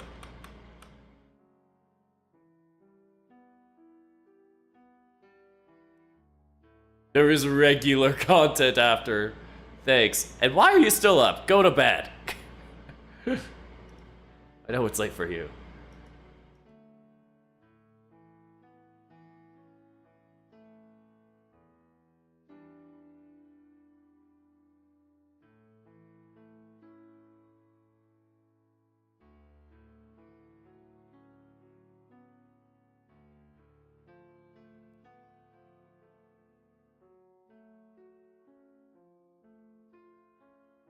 All right.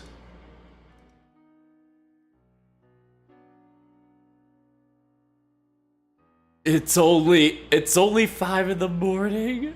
No! That's bad. You should be bed. You should be doing bedtime. Unless you don't have school. I know some people don't have school, like it's like the quarter system doesn't have school right now, but the semester system does. College is, wow, it is gone from my brain.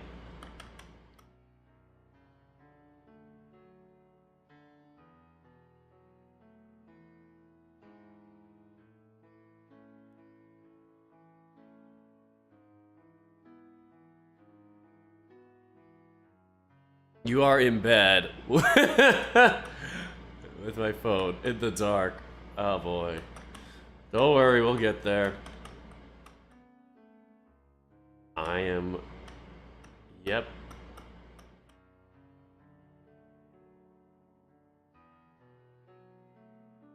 What if this is all a dream?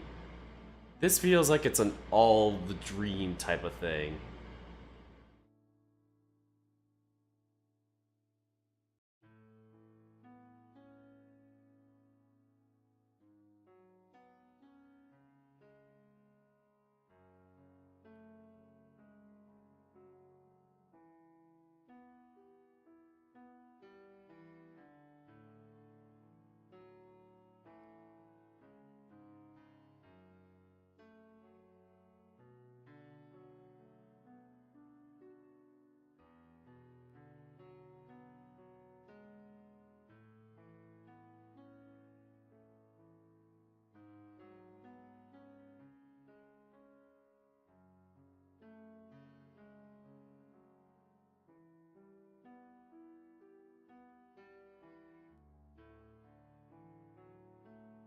Oh no, is there more? Shit, I thought I was faster than this.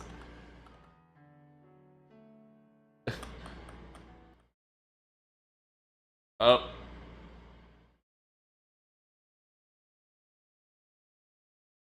Is somebody home? Uh-oh. Oh no, please don't tell me. This is not the regular... Oh my lord. Please don't tell me. Please don't tell me.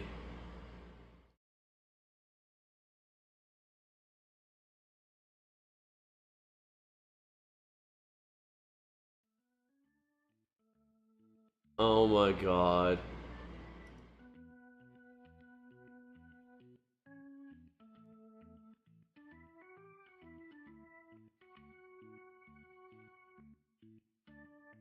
Oh my lord. Please tell me this is all a dream. Oh my god. Please, I am not gonna be reading this out loud.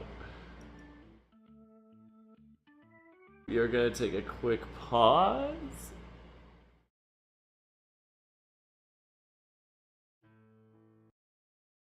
God. Yes, I know, but this hurts.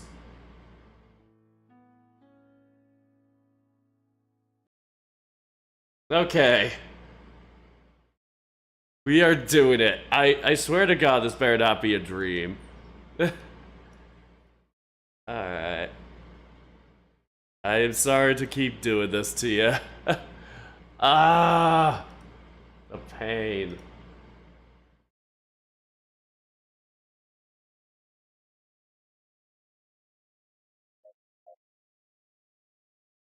Did you know I am absolutely terrified at this very moment? Ah! It's the funniest scene. This is just too embarrassing. Okay, folks, we are getting back into it. 4:41:30. Give us 15 seconds as I type in the timestamp and everybody cries in embarrassment.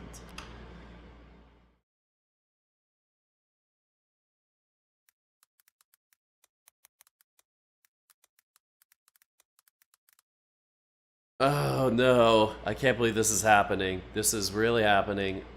This scene is really happening. You know, there was the naked, which it was the naked. Last time on Tetanus Ace. we are so, oh boy. What is happening? So, what happened is a sound echoes from the front door. The sound echoes from the front entrance that immediately has the two of us wide-eyed. And I am about to personally die. What? What? Was that the lock? Is that the door? Oh dear God, someone's coming home. The adrenaline takes over and I immediately grab my underwear and pull it back up, turning around to face the door with fear beginning to take over my heart. Dude immediately ducks behind the counter, probably not even thinking anymore, trying to desperately hide in any way that he can.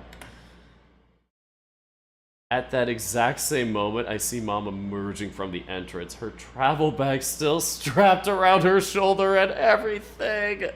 No! I am dead. I am die right now. I am die. Fuck. Were we so into it that we didn't hear the car parking out front? Ow! Ah! Mom! Oh, God. Please just end me now. If this was me, I would literally just have to just lay on the floor and cry. Nico. Mar... Wait. What? Are you naked? Of course not! I have my underwear on. You see, you just can't see it because of the counter between us. Good, that should at least mean she can't see June either. Please tell me you're not walking around in your underwear when you have a guest in the house. Or has Kobayashi-kun gone home already? He's still here. And it's not like June minds. It is still bad manners. Where even is Kobayashi-kun? When she asked that question, I hear a muffled squeak right next to me. Yet I do my best to feign ignorance. We were making breakfast together, but he had to go to the bathroom. Did you hear something?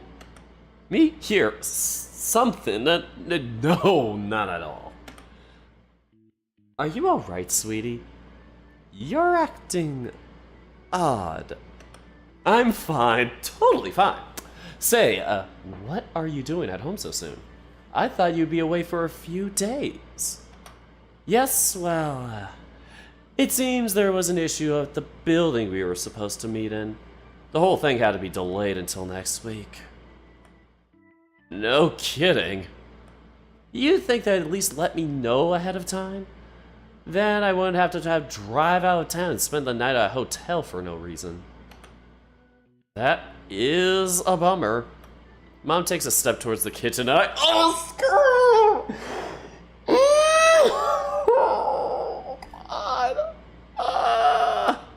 I hurriedly go around the counter and step in front of her, intercepting her before she has the chance to.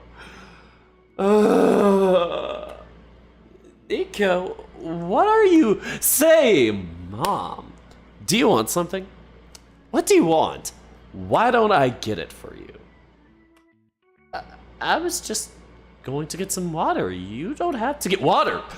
Water's great. Love water. Why don't you let me get that for you? But, just a second. I bolt to the fridge, nearly forgetting to pick up a glass on the way. Let me get that for you. Okay. Here, it's like, is 1/8 full. I fill the glass up as quickly as I can, my heart beating so hard, as fast in my chest that it feels like it's gone in my throat. Here you go. 1 water. A glass full of water. Here's your water for you. It's water. Sweetie, are you sure there's nothing going on? You're being so weird. Me? No. I'm fine. Actually, scratch that. I'm better than fine. I'm great. Terrific. Dandy, even. Dandy? Who the hell says dandy? Did you drink way too much coffee or something? Oh, me drink coffee? Oh, how'd you know? Please stop. You are literally trembling. That is way too much caffeine. How many cups did you have? Not that many. Maybe 5. How about 5? No. 6. 6. That is way too much coffee. Mom nearly screeches, yet somehow still seems to believe my terrible lie. Guess being all jittery from fear makes you look like you're overdosing on caffeine. Who knew? Tell you what, I won't drink any more coffee. Hey, I know. Why don't you go upstairs? Put your things away and we can have breakfast together once it's done. Maybe that wouldn't be such a bad idea. I left so early that I didn't get time to eat. Yeah, just relax, Mom. Take your time. Go upstairs and get your things in order. Put your stuff away. Maybe even lay down for a bit. Oh, take as long as you need. Sweetie, you're babbling. Babbling who? Me? Babbling, baby, me? Who? What? No.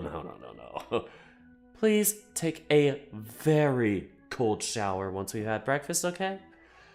I'll go get changed and I'll be right back. Sure thing, Mom. No rush.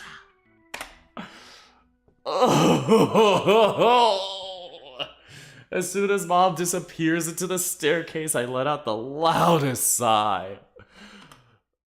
Oh my god!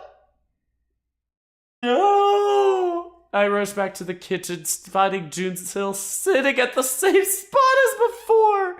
His face now both white as a sheet and also beet red. Ah! He even has his hands clamped tight around his mouth. Actually, holy shit, he's shaking. Hey, Mom is gone. You might want to take the chance to... Before I have the chance to finish that sentence, the tiger jumps on his feet and bolts into the laundry room, shutting the door behind him with a loud thud. Well, that could have gone better. How? Damn, he got away with it. I am... Oh, God. I would actually flounder if something like this happened.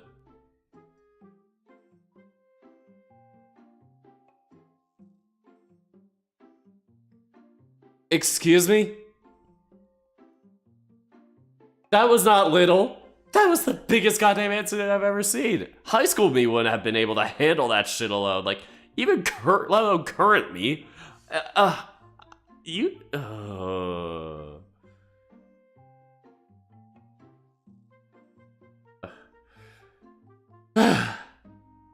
Despite the little incident earlier, June and I managed to somehow get away without being caught. By the time Mom came back downstairs, June had already gotten himself properly dressed, though he didn't have time to do much about the stains on his fur. In fact, I could still smell myself on him a little bit. Though at least Mom didn't seem to pick up on it. Dear God, it's still there. Oh my God. The two of us sat awkwardly through the world's longest breakfast. Tried our best to make small talk with Mom the entire time. Please. By the way, how are your parents? I don't recall them other than the one time your mom came to pick you up at the hospital a few weeks ago. They're fine. They work a lot, so they're not home that often. What do your parents do? I don't ever recall asking. Dad's a police officer. Mom works 2 jobs. But she's a saleswoman most of the time at some kind of store in town. I never really went there. Ah, I see. Your parents sound like good, hardworking people. Although, I have to admit, my job doesn't exactly put me in the best standing with most police officers. Oh God. Misaki says ACAB. I guess I could see that. Do you? I don't ever remember telling you what Mom does for work. Has Nico told you about what I do for work before? Yep. Nope.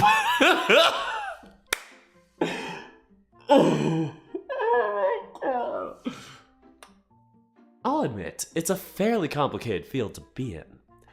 And it also keeps me away from home so often. With all that's happened lately, I've definitely had to rethink a lot of things. I can see why. I don't think a job like that keeps me away from my family too much either. Yes, oh, it can be difficult on most people. Not as difficult as this conversation right here. Speaking of, I probably should get going.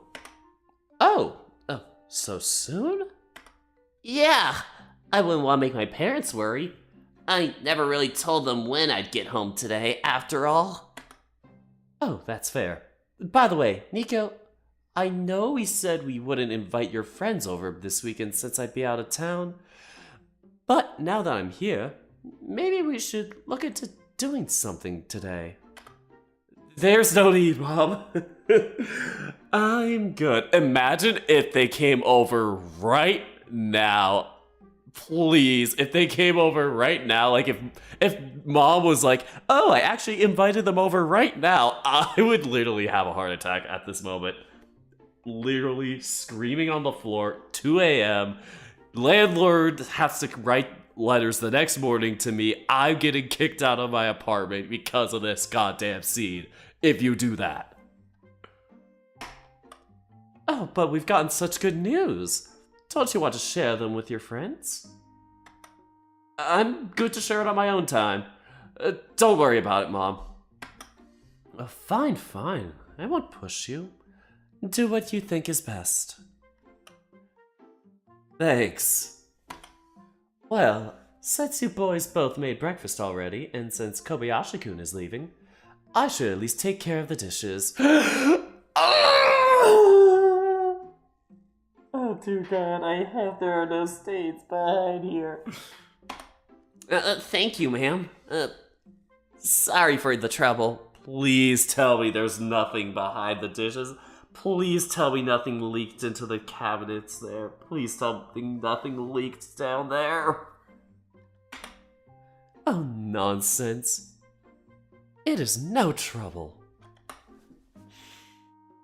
Mom gets up from the couch, quickly collecting the dishes and pans that had been left to soak on the counter and taking them to the sink with her. Well, I'm gonna get going now. Oh, did you get your I'll get... Oh, by the way, did you get your clothes? I'll get them later. What? Oh, God. You're just abandoning your clothes here? Bye-bye. Bye-bye, my ma'am. Oh, feel free to drop by at any time, Kobayashi-kun. You're always welcome. Oh, thanks. Hey, wait! Oh, God! Jun practically bolts out the door, leaving me scrambling to follow behind him. Hang on a second, what are you... I can't do it, Nico-kun. I can't stay here anymore. Come on, yeah, I know it was bad earlier, but it's not like Mom figured it out or anything. It's not just that. It's not? I'm still damn sticky down there. And I can feel some more of it oozing every so often. You can't? Oh no. This is hurting me so much. Holy shit, how much did I... No! How much? Oh my God, I didn't know. Oh my God. I'm sorry, but I really need a bath urgently, and I need some time to relax after that. I can't be here right now. I get it. Sorry about that. I'll text you later, okay? The tiger gives me a quick kiss on the cheek, practically running out of the gate and into the street without even waiting for a response. Jun, do you know what happened the last time you ran out into the middle of a street? Please don't make us do this again. Okay. Yikes. This all really could have gone better. I think I've lost a few years off my life after this whole debacle. And now that I think about it, I could really use a bath too. Taking a deep breath, I head back inside. Decide to take the rest of the day to unpack all that's happened today. That sure was a way to have my first time with June. It sure didn't go as expected. I don't think I could call it bad, but...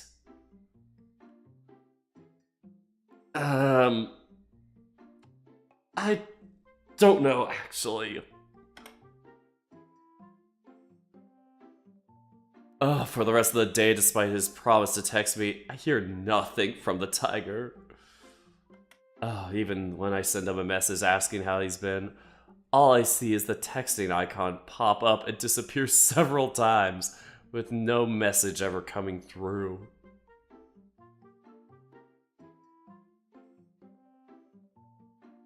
God, this must be... God, this must have really done a number on him. No! No, that's where you end it. I swear to God. Please. Dear Lord, have mercy on us. This is...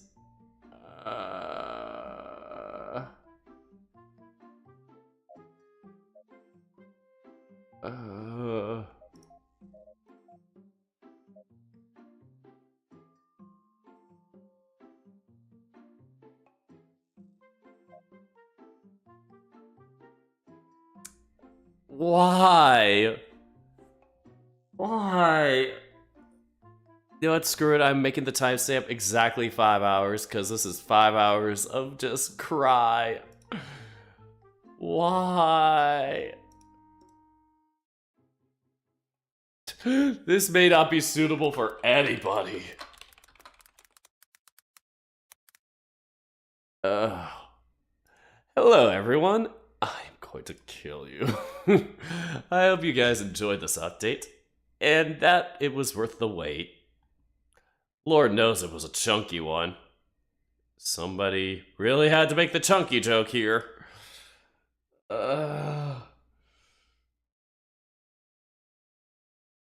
Definitely bit off more than I could chew by promising this June update would contain his first scene. Ended up taking up quite a bit just to get to it.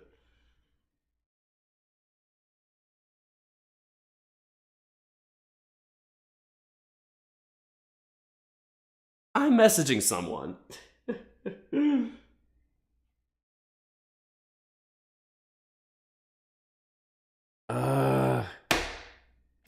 Anyway, it ended up taking quite a bit just to get used to it. Still, I had a lot of fun writing it. You sure did. In the meantime, I also updated Rampide to the most recent version and updated a lot of the old TSA's code in the hopes that would fix a lot of the instability issues and loss of save files when updating. Either way, I will see you guys on the next update. Thank you once more for playing.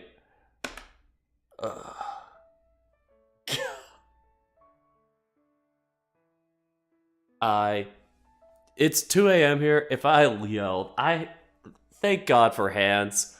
This has been sponsored by Hands. Your free mufflers.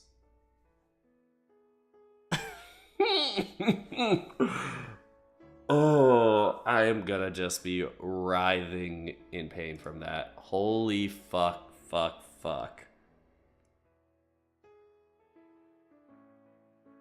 Well...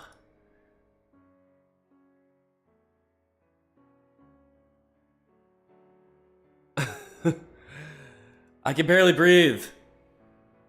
Thank you, Basket, for giving me a few clarifications at the end here. Please go to bed and know that you have flustered me way too hard.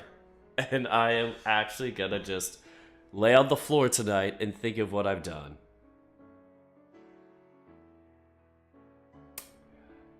This has happened. This happened. This happened tonight. But it was a good update nonetheless. Holy shit. I am dumbfounded. My brain is dumbfounded. And I guess I heard now about the difference between masochist and sadist.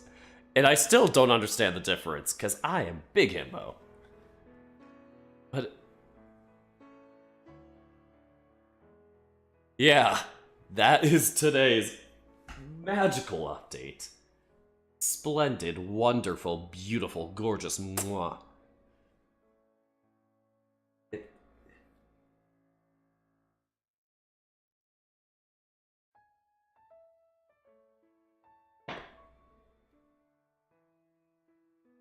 Yeah. I don't have much else to say tonight. Like I said, it is late at night for me, and I probably took off some hours that I needed to sleep, so... Alright, not much else to give other than my links for my socials. My socials are here.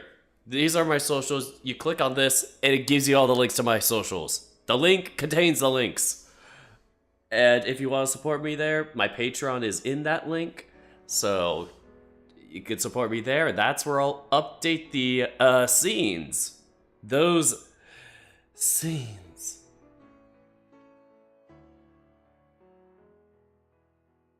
I don't know what I'm thinking anymore. I don't know how to brain whatever think.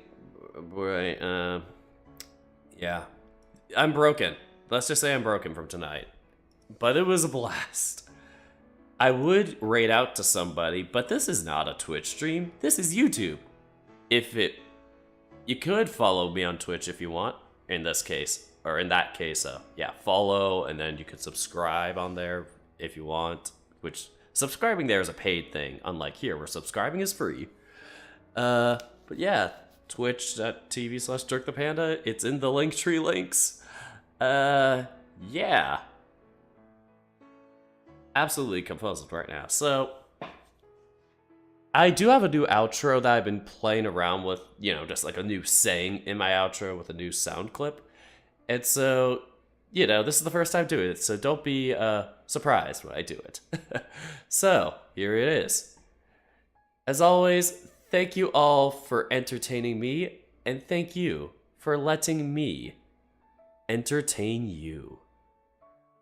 Until next time. Goodbye.